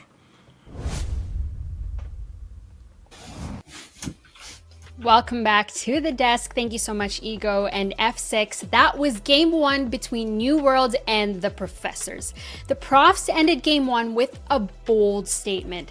GG's New World. Lake and Sai, what exactly happened that game? I think it just comes down to experience. Straight from draft, you saw how the Profs had a plan going into it. It felt like New World was kind of just going with their gut feeling, and it kind of shows that experience kind of prevails with the newer teams. So, I definitely agree with Lake there. But one of the things, although New World came into this and they're looking a little shaky, I really loved how the Profs played. It seems like they're really, again, coming into their own as a team. They seem like they're working well together. Their engagements, their map movements, and their objective timers are super good around like their kills and lanes. Just all around great play from them. And they took advantage of all parts of their comp, right? I saw Crazy Full hook off of an Argus stun, off of an empowered terrorist snare. Like, he's taking advantage of everything, and the team comp just worked so well together. The Profs woke up and they want to get into the semifinals. They look like a team that has been working on their skills, and it's obvious, like what you said, Sai, they've been playing together. Going into game 2, there's a lot at stake for New World. Don't go anywhere. We're going to take a quick break.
to the tower. Maddie could potentially become the first blood. The blink is going to be up, and with the space that's created, a hat on Maddie will give Bri that first blood as the professors strike first. Yeah, my name is Skylar Schulte, aka Crazy Fool. I am on the team Professors, and I main the support role for my team. You know, we've been around the scene for a while. We've been, you know, our roster swaps quite often, unfortunately. But Survivor and I have been on the roster since the beginning. So, you know, me and him have been the creators of the team and, you know, been there from the start. So, well, with the new roster like we have this go around with Grady and Second and Bri, we had to build some team synergy in there. So we've been, you know, playing with our teammates as much as possible, getting in Discord, chatting, doing some team drafting, you know, getting to know what each other, you know, what we like, what we don't like, joking around. You know, you got to build that bonding, that chemistry up a little bit. So that has been, you know, nice. Some of the other rosters we've had, you know, we haven't really done that too much. It kind of is just getting Discord scrim and then everybody leaves. So it's been nice getting back to, you know, a roster that likes to chill in Discord together and, you know, enjoy being around each other and just laugh and have a good time and, you know, shit talk each other a little bit, but also, you know, have fun doing it and understand that it's all in good fun. Well, I don't think they've been scrimming at all or really prepping themselves. So I think we have a pretty good understanding of how they're going to play. And then we've mainly been looking at the other teams and seeing what they're adapting and how they're scrimming since they've been, you know, adapting their play styles and their drafts and everything. Animal Farm and 3DB, they're on our side of the roster. We've really been trying to see what they're changing up in their drafts and everything. If we do win our first game and whoever wins between 3DB and Animal Farm, it's going to be a good game no matter what. Yeah, I just hope that for the competitors, I just hope that everybody comes out there and performs their best. Every single time we get into this part of the stage, I get really excited for the round of 8 because I really do think there's a lot of teams that show up like R&R did on days 2 of Swiss stages. And I really do want to see some best of 3s and some upsets, even if it's not upsetting the entire seeding, right? Where like Team 6 takes out Team 3, at least some best of 3s. I want to see teams go the distance because I think that adds to a lot of excitement. So everybody show up, show out, you know, bring your best strategies forward, like really put on a performance, and good luck to everybody. It's going to be a fun and exciting PCC, even though it felt a little last minute to some teams. You know, we might not have scrimmed as much as we have in the past. I do think there's some really good rosters out there and some mix-ups, like Animal Farm came out of nowhere with their roster, and I really do think it's going to be a fun PCC. And then for the fans of Professors, we're back. Survivor and I, you know, we act like a married couple in the duo lane. Don't worry, there's going to be a lot of arguing, a lot of bitching and moaning that we're going to have. So it'll be a good time just as always. And everybody knows Grady and Tekken and Bryce. So we're going to have a lot of arguing and a lot of fun and a lot of shit talk back and forth. So just get ready for that, and it's going to be a good time.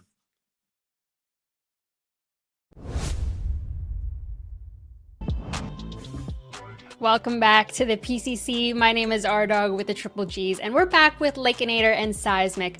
What'd you guys think of that video of Crazy Fool from the Professors? It shows us a bit more in depth on kind of what Crazy Fool probably wants in a team. He wants that, you know, that teamwork and hanging out and having a good time. So maybe they'll stick around longer than this PCC. We'll see. The funniest thing to me is, as everyone knows, they do argue like an old married couple. So it's funny he's looking for more camaraderie with the rest of his teammates. I thought that they'd be good just on their own. But yeah, I'm glad that he is able to find a team that kind of fits what he's looking for, that's going to allow him to play how he wants. If there's banter in the team and everyone loves the banter, it's hilarious. It's funny. It just takes one guy to not like it. But if everyone's getting along, it should be smooth sailing. I like how he always has a different hat too. So like when you go into his streams, he's always wearing something like a onesie or something like that. But as we head into this draft between Profs and New World, how should New World change their draft philosophy in order for them to win Game 2? I think they have to scrap whatever playbook they're working with and try to take a page out of the Professor's books. Yeah, maybe get rid of the Zarus. Don't pick double ADC when there's a ton of options open for you to set a team up around. Getting rid of the Zinx early is fine because it kind of stops the dive. And if you want to play team fights really consolidated, not having that Zinx stun bounce around is really nice to not have to worry about. Yeah, this is a little bit different from the first draft, because in the first draft, Professors had that first ban, but New World, they're taking out that Zinx, which we talked about throughout this whole day, how she's able to sustain her team and provide so much heals. And yet again, another staple, this is a steal ban from the Professors. They really don't want this big beefy boy in the game, and especially because Grady also excels as a steal player in the jungle. But what else are we thinking? I'm hoping to see maybe a Terra, Sev, Aurora, but they're going to go first pick to Narbash, so we'll see how they respond. I expect to see maybe a Terra Zarus or Terra TB or Zarus TB, even Aurora Zarus, maybe something around those combos, but I'm not quite too sure. Yeah, I think going forward, we're going to have Late cover all of the New World picks, because I don't know if either of us are going to have any idea what's going on.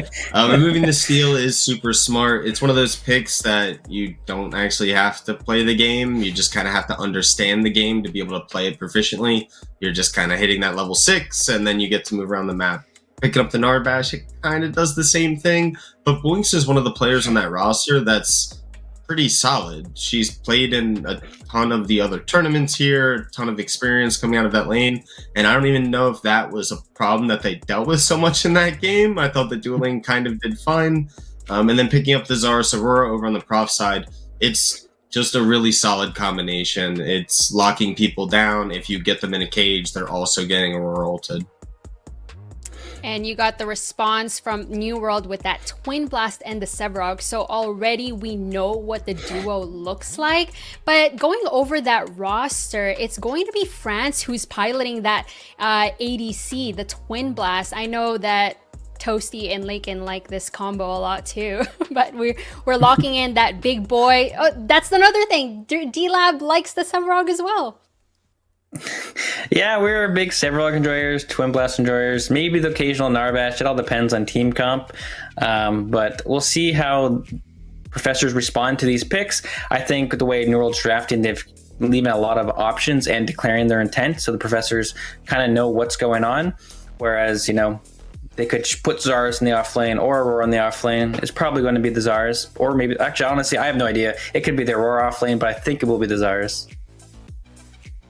Following up with that Richter pick, the Greystone ban, Richter on Crazy Fool worked out really well last game, and he's still coming into this game with setup with the Aurora Zarus. Zarus Stun, Aurora Snare, super easy to play around. The Greystone is something that Cranky's comfortable on. Macaroni Monster over in that offlane didn't have the worst time in the world, and it is just a safe pick, a lot like the Greystone, where you just get to negate a lot of that pressure in your lane. Banning out the gadget makes a ton of sense, because you don't want to deal with the Zarus ult into an Aurora ult into a gadget ult, and you're just gonna have a miserable time. And the Professors are locking in that Iggy and Scorch. That's gonna be in Bry's hands. Yeah, Bry's known as the God King Iggy. It's one of his favorite heroes, so I'm pretty sure he's more than happy whenever he can to play the Iggy. And then we also have the counter pick matchup into the Iggy, which is Wraith. If you didn't know, Wraith's R&B can one-shot the turrets pretty much at all stages of the game, so he can keep those turrets down and keep the Iggy oppression down. And the Kwang pickup there too, either into the Zarus Aurora, is still a good matchup. You're not really going to get run down. It's a pretty safe matchup. You have good mobility. And you actually have a decent amount of burst, so you might be able to find kills in that lane as well. Pairing that with the Sev, it could be a flip-flop. It could be a Quang jungle for decent tether engage. You have a lot of CC to play off of other lanes if you do want to put that Quang in the jungle. And now we're just waiting for that last pick from the Professors. That's going to be the Drongo. So this is what TJ likes to call the library lane, because you have the silence from Richter, you also have the silence from Drongo. So we already know that's going to be matched up against the Narbash and Twin Blast. But going or looking at these team comps, okay, don't look at whoever's playing this, just draft alone. Which team are you favoring and why?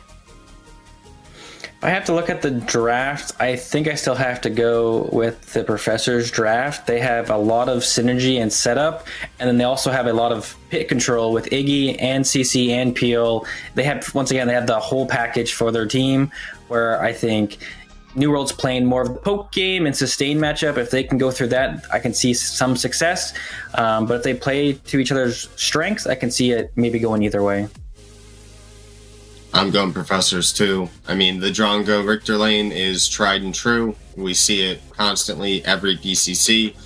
There does come a point in the game where Iggy just outclears the Wraith and he has free movement to objectives while the Wraith damage is super low. You have an Aurora who instantly clears camps. Zaris has good map pressure as well on rotations. So I just have to give it to Professors all around. Their comp wants to do everything and can do everything. While New World is kind of more one-dimensional, but they don't really have a single dimension that they can go in. Every character on that team wants to do a different thing for a different reason at a different time in the game. They never really mesh up. Will New World get back to playing New World, or will the Professors continue to educate that they are the better team? This may potentially be our last game of the day. Get your predictions in. We're sending it to Ego and F6. Gamers, welcome back. New World has a new composition, maybe some new plans, but you're rocking with the same old casters. It's Ego rocking here with you, but never rocking alone. I'm next to the man, the myth, the legend, F6, man. Are you ready to get into this game? A lot more ready than I was the first game. I mean, Professors came out with a stomp, but New World looking to change things up, like you said, picking up the Narbash. We've seen Narbash done pretty much exceptionally well throughout the entirety of today. So do it that slow, sustained, slow burn kind of pace. Are they going to be able to compete with the Professors? We're here to find out. That is something we're going to be finding out relatively quickly, or we might be, considering within the last game, the Professors really did kind of set that pace, set the tempo, if you will, within the first 5 minutes of the game. And if we can replicate that on the Professor side, I'm expecting to see a 2 out of them. That's going to be a very same game going into this if the Professors are allowed to manage it and just be able to push themselves exactly like they did in game number 1. But talking about these matchups, I'm looking at Bry, the one big man in the world that can play Iggy like godsend. And he is on that pick here today. It's going to be rough for that Wraith going throughout this. Especially when you get to that point where Iggy just strictly out-clears you and gives him a little bit more space to free up 4 rotations, either to other lanes or, more importantly, those objectives, something the Professors had complete control of within that game 1. Brand switching back to mid lane as well. This is a little bit more of a comfort zone for him, and that's going to allow for them maybe here to kind of push them into a spot where, hey, they might be able to control mid. So we definitely have to see how that mid lane matchup kind of seasons out and settles into this game. And speaking of settling in, you can take a look at Grady and see he's already settled into the opponent's jungle. This brother doesn't know how to rotate. Crazy Fool there to back him up is going to be able to stifle out Haru, who, with the Subjugate, is going to be looking to complete some of that re-steal from the CS and Engage, though, coming out with that Shadowy Dash onto Grady. It's going to give us an early team fight, but Sephiroth now forced to utilize his Blink, maybe giving the kill up to Grady over on to Minx, but with Survivor onto the backside, it's going to be the God of Death who is sent to death's doors and nobody's knocking. 1-1 here at 3 minutes in. I mean, this sets Grady back, but the big important factor of this is the fact that Survivor got the first blood. That is what's going for Professors right now. But what I liked there into that fight was New World being able to converge to help Haru out. The fact that Grady got a little overconfident there trying against that invade just was the reprimand there, but the conversion is really what I like to see out of New World there. I very much so do like to see New World pull up to that fight, as I actually like to see the Macaroni Monster himself on this Kwong within this fight. We were able to see some instances last game of Greystone just causing a little bit of disruption onto the backside, but for a large portion of it, they either just killed them off the lane by utilizing that Drongo silence, or they just didn't care enough. Maybe seeing Macaroni Monster on this Kwong using that tether and some of that damage, he can start to make more of an impact onto the backline. 100%. I mean, Kwong's one of the best disruptors when it comes towards that back line. I mean, other than Zars being able to just lock you into a cage, the Kwong is known and notorious for being a menace into that backline. So if he's allowed to just be there with his team this time, I think he can cause enough commotion to get New World to start getting those picks, start to get themselves into a better team fight positions. I think one word you said there really does kind of put the emphasis on what I'm expecting out of the Professors here, and that is if they allow the opposition to do that. They have so many great tools. We have the silence coming out of Drongo, the reposition of the Riplash, or you could just hit them with the skewer. And we're not even talking about the Glacial Charge to literally cut a team fight in two. The Professors have a lot of things to be able to answer some of the backline dives, so I'm more or less expecting them to maybe play around that Narbash as we're seeing Haru start to make his way into a lane. Second Kid sees it clear as day, pushed himself back, understanding that he cannot take this 2v1. Allowing that wave to crash gives Macaroni that time to reset, but with the fact of Haru showing all the way across Narnia, this first Fang Tooth is going to be pretty much free. And because the Iggy is there, you can guarantee that HP is going to get scorched. There's not going to be the opportunity to show face around this objective as the Professors take it basically immediately. I mean, that's a great pickup for them. They're starting that long con, the long game spiritual divide of trying to accomplish of getting that 3 Fang Tooth buff. With number 1 down, New World is again put into the position of they need to get one of these Fang Tooths. So they're going to have to play around, hopefully getting the second to mitigate them from trying to all in on the 3rd Fang Tooth later on in the game. And all in on the 3rd Fang Tooth is something we know the Professors are going to be willing to do if nothing changes about this match. Yes, it is 1-1. Yes, right now the Professors don't have an extraordinary lead, but we know that they're going to be very comfortable scaling around those objectives. The Iggy is only going to be able to help them burn it even faster. The Cross Asm plus the Coliseum is going to be very good in case maybe the TB or the Wraith look for an engage and get a little bit too close. That being said, though, there's a lot of Predecessor left to play within this game, F6. A lot indeed, but hello, Boinks, 1 HP, and a Dream forces a Flash Survivor, follows one more auto, there it is, and Grady actually picks it up, and I mean, right, oh my goodness, there's a trade off into the mid from Haru with the gang. Oh my, here you go. A little bit of a bloodbath here as we're going to get a couple of sporadic kills throughout the map. One in the duo, one there within the mid, and one that I'm sure is a bit of a feel-good as the moment the Professors get a lead. It's going to be instantaneously the Wraith who reclaims it on to that Iggy, who I'm very sure they're going to be looking to put behind or put in an uncomfortable position so he's not as free to rotate to some of those objectives in the future. All that being said, all things are looking relatively even here about 7 minutes in. It does look even, but Grady's on the rotation coming on over. Riplash, silence, dead. Grady picks up yet another kill, and faster than Haru can blink, he gets evaporated.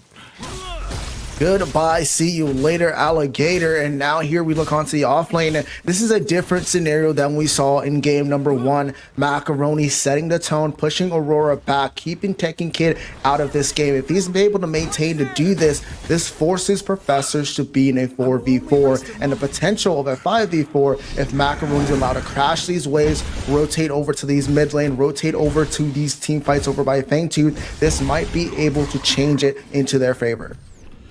It is going to be a lot of pressure being put over onto that solo lane, but the lane is solo, but it is never so such when you're in a competitive setting like this. It's 5-on-5, and being able to turn the tables from a 3v3 to a 3v4 because your Kwang is freed up can be something that can change the early game and ultimately change the outcome late game.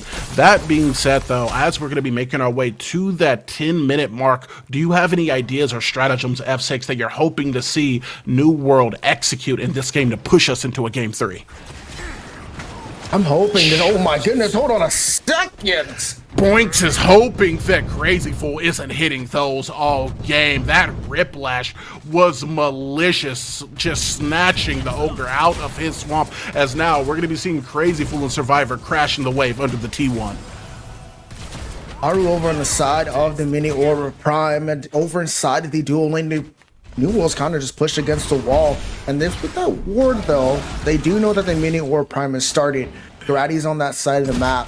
We see Iggy being able to push that mid lane, and now he's going to be able to rotate with Aurora here. But man, Boinks gets picked off in a duo.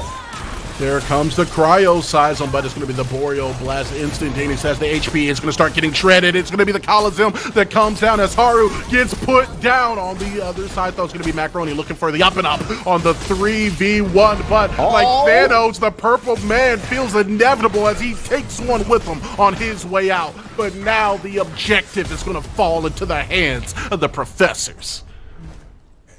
And this is the same thing from Haru inside the game number 1. They're choosing to force these objectives. They're not looking for the key factors to take these. Mid lane was being pushed against them. Inside the off lane, yes, they had the wave and the prio, but at the same time, they did not have the vision to know where Grady was. They need to start making better plays, and this night might be it. Skewer has been utilized in order to try to buy Survivor a little bit of time, but not being able to utilize Blink. He is going to be able to just backstep his way until that thunk does land. Colossal blow just blows them further underneath the tower. Thanks for the helping hand or the helping hammer coming out of Sevarog. 2 degrees to the left, and that would have been an outstanding play. That would have been the play to put New World back onto this map, but just not enough. I mean, great rotation, great pick there, knowing the Professors were out of position. The Skewer is down though. The dual lane has to back up, and this is that opportunity I was talking about. This is where they understand they have the advantage for this objective, and they're taking the right call here. Part of my glaze, but Grady the Great has made an appearance, and he is looking to just go in onto that backline. However, it is still going to be New World who's going to be able to walk away with the objective, but walk away Sevarog will not, as he's going to get bursted down and ultimately taken down by Pride. Now it's going to be a surrounding of Wraith, who's looking to become a spirit sometime soon, surrounded by 3 to 4 members. He is going to fall as Pride gets yet another kill. Grady with the swift defeat there, being able to survive that. Great peel coming out of the Professors, being able to control it. I mean, it was a great call to go for the Fang Tooth there, but they just did not burn it enough in time. Still got the Fang Tooth though. That does null and void the possibility of them getting the 3rd Fang Tooth when the 3rd one spawns for the advantage, but the cryo system hits. That kid might have a kill here. Oh man, he used the cryo seism, but Macaroni Monster was the one with ice in their veins, at least for a moment, as he continued to look for the aggression. At the end of the day, though, Tech and the Kid is going to be the one who's going to be able to lock down the kill and now freely farm, at least for a bit, in the solo lane. That was a little too close for comfort coming out of Tech and Kid there, but still managing to be able to pick up that single dingle. Throughout the game, though, it is a 3-10 kill score here. Professors are in the lead. Objectives a little bit closer than it was in game number 1. But the fact of the matter is they still have control. The Professors are still moving well together and doing their best to kind of just put New World on the back foot. I mean, let's be honest here. If you're not in the driver's seat, then you're just a passenger. And right now, Professors are going to be taking them anywhere but the semifinals. They have just been able to get most anything they want as the Crash Bang Boom does get utilized alongside the Ventilate. But I'm going to be real. It just doesn't matter. Survivor is doing a lot of TV. Crazy Fool is feeling a lot more comfortable as he hits the Whiplash. And Survivor hits his shots. The rad rounds turn. The carry turns Province into a statistic as he's sent back to base. And now we see Grady here after taking the entirety of the red side from Haru, putting the pressure on. He's trying to slither away, but the Coliseum hits, but the colossal blow knocks him back.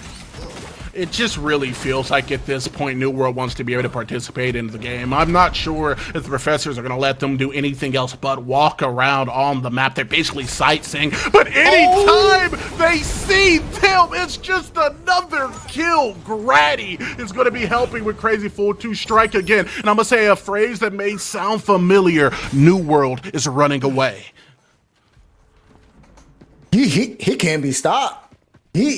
That's a hook after a hook after a hook. My man does not miss. This is the reason why we ban Richter away from Crazy Fool. This man does not miss. Exceptional work, exceptional rotation there. And right now, they're just on par.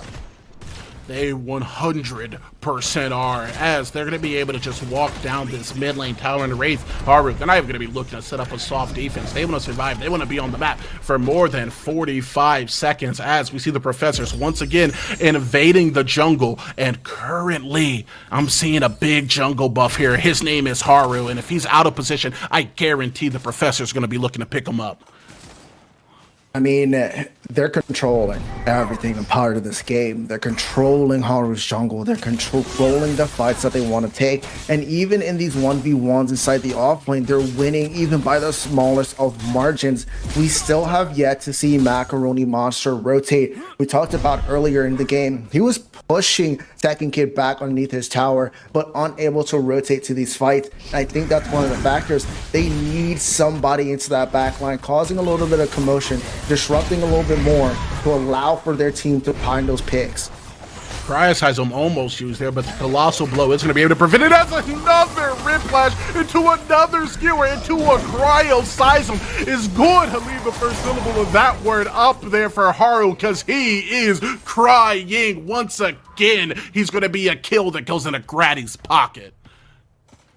Another one bites the dust. Man, Professor's playing exceptionally well today against New World, but like we always say, the game is never over. We are 15 minutes and 30 seconds in here. A lot of these big neutral objectives are not up, and we know at any moment any big steal can really change the tides, so the Professors need to keep their foot on the pedal. New World needs to come together, find their opportunities. As you're looking at the map right now, there's not a lot of vision control. Yes, they do have the entrances into these side lanes, but when it comes down to the rest of the map, they are not able to track Grady as well as Grady's able to track them, because you can see on the side of the Professors, they got deep wards inside the blue and the red side, and they're comfortable making these decisions. They also got positioning in the Fangtooth Pit, as now Boinks and Province are going to make a rotation, but the Whiplash will make it for them. Hey, brother, that Crash Bang Boom's going to have to be big, and it just might be, as we're going to see the Narbath survive, but only temporarily. You can guess who got to him. It's Survivor. I'm going to be honest, I would say Crazy Fool was going crazy until he got picked, but it might be a little bit of a foolish engagement in the face of Grady here, who picks up Province. Backside, though, France is going to be able to get a pickup on one, while the Monster Macaroni gets a pickup onto the other. A 1v1 with one being also very low. Survivor TV is not hitting his shots, but it is going to be the Kwong who hits him. It's going to be a little bit of a turning of the tide here, as New World is showing signs of life. Oh, friends, that was a close one, and what a rotation from Macaroni. We said we needed a disruptor. That is what we saw in that fight. And at the end there, another disruption, stopping Survivor from cleaning up one more kill, and the shutdown goes to them. And now with that rotation, due to them being on this side of the map, they're able to easily rotate towards this Fangtooth and control it. And this is going to allow for them to possibly get Fangtooth number 2 here. Now, though, we are seeing Crazy Fool and Grady have stepped up that Ice Gauntlet is going to be used onto the backside, and with them having so much space, it's going to have to be a blink, which he does, but not being able to complete the steal, you have to assume this is going to be a kill, especially since the skewer hit no one at all. Grady will fall. France will get a kill, and 3 are going to get compiled out of the composition with the cryo size on Big Ulti coming out of Bry, as Survivor ultimately gets the kill onto Haru, and what is currently a 1-2 trade. Excuse my French, a 1-3 as France falls. I mean, great job picking up the jungler there. This allows for them not to be able to fast turn. I mean, it still has 2 minutes, but it still gets a member down. They got the Fangtooth, but they were not able to clear out of the pit. The rotation from the Professors was just too great. The Cryosism hit there with the big belly belch coming out of the Iggy and Scorch, which is an absolute outstanding play. They did force the blink though on, so they have to pick here. Now it is going to be a blink coming out of Bryce, setting up a turret, if anything, to deter the enemy just a little bit, but the Macaroni Monster is not going to be stopped as he gets a kill picked up on a Bry. I mean, this is going to be the game changer for the New World. They need Macaroni wherever they are fighting. He is an outstanding player, and you're seeing how his presence alone is able to change the tide for them. And going into this late game, once we hit that 20-minute mark, I'm telling you now, if he is there, Professors are going to need to be on their toes. They have to be. Right now, New World is starting to show life through a couple key members. As you said, anytime that Kwang is there for a rotation, it feels like he's immortal and he's doing godly levels of damage on some of these dives. I do expect to see the Professors maybe start kind of tightening up around these objectives or focusing on their farm for the next 2 to 3 minutes at the very least. That being said, though, as you said, there's still a lot of Pred left to play, and New World has an opportunity to push us into a Game 3. We've seen Briar switch himself over towards this off lane. Richter, though, crazy, needs to be careful here. Stuck in between this pit, needs to back out, because if he gets caught, it's not going to be a good day. He might possibly be able to get a hook off, though, if he sees the presence of the rest of his team. But this is what we're going to start to see, the control over the Orb Prime pit, the next big objective coming on up. So whoever has control over this pit, whoever has the vision control as well, is going to be able to make that first move and that first play. And vision control is so important. As you said, within that game one, being able to see the opponent coming just provides you with such an edge. That being said, though, full control of the pit of that Orb Prime is going to be going over to the Professors with Crazy full guarding. We know the skewer is going to go up, and with that Crash Bang Boom being channeled, it's going to be Grady, who basically gets left alone onto the backside. But with a big knockup, it is going to be enough to stifle some of the damage, but not enough to save the life of France. It's going to be a full engage over onto the side, as now Grady with the spear of nearly gets a kill, and Survivor doesn't miss it. Macaroni now sent to the gulag with the rest of his game. It's going to be Boinks, who's looking to bounce out of there with 3 of his teammates, while the rest of the Professors lie in wait. Where was Province? They took that fight 4v5, and I think if Province was there, they cleaned up shop. There was a great Crash Bang Boom towards 4 members of Professors, knocking them all up, but they did not have the damage. They needed that TB there, and I think there was a miscommunication of getting towards that Orb Prime. Playing at this high of a caliber is literally a game of seconds, isn't it? You are just a couple seconds behind, and that turns your team from getting 2 kills to maybe being able to trade it as a 2 for 2, as after everyone gets sent back to Fountain, they drink up and now immediately make their way back out again into that pit. I'm seeing members of the New World on the map, but I'm not seeing any of them make a rotation over F6. I mean, it was kind of not relevant there once we saw Sevrock use his smite on that 2 camp. He was not going to have it up in time to be able to contest that big Orb Prime. And now, oh my goodness, the hook! It's a horror movie. Brother got snatched out of the screen. Even the observer was bamboozled. You got Graceful waiting in the fog gates. You're hearing the Michael Myers music get turned up. Right now, Crazy Fool is making this look like a Richter highlight video. I mean, that's something you did not expect. You're walking back to your tier 2, and then all of a sudden you see the Richter hook coming out of that fog wall, snatching your soul back into his area. I mean, that's not what you want to see, and it feels so bad, especially when you're not being able to cleanse it. And that's going to be a numbers advantage going into this Primordial Fangtooth. Not only that, but they have the Orb Prime buff. They're going to need to wait their time out here. You're going to need to be able to kind of try and control this. There's still a possibility of stealing this Primordial Fangtooth, but it comes down to positioning. So you're saying there's a chance, and if that is what you're saying, F6, and I agree with you, we have seen New World starting around in that mid-game start making plays that are indicative of winning, be able to get timely picks, good rotations, 3-on-2 scenarios in order to give themselves some advantage against, let's be honest, a very fed Professors at a point. However, we're just not seeing that now because we're not seeing them in the pit, F6. Not at all, but the conversion is need to be upon, but the Primordial Fangtooth is secure here. And with that Primordial Fangtooth, they're going to have the Blaze, and with that Blaze, they're going to burn through 2 sets of HP. It's going to be the Narbash and the Kwang who are going to be victimized immediately after Professors get the objective.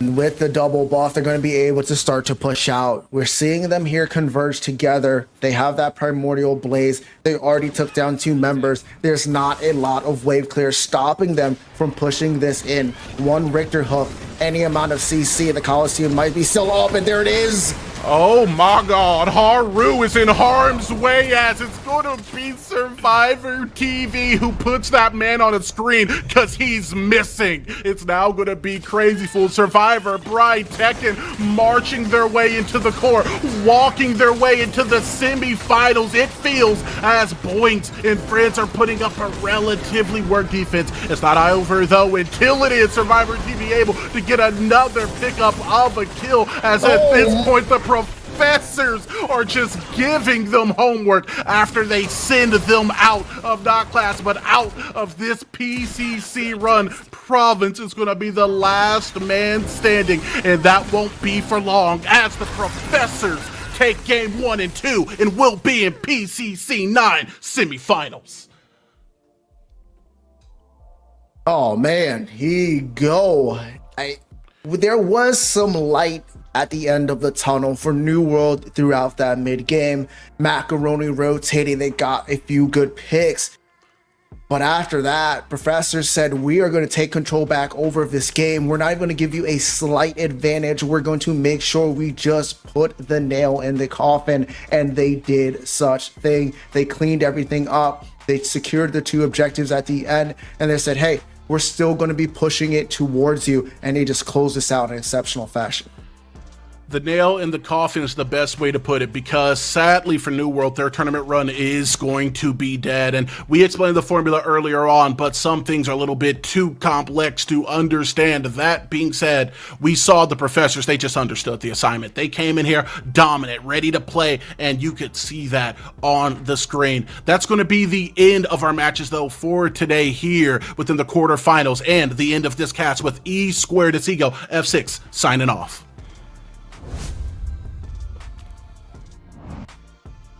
Thank you so much, Ego and F6. That was game 2 and the last game of the day between the Professors and New World. GG's New World, thanks for playing, and congratulations, Profs. You move on to the semifinals tomorrow. Reminder in the chat, !bracket will show you the current standings. But going back to the game breakdown, what exactly went right for the Profs and what went wrong for New World? To put it simple, I think Props got all the heroes they wanted to play, and they were just a more experienced team. It was nice to see New World kind of pull a bit more of a fight than last time with better drafting, and I think maybe just a better game plan this time. But once again, the experience shows through with the Profs. Yeah, it's almost like if they played 10 games before, they might have come up with some solutions. It does feel like a shame there. I feel like New World had things that they were working towards that you could see in that game too, and just with a little bit, a few more tweaks, you might have seen an entirely different series. But Profs played amazing. Like I hyped on game 1, they fundamentally played the map super well and smart. They got the objectives they wanted, the fights that they wanted. I mean, throughout the game, you heard the casters talking about all of their map movements being pretty much perfect for where they needed to be at what point in the game they were. They definitely showed that they were, all their movements and their actions were definitely calculated. But now that we finished up the quarterfinals of the day, we're going to take a look at the current bracket for the semifinals tomorrow. Dirty Lake and the boys ended their series 2-0. R&R are the underdogs, causing that 2-1 upset. And for the last 2 teams, Animal Farm and the Profs, we just watched, they also ended their series 2-0. Lake and Seismic, which series are you looking forward to the most, or which team are you rooting for and why? Well, I'm looking forward for my own team, Dlab versus R&R. I think everyone's actually excited to see how R&R performed. They're currently the underdog, so I'm excited for my own set, whether that's a bias or not, but we'll see if we can pull through. And I'm really excited to see the Animal Farm and Prof set. Seeing Profs play today, they really didn't play the hardest team within this top 8, but they played very clean, very well. Animal Farm, although they ended 2-0, was a little chaotic. That first game was a little close. And seeing how the profs played, I want to see how Animal Farm plays into a team that's a little more ground out, has an idea of what they want to do, how they're going to play out the game, and just excited to see those two styles clash. Make sure you guys show your favorite team some love tomorrow. Thank you everybody for being a part of the PCC today. We promised you action, and action you did receive, but it doesn't end there because, like I said, we still have tomorrow. But before we end this broadcast, we want to say our gratitude to the PCC organizers, our media team, production, our admin team, as well as our desk talent. Thank you to everyone who participated, and thank you so much for watching. But of course, that semifinals and the grand finals tomorrow, just to remind you guys, that'll be 11 a.m. Eastern Standard, 5 p.m. CET, or 8 a.m. PST for all the Westers like moi. This is Ardog with the Triple G's. You can find me on Twitch, YouTube, and X. And of course, we'll give some time for Lakeinator and Seismic to say goodbye as well. See ya all tomorrow during my set. I thank everyone for the support. I appreciate people just showing up and playing the game, or even spectators cheering everyone on, or wishing that some teams lose. So I appreciate all the support, and I'll see you guys tomorrow. I want to say thank you to PCC, the organization as a whole, all of the people that are working in there to make it work. Seriously, without you guys, I don't know where this game would be. It feels like you're really propping up the competitive scene and these players and getting their names out there. It's super important, and I'm just glad to be a part of it. It was a pleasure to share the desk with the two of you. Thank you so much, everybody, yet again. We'll see you tomorrow.